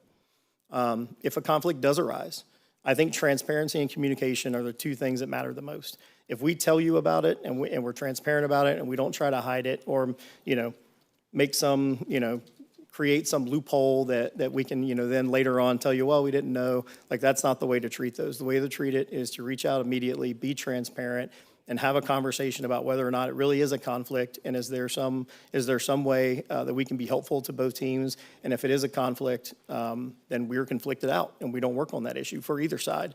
That's the way we handle it. If that does become the case, I think one benefit that we have that no other firm you're interviewing today has is we're two firms. So if Shoemaker has a conflict of something that I'm not involved in, but Missy doesn't have that conflict, Missy can still work on it on your behalf. I might not be able to, or someone else might not be able to on our team, but Missy still could. And the same thing with Missy. If Bay County has an issue that you all are adverse on, we could still work on that, and Missy would just step back from that one issue and continue to work on all your other things. So I think, again, transparency and communication and having two teams is something that we can bring to the table that nobody else that's interviewing today is bringing. So why us? You know, I kind of started with that, I think, a little bit, so I'll talk a little bit about it. But, you know, we are a mid-sized firm. You know, we're not a small boutique shop. We're not a large, you know, firm with hundreds of clients.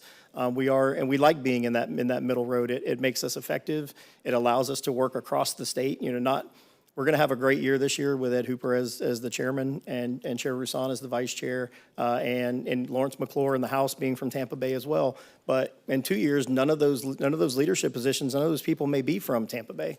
They may be from Miami. They may be from Jacksonville. You know, they may be from the Panhandle.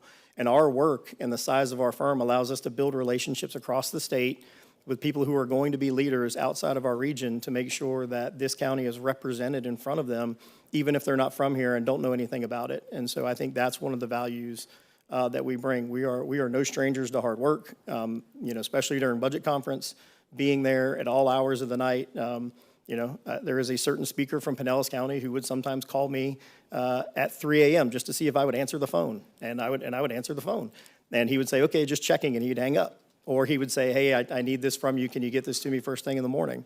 And so we're used to that. We know that's how this process works, and we're committed to doing that on behalf of the county And we've shown that with the results that you all saw in the proposal and what we showed on the slides.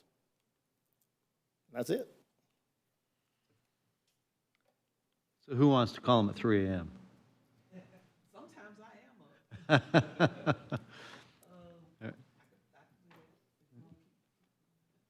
All right. Question? All right, well. You covered it when you stated, when you put up your conflict piece. So let me ask you this. Have you ever run into I'm sorry, Renee Flowers, how you doing? Hey, good, Commissioner. Have you ever run into a situation where, in fact, Shoemaker has a conflict and a client that she may be representing also would pose a conflict with another client? I have not personally run into that issue. I'm not going to say it's impossible for it to happen. I think again, one of the values is the likelihood of that happening is much lower than the likelihood of just one firm being conflicted out. If you have just one firm, then they're much more likely to be conflicted out than if we can actually look at it as two different firms with two different sets of clients. So I think our chances of having that happen are very, very minimal, especially compared to our counterparts. I'll give you an example. Through the Florida Association of Counties, we were supporting small cities, especially when they were looking at broadband, because we know rural communities really needed that support because mostly farming communities, and so you would lose the ability to access technology. So you had a number of small communities, small counties, who were really gung-ho and pushing for broadband services. And even going down to Key West, in Key Deer, Key Largo, you'd be losing connectivity. But when you went to some of the other farming communities going north up towards Tallahassee, if you're taking 10, they didn't have that issue.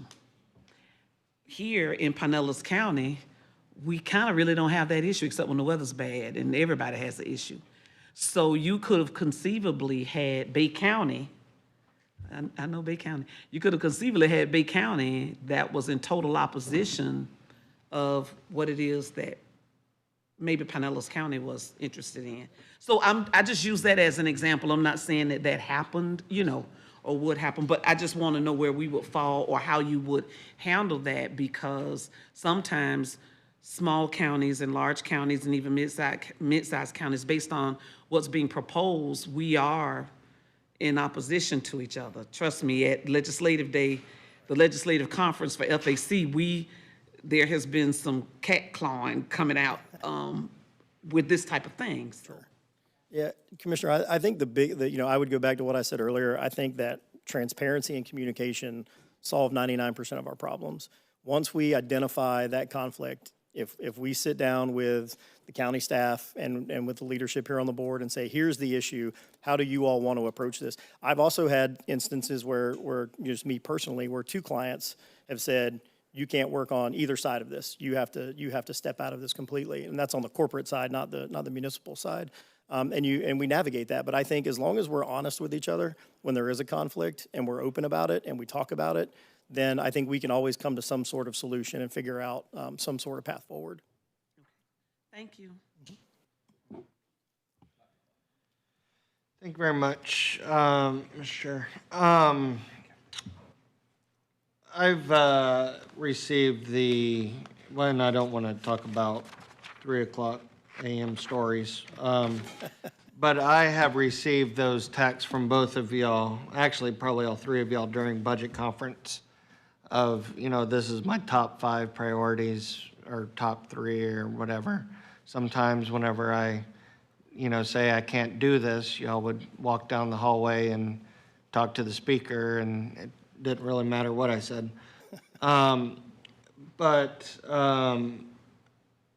So, we have Chair Hooper in the Senate. What would be your plan of getting our top priority or top 2 priorities in Pinellas County passed in the House this year? Yeah, so I think that we are blessed in Pinellas County with a 9-member delegation.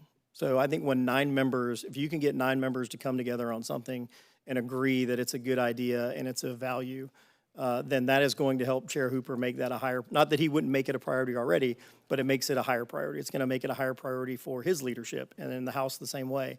If it's something that has a regional impact, I think that's going to help Chair McClure make it a higher priority, even though he's not from Pinellas County. So I think, first of all, the first thing we would do is coordinate with the entire delegation, not just, I think you all know you get a member to file a form, and that's kind of how the process starts. But I don't think for a county of Pinellas County size and the priorities that you have, that it's about that one member and that one champion. I think we have to work and make sure that all members of the delegation are a champion, and they might not have their name on the form, but that they all have it on their list and they're all pushing for it, because the goal would be, as always, and would be, to get it done early. If we're sitting around on the last day or two of budget conference when the supplemental lists are going to come out and we haven't gotten our projects fully funded, then we're all a little nervous about what's going to happen. My preference would be to have these things, especially your top 1 and 2 priorities, be delegation-wide priorities, and working with everyone so that we can try to close them out early. And at least one of them out early, and have the second one almost fully funded, so that the ask of the supplemental funding list at the end from the presiding officers and the appropriators is a minimal ask. And I think that's how we do that. I don't think we do that just because someone is from here and represents the county. I think the way we do that is by making everyone row in the same direction and talk about this as either a regional priority or a delegation-wide priority, and I think we can make that happen. You mentioned during the presentation the Bay County experience, and particularly, and I always butcher this, but CBDR, which is something that we're going through actually right now. Can you talk a little bit more about y'all's experience with that? Sure, yeah, and I'll let Missy talk a little bit about Bay County, but I can tell you specifically CDBG, and then there's DR, there's all sorts of other, kind of the last 2 letters that follow on. There's several different buckets of CDBG grants that flow down from the federal government to the state government, and most recently to local communities. I think you all have gotten some money directly from that as well. And so we work with the Department of Commerce to prioritize those projects, work with the secretary and his staff to make sure they understand the impact on the community that those are going to make. And so, there's obviously only a certain amount of money they can spend. And so we want to make sure that your list is prioritized, and we do that, again, by working with the whole delegation to make sure it's a delegation priority, but also to bring you and your staff in early to meet with the department, to meet with Secretary Kelly and the other folks who handle those issues, so that, they don't just get an application. If they get an application, the email or website application, that's one thing. But to come in and actually have a conversation and be able to ask thoughtful questions and get thoughtful answers from your staff who are the experts in these issues, I think is how you move your way up that list. It's being ranked 10th on that list is very different than being ranked 2nd. And I think those in-person meetings with some preparation are the way that we move that up. That's my personal experience, but I'll let Missy talk. Thank you, Commissioner. As I've represented Bay County, they brought us on after Hurricane Michael in 2018, which was a Category 5 storm. We are still in the process of recovery from that storm. So to manage expectations, I was making phone calls last week, following up with emergency management, still working with consultants, trying to get things pushed through. So it goes on and on and on. But one of the things we had in Bay County is we have 1 senator and we have 1 state representative. So our recovery is still ongoing in 7 years. I believe, if I could make a suggestion, we're talking a lot about appropriations, which are important when it comes to rebuilding. You're going to look at water. You're going to look at transportation and infrastructure. But I also caution you that you also want to think about policy and the influx of how your communities might change. That's one of the things we're going through now with the Cap 5 is the growth that comes after a storm. So as you're going through, and we can talk about money, and money's important, and we definitely make that a priority to bring it home, but we also need to start having the tough policy questions amongst yourself as a county commission of what you want your growth to look like, and we need to be part of those conversations. What we do from a Bay County perspective as we're approaching policy and we're approaching the appropriations, still recovering, like I said, 7 years later, and I will say consultants are part of this, and not on our side, but the hurricane recovery consultants. We're seeing certain communities come back faster than others, depending on some of that, and we're happy to be the go-between to help with that as well. But the policy is also a very important part, whether it be the Association of Counties, whether it be Pinellas County and what you need from a growth perspective. I would look at infrastructure. I would look at your water.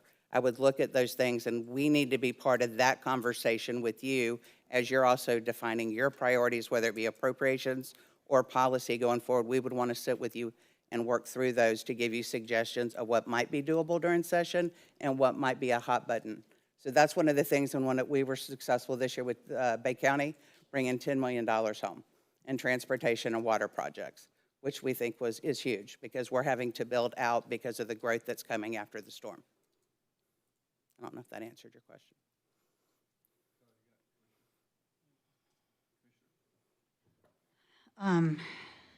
It's great to see you. It's so great to be here. This, I think, is, I think this one's more for Alan, though. So, you know, I was going through your proposal, and you have 6 cities in Pinellas County that you represent, and I'm going to assume that you're going to get all those renewed. So that makes this one's, that question is tacks on to Renee's question, right? How do you prioritize? But when you have 6 cities, and you've done a great job. I mean, you listed how much you got for them, and I've actually called the cities. You know, you had Oldsmar as a reference, and after I called Oldsmar for the reference, I thought I would call the other cities. And so my question is, when you've got 6 other cities that you represent in Pinellas County, and then you represent the county, how do you manage that when it's either a policy or an appropriation, mostly appropriation when it's the little cities, especially with the recovery, because the cities are asking for a lot. How do you prioritize that when you've got silos in the same place and it's 6 of the same cities and 1 of the same counties? And Missy, it looks like you got the answer to that, but that's Walk that walk. There you go. I've walked that walk. Help me with that one. We don't have as many cities as Pinellas County, but obviously we have multiple cities in Bay County. And we've had to, you know, prioritize. One of the things I gave Bay County my word is through the biggest part of the recovery, I didn't represent a city, and they asked me not to. The one city I do represent is my hometown, and I was asked to help them in the appropriations process only. One of the things that Shoemaker and I've discussed with regard to Pinellas County is I don't represent any cities in Pinellas County, and I've given my word that I won't if we get this contract and go forward. So you have my commitment, because I do know potentially that can be a conflict as they're ranking. And so you have my word, and that's one of the beauties of us doing a joint venture, is you have my word. I will not represent any city governments in Pinellas County. Yeah, I know, but when we go to a legislator, even the delegation, and you got 6 requests, and some might have more than 1 based on the damage they've had. So even when it's coming to appropriations, it's like, Pinellas County's getting all this. I mean, I'm used to Miami getting all this We got because in they have so trouble much with Panama City the first year. They didn't get any appropriations, and we brought $9 million home. Yeah. You know, a lot of that's up to the legislator and the projects. So, I mean, that's why I think it's important for us to sit down with you first and work with you. That's one of the things we do, is I'll be in Bay County, I'll be at the city of Lynn Haven, and I work with my local governments. I meet with them ahead of time, and my county manager and my assistant county manager and my city clerk, and we talk, and we try and figure out where we can find synergy as well. For instance, water feasibility. Instead of everybody trying to build their own water, we're all trying to work together to do feasibility studies to build one plant. So that's also a benefit sometimes when you have municipalities and a government where you can find synergy to work together instead of working against each other. So it can be a benefit, but also we have, you know, that safety net that if he's got to do the cities, you've got me strictly working appropriations for the county. Thanks, Missy, that was helpful. Yeah, and Commissioner, I would just add one thing. We have represented all those cities for a number of years. And I think we've been very successful for them. And we have never been in a position with 9 members of the delegation, with senior leaders coming out of the county, where we've had to say, pick this city over that city.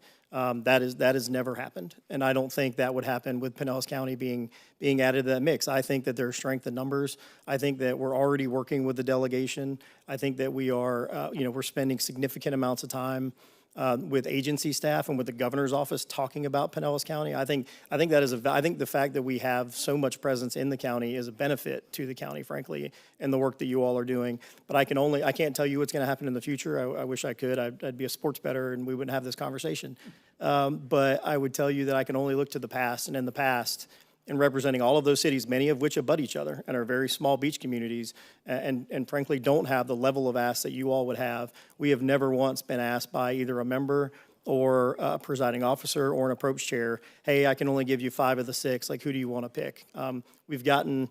We generally try to get as many done early as we can. As I mentioned to Commissioner Latval's question earlier, if we can get 5 of 8 projects, 6 of 8 projects done early, by the time it gets to that presiding officer level or that appropriator level, we're not asking, all that stuff's done. That's off the plate. That doesn't impact what the other counties are getting. I think Miami-Dade is a great example. They get a significant amount of funding for all of their small cities and the countywide, and it isn't to the detriment of those small units.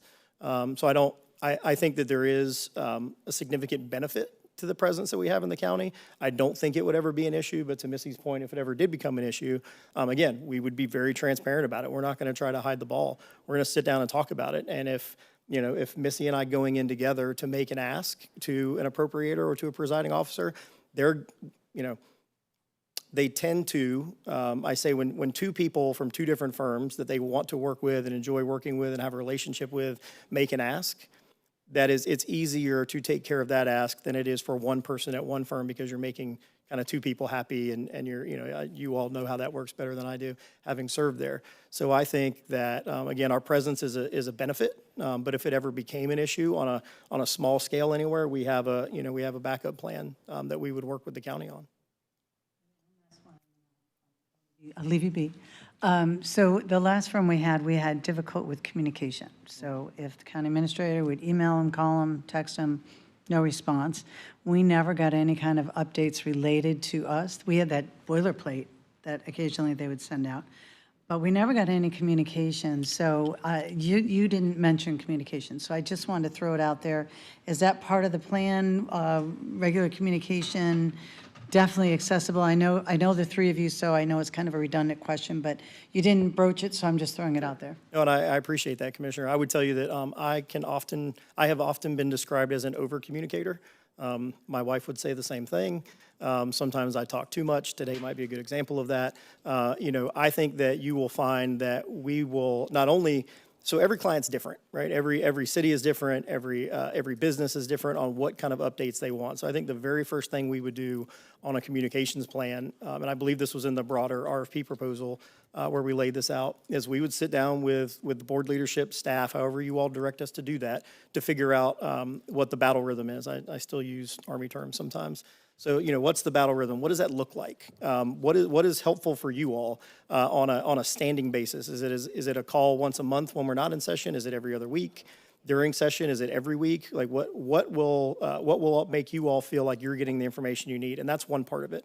But there's a more important part, and the more important part is the ad hoc messaging that we do. I think we have most of the cell phone numbers of the people in this room.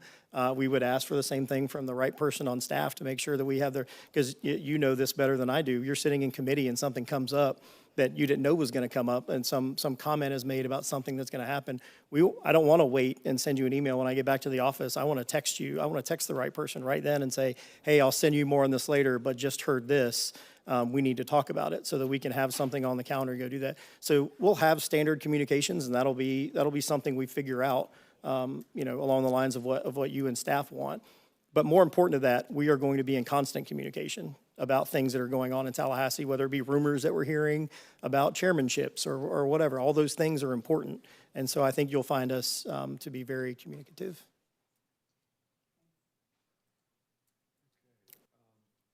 Just had a couple questions. Really relates back to the conflict question. So private companies that you represent, any conflicts that you see? I mean, I know you did all the conflict checks ahead of time. Any industry conflicts that might come our way? Utility companies, construction, development, anything that you might see as an issue with Yeah, so Commissioner, none that I know of, but again, I'm a pretty transparent person. I think you'll find that. I would tell you that the only one, so I do represent a power utility, but they don't service Pinellas County. It's Florida Power and Light. They're not in this area, so that shouldn't be an issue. However, I also represent AT&T in Tallahassee. There have been some occasions where small cell and pole locations and other things can become a challenge with the county. I can tell you that both of those, even if there was an FP&L issue that affected the county, even though they don't service you, if it's a policy issue, both of those clients are, are very sophisticated when it comes to their lobbying practice and understand conflicts and have sat down. That was actually the example I used earlier where two clients came and said, we are opposed on this bill and you can't work on either side. And it was a cup of coffee that I had with both of those principals, and they said, you just have to stand down and do nothing. So there aren't any right now, but if one of those were to come up, then we would certainly either stand back and let Missy handle that issue, or, we would try to figure out a way that we could, make it mutually beneficial, that where you all could come to an agreement on something maybe you currently disagree on. And then the last question on the conflict is, you've given a lot of reasons why having two companies are positive things for us. Any issues that we should be aware of on the negative side of having two different companies under one contract? I don't think so, Commissioner. I mean, the only thing that would come to mind is if it was, somebody I didn't know very well or hadn't worked with in the past, but Missy and I have had the fortune of being friends for many, many years, and we know each other really well, and spend a lot of time together in Tallahassee. So I don't see that being any issue. No tiebreaker issues that we need to. No, I don't think so. I think we're yeah, exactly. Yeah, we both communicate very well. I'll just put it that way. All right. Well, one infrastructure project, McMullen Booth Road, important to the county. It's also inter-county related. It's important to Pasco as well. Any thoughts on that kind of project going forward and having any kind of legs in the next session, infrastructure projects and or inter-county road projects, anything like that that might rise up, or are we looking at a pretty tough time? So I think overall, the budget session we saw last year is probably very similar to what we're going to see this year. I think you are going to have, and I'm not speaking for him, this is what he has said publicly, I think the speaker wants to continue to see cuts to the budget overall. I don't know that that's going to impact infrastructure necessarily. I think there are some other areas where he sees some efficiencies in government that he would like to cut. I don't think if he's trying to cut road projects and water projects necessarily. So I think what you saw last year will be a lot of what you see this year, a lot of back and forth on how that works. I would tell you, I think that you are better off advocating for regional projects like you described than you are individual county projects, because our ability to go to the lobbying team in Pasco County, let's just use your example, right? So Pinellas County and Pasco County, and say, hey, this is something that impacts everybody, and take that to, Chair Hooper represents both counties. Lawrence McClure is right outside of that window. I think going to them and saying, hey, this isn't just for us, and it's not just for them. This is something that's going to be good for the entire region, and we're joined at the hip on it. And we're going to advocate jointly for it, and getting two delegations to support it, I think makes your chances of success on a higher price. I'm assuming it probably has a higher price tag than some other projects, is probably going to be more likely to be funded. Okay. Thank you. And we do that a lot. We do a lot of joint projects. Appreciate it. Anybody else? I have one more, and it's just technical, which it's not happening now, but what would be the implications of us hiring you as a lobby firm and waiving a conflict in a lawsuit that you might end up having against us? Currently, they don't, right? Shoemaker is actually currently representing the county. So On a matter we just hired them for. Okay, so you're representing us, so that's when you got two arms going, because you have two arms going, so does Gray Robinson. And so let's say next month, your firm is against us and suing us.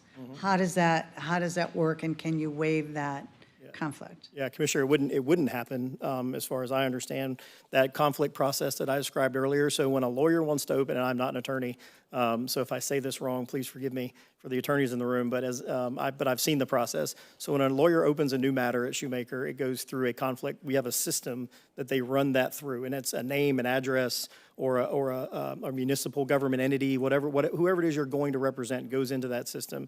And anything in that system that is tagged with a similar name would show up on a conflict report. That conflict report goes to either the lawyers or the advisor. that is attached to that issue. So if we represented Pinellas County and a lawyer was going to be hired to sue the county, that would come to me, and the managing partner would call me and say, hey, can you call the county and see if this is really, if it was something from 10 years ago that you all don't care about, maybe it's not really a conflict. But if they're going to sue the county now and we represent the county, we would obviously say, no, that's a conflict. You can't take that. You can't take on that matter. And it would go away. It is a very, it's a very strict process at the law firm. I just had to be consistent with the two firms that have that. Exactly. Thanks. Commissioner Latvalle, you had another question. Thank you very much. You talked about Mr. Taylor being a part of this team, but not being here. And you mentioned some other like former elected officials that are part of Shoemaker Advisors.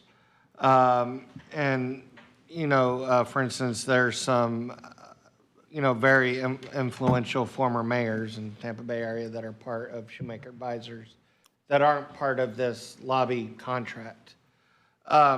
But would you be able to, since they're part of Shoemaker Advisors, if you needed them for something, would they be able to like work on our behalf on a special project or anything like that? Yeah, absolutely. So I would tell you that every member of our team is on this contract. And so although they might not be the everyday POC, every single member of the firm is there. So Mayor Buckhorn in Tampa, Mayor Kreisman here in Pinellas County, former County Commissioner Sandy Merman, Les Miller in Hillsborough County. I can't tell you the number of times that I have picked up the phone and called Les Miller and said, I have no idea what this is. You've been doing this for 40 years. Can you help me? And he says, absolutely, let's go get a cup of coffee and I'll walk you through the history of this, et cetera. The same thing with all the other people that I just mentioned. So they are at our, they are at our disposal as we need them, and just like we are for them. They're oftentimes, they mostly do local work. They don't really come to Tallahassee a lot, but if they have an issue locally and they say, hey, somebody brought this up and I think there's some legislation about it. Can you have lunch with my client and talk them through it? And that isn't, that's not for, we're not going to charge them a fee for that. We just go sit down and have lunch with our friend and help them try to solve their problem for their client. And they in return do the same thing for us. So our entire, and Ashton Hayward, who's the former mayor of Pensacola, is on our team and has dealt with a lot of issues up in the Panhandle and their expansion. He's another great resource for us. So we have all of those resources, at kind of our beck and call if there's something that we haven't dealt with before. Any final questions? Great, thank you all. Appreciate it. Thank you all. Have a great day. Yep. Okay.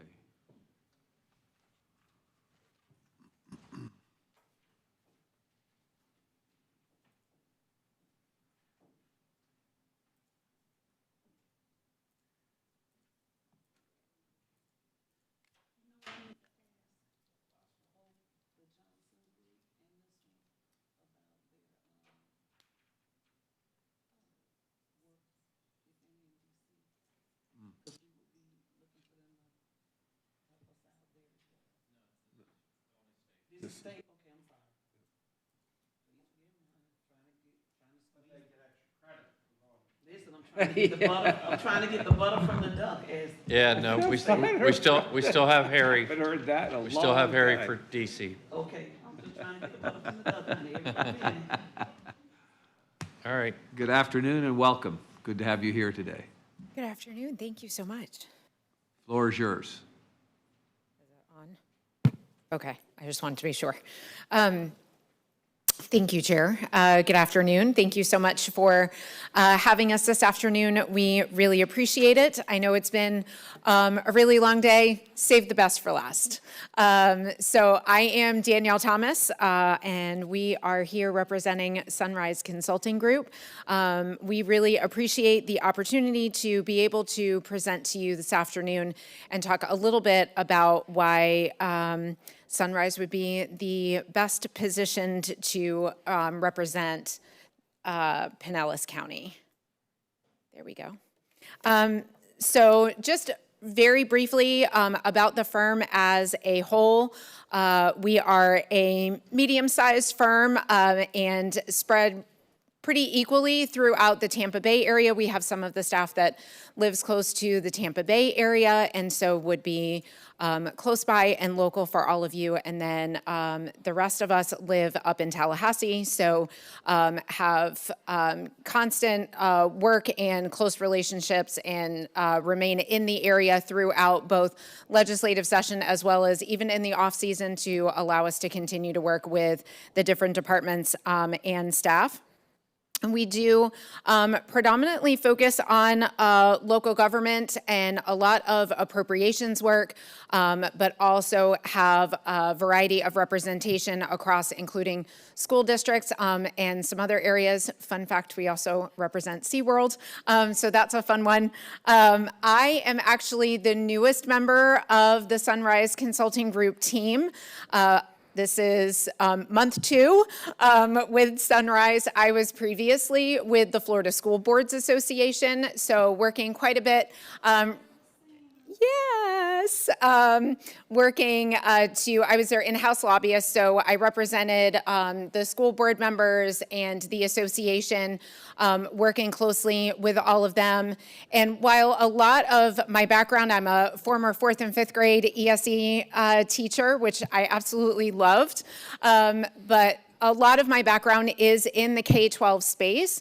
However, there's actually a lot of commonality when it comes to school boards and school districts, and especially counties with having individually elected members. A lot of the issues that I've worked on policy-wise, especially in the last 4 or 5 years, are also issues that our counties face as well. So I've represented and worked on the coalition to work on sovereign immunity and the potential changes to sovereign immunity over the years.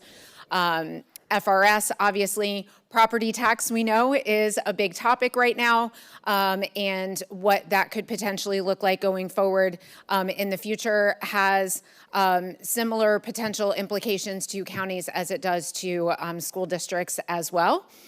So with that, I'm going to turn it over to my colleague, Andrew, to introduce himself and talk about the rest of the members and some of our other areas. Thank you, Danielle. Mr. Chair, members of the commission, Andrew Colell. We call that hazing here at this firm. Danielle got to take the opening. I want to introduce myself a little bit. I've worked in and around state government since I was 18 years old. I very much enjoy representing local governments because in some sense I almost find myself to be a small bit of a bureaucrat, and when I have the opportunity to represent a county or a city and I make a phone call to DEP, I truly at the end of the day feel like I'm still working for the state in some form or fashion. Went to Florida State, double Seminole, but something unique about me, I have a CPM, which any of y'all know what that is, a Certified Public Manager Program, which at the elected commission level, probably nobody's been through that, but I actually have gone through the CPM program with a whole host of middle management in state government. So it's amazing. You see these guys around Tallahassee, and now I actually have to call some of them sometimes, and it's been an interesting way to interact with state government that I think would serve to benefit the county. The elephant in the room with our team is Sean Foster, who many of you know, and is highly unlike our firm to not have Sean here. He just had something that he could not move today, and sends his hellos as well if you guys have ever interacted with Sean. And I want to make it very clear that he would absolutely be 100% part of this team. He is not some CEO of the firm that you guys will never see. He just could not be here today, and so he sends his apologies. But when we think about Sean, he worked for Gus Belrakis. He has a great understanding of Pinellas County. He lives in Newport Richey. He's 15, 20 minutes away from here, I guess depending on traffic. I'm from Hillsborough County, and so while I live in Tallahassee now, I'm down here frequently. And so some of the other firms that have presented today also have local roots. And so I think when we kind of talk about what makes us different, and that's really what I want to focus on, again, all of the firms are qualified. I actually think we saw some people out there that are great that we get to work with in Tallahassee, great firms. You have great options before you. And we all have great relationships, but I want to take a moment to highlight a few things that really set us apart. One, we do represent local governments. That is predominantly what we do. When we look at our client list, we don't have a lot of large companies. We have one or two. That's predominantly Gene in our firm, who's up on that screen. But when you take a look at who we have, it's other counties, some counties of similar size, some cities. And how does that make it different for us to represent you? The issues we understand. when we look at Senate Bill 818 this past year, and when you look at potentially some of the other applicants to this solicitation, we don't have a Charter Communications, we don't have an AT&T, and that was something that we are in the meetings with the Florida Association of Counties every single week. If you take a moment to review and think about and talk with the folks at FAC, who's in these meetings in Tallahassee, it is us. It's just because that's what we do. We represent all these local governments, and so we need to be part of that building coalition, because at the end of the day, when it comes to making a movement in policy, it's really coalition. How can you work with your other stakeholders when we look at the CRA bill? I don't know if anybody on this commission is familiar with the CRA bill that happened this past session. That was, how can we work with Sarasota County? How can we work with the city of Sarasota to get to their delegation, to use them as the mode of transportation to get there, to try to build value, and why we need to amend that bill to make it different than when it was filed. So we know the issues very well. Representing so many local governments allows us to traffic in information across delegations, right? Because we represent Volusia County, we're in front of the senators up there, we're in front of the House members up there, and it really gives us an interesting aspect of how we're able to interact with different delegations across the state versus a firm that predominantly maybe just does corporations and just interacts with the regulated industries chairman, doesn't have the opportunity to get across the state as much. I kind of want to talk about conflicts a little bit. We are I want to say a small firm, we're not a medium-sized firm. We do predominantly represent local governments, as I said. I did listen to y'all's preparatory meeting for this a little bit, and I know Commissioner Peters made a couple comments about Palm Beach County. I want to let you know we don't represent Palm Beach County. But what I do want to say is, if you separate the fact that we do a lot of local government work, which I think kind of puts us on a higher position to understand the issues that you guys work on, when you separate that for a moment, and if you don't consider that a conflict, again, we have no organizations that I think would be adverse to the county. The last thing that I think really sets us apart, with all of our clients, all my local government clients, last week I was visiting with a large city, and on my list is not just to visit with the elected officials, it's not just to visit with the city administrator, I've got to go see the utilities director, I've got to go see the PIO. And so we take the time to really learn the staff of our local governments, because I can't tell you how many times during session, not that there's a lack of communication, I haven't communicated with the electeds. The city manager's already said, yeah, Andrew's already taken care of this. He's been talking to the development director. He's been gathering information from the development director, passing that on to the senator to make sure the senator has it directly from the city, from the horse's mouth, from the policy expert. So we really take the time to get to know the staff, and I think that is what will make a difference for you at this county. When we talk about recovery from storms, getting to know who on your team, your emergency manager, getting to know your FEMA consultant. We are happy to integrate with your FEMA consultant, because we can be a tool to help push that ball forward when you're talking about recovery. So that's really what sets us apart. I think our work speaks for itself. I think many of our local governments are happy with us because we just really enjoy the work. It's not just another client for us. We really enjoy the work. And one thing that you guys talked about in your preparatory meeting was, where would Pinellas County be in our sphere of clients? When you look at our client base, Pinellas County would actually be pretty much one of the largest clients we have. And when I reflect on this past session, we talk about how do you really make an achievement at the end when it comes to an appropriation. This past session, I know that when we went to the appropriations chairman's at the 25th hour, we had actually one ask this past session. So we don't have a lot of clients where we have to come up with a laundry list of asks from various chairmen. So that's it. Try to keep it short and sweet. I know probably folks are ready to be done with this, so any questions? Commissioner Flowers. I've asked the same question of everybody. How would you handle a conflict if Pinellas County, something that we were requesting, whether it was an appropriation request or if it was some legislation that we were trying to work through, how would you handle that? Where would Pinellas County fall if it was in direct conflict with another one of your clients? And then if you could also share, did you get the appropriation, since you only asked for one? Let me go ahead and answer that.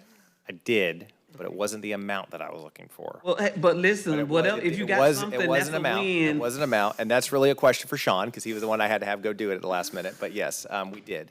So when you look at our local governments, and I don't want to be political in my presentation per se, because we are not campaigning, we are in administering government right now. But when you look at our client references, we predominantly represent fairly conservative local governments, right? And so I would consider Pinellas County the county government, a fairly conservative local government. Therefore, many of the policy things we address isn't some kind of, they're just almost never in conflict because it's not a partisan type of issue we're working on. We're working on dealing with, are you guys gonna have to inspect all your stormwater laterals, and is that gonna cost you $40 million? Well, that's right in line with the other 5 clients that I have. So we never have a conflict, and I'm really trying to rack my brain to think of one. There has been a conflict between cities and counties, inherently between the 2 types of entities, and it had to do with transportation fees like 2 or 3 years ago. You probably know more about that. I remember that. I don't even know how to describe how I handled that because every single local government lobbyist was in the exact same position. Past that, I really haven't had a policy issue where I've been in any kind of conflict with any of my other clients.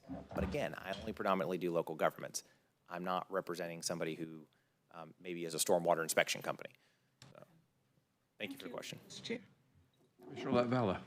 Thank you, Mr. Chair, and it's good to see y'all. And I will attest that Sean would definitely be here because he's a very hardworking lobbyist. I will add is not a very good poker player, but he's a good lobbyist. And Dr. Thomas, it's good to see you. I know that we work together a lot in the education space, and I will say that you are right that local government is very similar to children at times, or at least K-12 education. One question that I've asked, and I remember getting this a lot from Sean, is, budget conference time, you get the top 3, top 5 lists. And, locally we have Chair Hooper, really helping us out in Pinellas County with the budget. How would y'all approach his priorities and knowing what his priorities are for Pinellas County with the House leadership and trying to make sure that the House also keeps our Pinellas County's priorities? So Obviously, all firms take time over the summertime to continue to build their relationships. I think Chairman Hooper has a good relationship with probably every firm that you interviewed today. So what we would be doing is looking at all the House members that are part of the Pinellas County delegation, which you guys have a lot of House members, and trying to see who's in leadership there and try to see if we can use them as a medium to communicate with House leadership. Because look, Sean can call the speaker, right? I think, again, every firm here can call the speaker. I think it's honestly coordinating and orchestrating. You were a member. You have this much going on in this many hours in the day. So using the members, right, if a lobbyist comes to you versus another member that comes to you, you may just inherently kind of pay attention more to the other member that's talking to you. That's your peer, that's your colleague.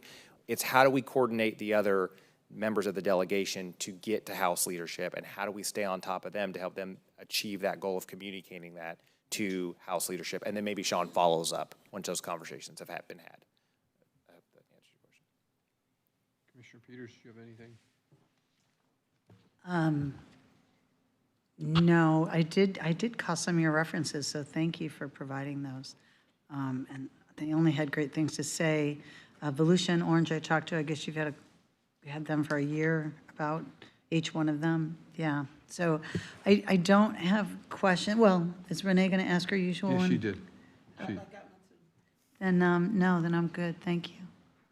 Thanks. And so you address one of my questions on conflicts. No major private companies out there that you envision having issues with Pinellas County? No utility companies that jump? No, and I don't mind putting this on the record. The only entity that we represent that has anything with, we have a relationship with a vendor of yours that already has a contract with you guys. But we don't have any, again, communications companies, no developers or anything like that, builders yet that we work with. Okay. So on just asking a question on that I've asked the others, McMullen Booth Road, a major road here that's really kind of an inter-county road with Pasco in here. Any thoughts as to the receptivity to that kind of project for some funding opportunities next session, just, generally. When is the last time you had a conversation with the district secretary about McMullen Booth Road? I've had a lot of conversations with the district secretary. We also had a lot of conversations with that, Mr. Hooper. Okay. And I asked that question because how I would answer that, that's a large project. Yep. I have seen in my short time, one $50 million road be funded and one $50 million road be vetoed. So I bring that up because I think that's a large project. And so the way I would approach that is how do you get DOT to move that up on one of their, as an agency request, and then work with Chair Hooper to try to get that funded. I think when the agencies, just generally speaking, I've dealt with some stuff recently that had to do with FWC. When you try to get the agencies, if they can, right, if it's within their purview to put it up on their list, there's two ways to request money from the legislatures, either directly through a member project, or it's through an agency, legislative budget request, a D3A, move it up on there, and then go work with the chair to try to get it funded. It also, in my experience, takes a little bit of the lift off of your delegation to do it like that. Thank you, appreciate it. Any other questions? Okay, thank you all, appreciate it. Thank you for having us.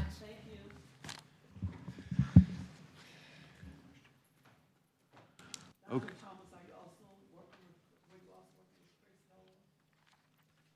We all work on education issues together, yes. So Chris is very much still involved, yes. Yes. Thank you. All right, I guess we're going to quickly jump in and. Well, I guess that's a question, Commissioners, if you want me to go through agenda, or you can just call me with any questions. We have three What's members the, that aren't here, Well, so. and I could just say one thing. I just want to remind you all, this has not been decided. Please continue to not talk to anybody that has submitted a proposal because of the cone of silence. And I'll send out an email. I recognize that we're down 3 commissioners, but just to remind you, still no decision made. Cone of silence still in effect. No, I'm saying down 3. Down 3. Did I not say that? Oh, down, I Yeah. thought you said, okay. But no, just a reminder to everybody. We've come this far. We don't want anybody to get disqualified. The only it looks like we have the certain TDT contract coming up under CVB. Yeah, that's a big one, obviously. Can we is- move that to the regular agenda? Well, it's already published, so you can move it at the beginning of Okay, the we'll meeting move it to the then. regular. Yeah, okay. Yeah, this is also a staff review. I think I just reviewed these rather than us, and so we missed that one. That was a big one. Okay. Everybody here okay with just? I'm okay with calling Okay. if I need. Calling it, everybody ready to call it a day? The chair doesn't have any questions. Well, I just had one. He's gonna light up Barry's phone. Okay, I guess we are coming to an end. Officer Atkinson and Manley, thank you for being here today. Really appreciate it. We always feel safe with you guys being here. And no other comments, questions, and we are adjourned.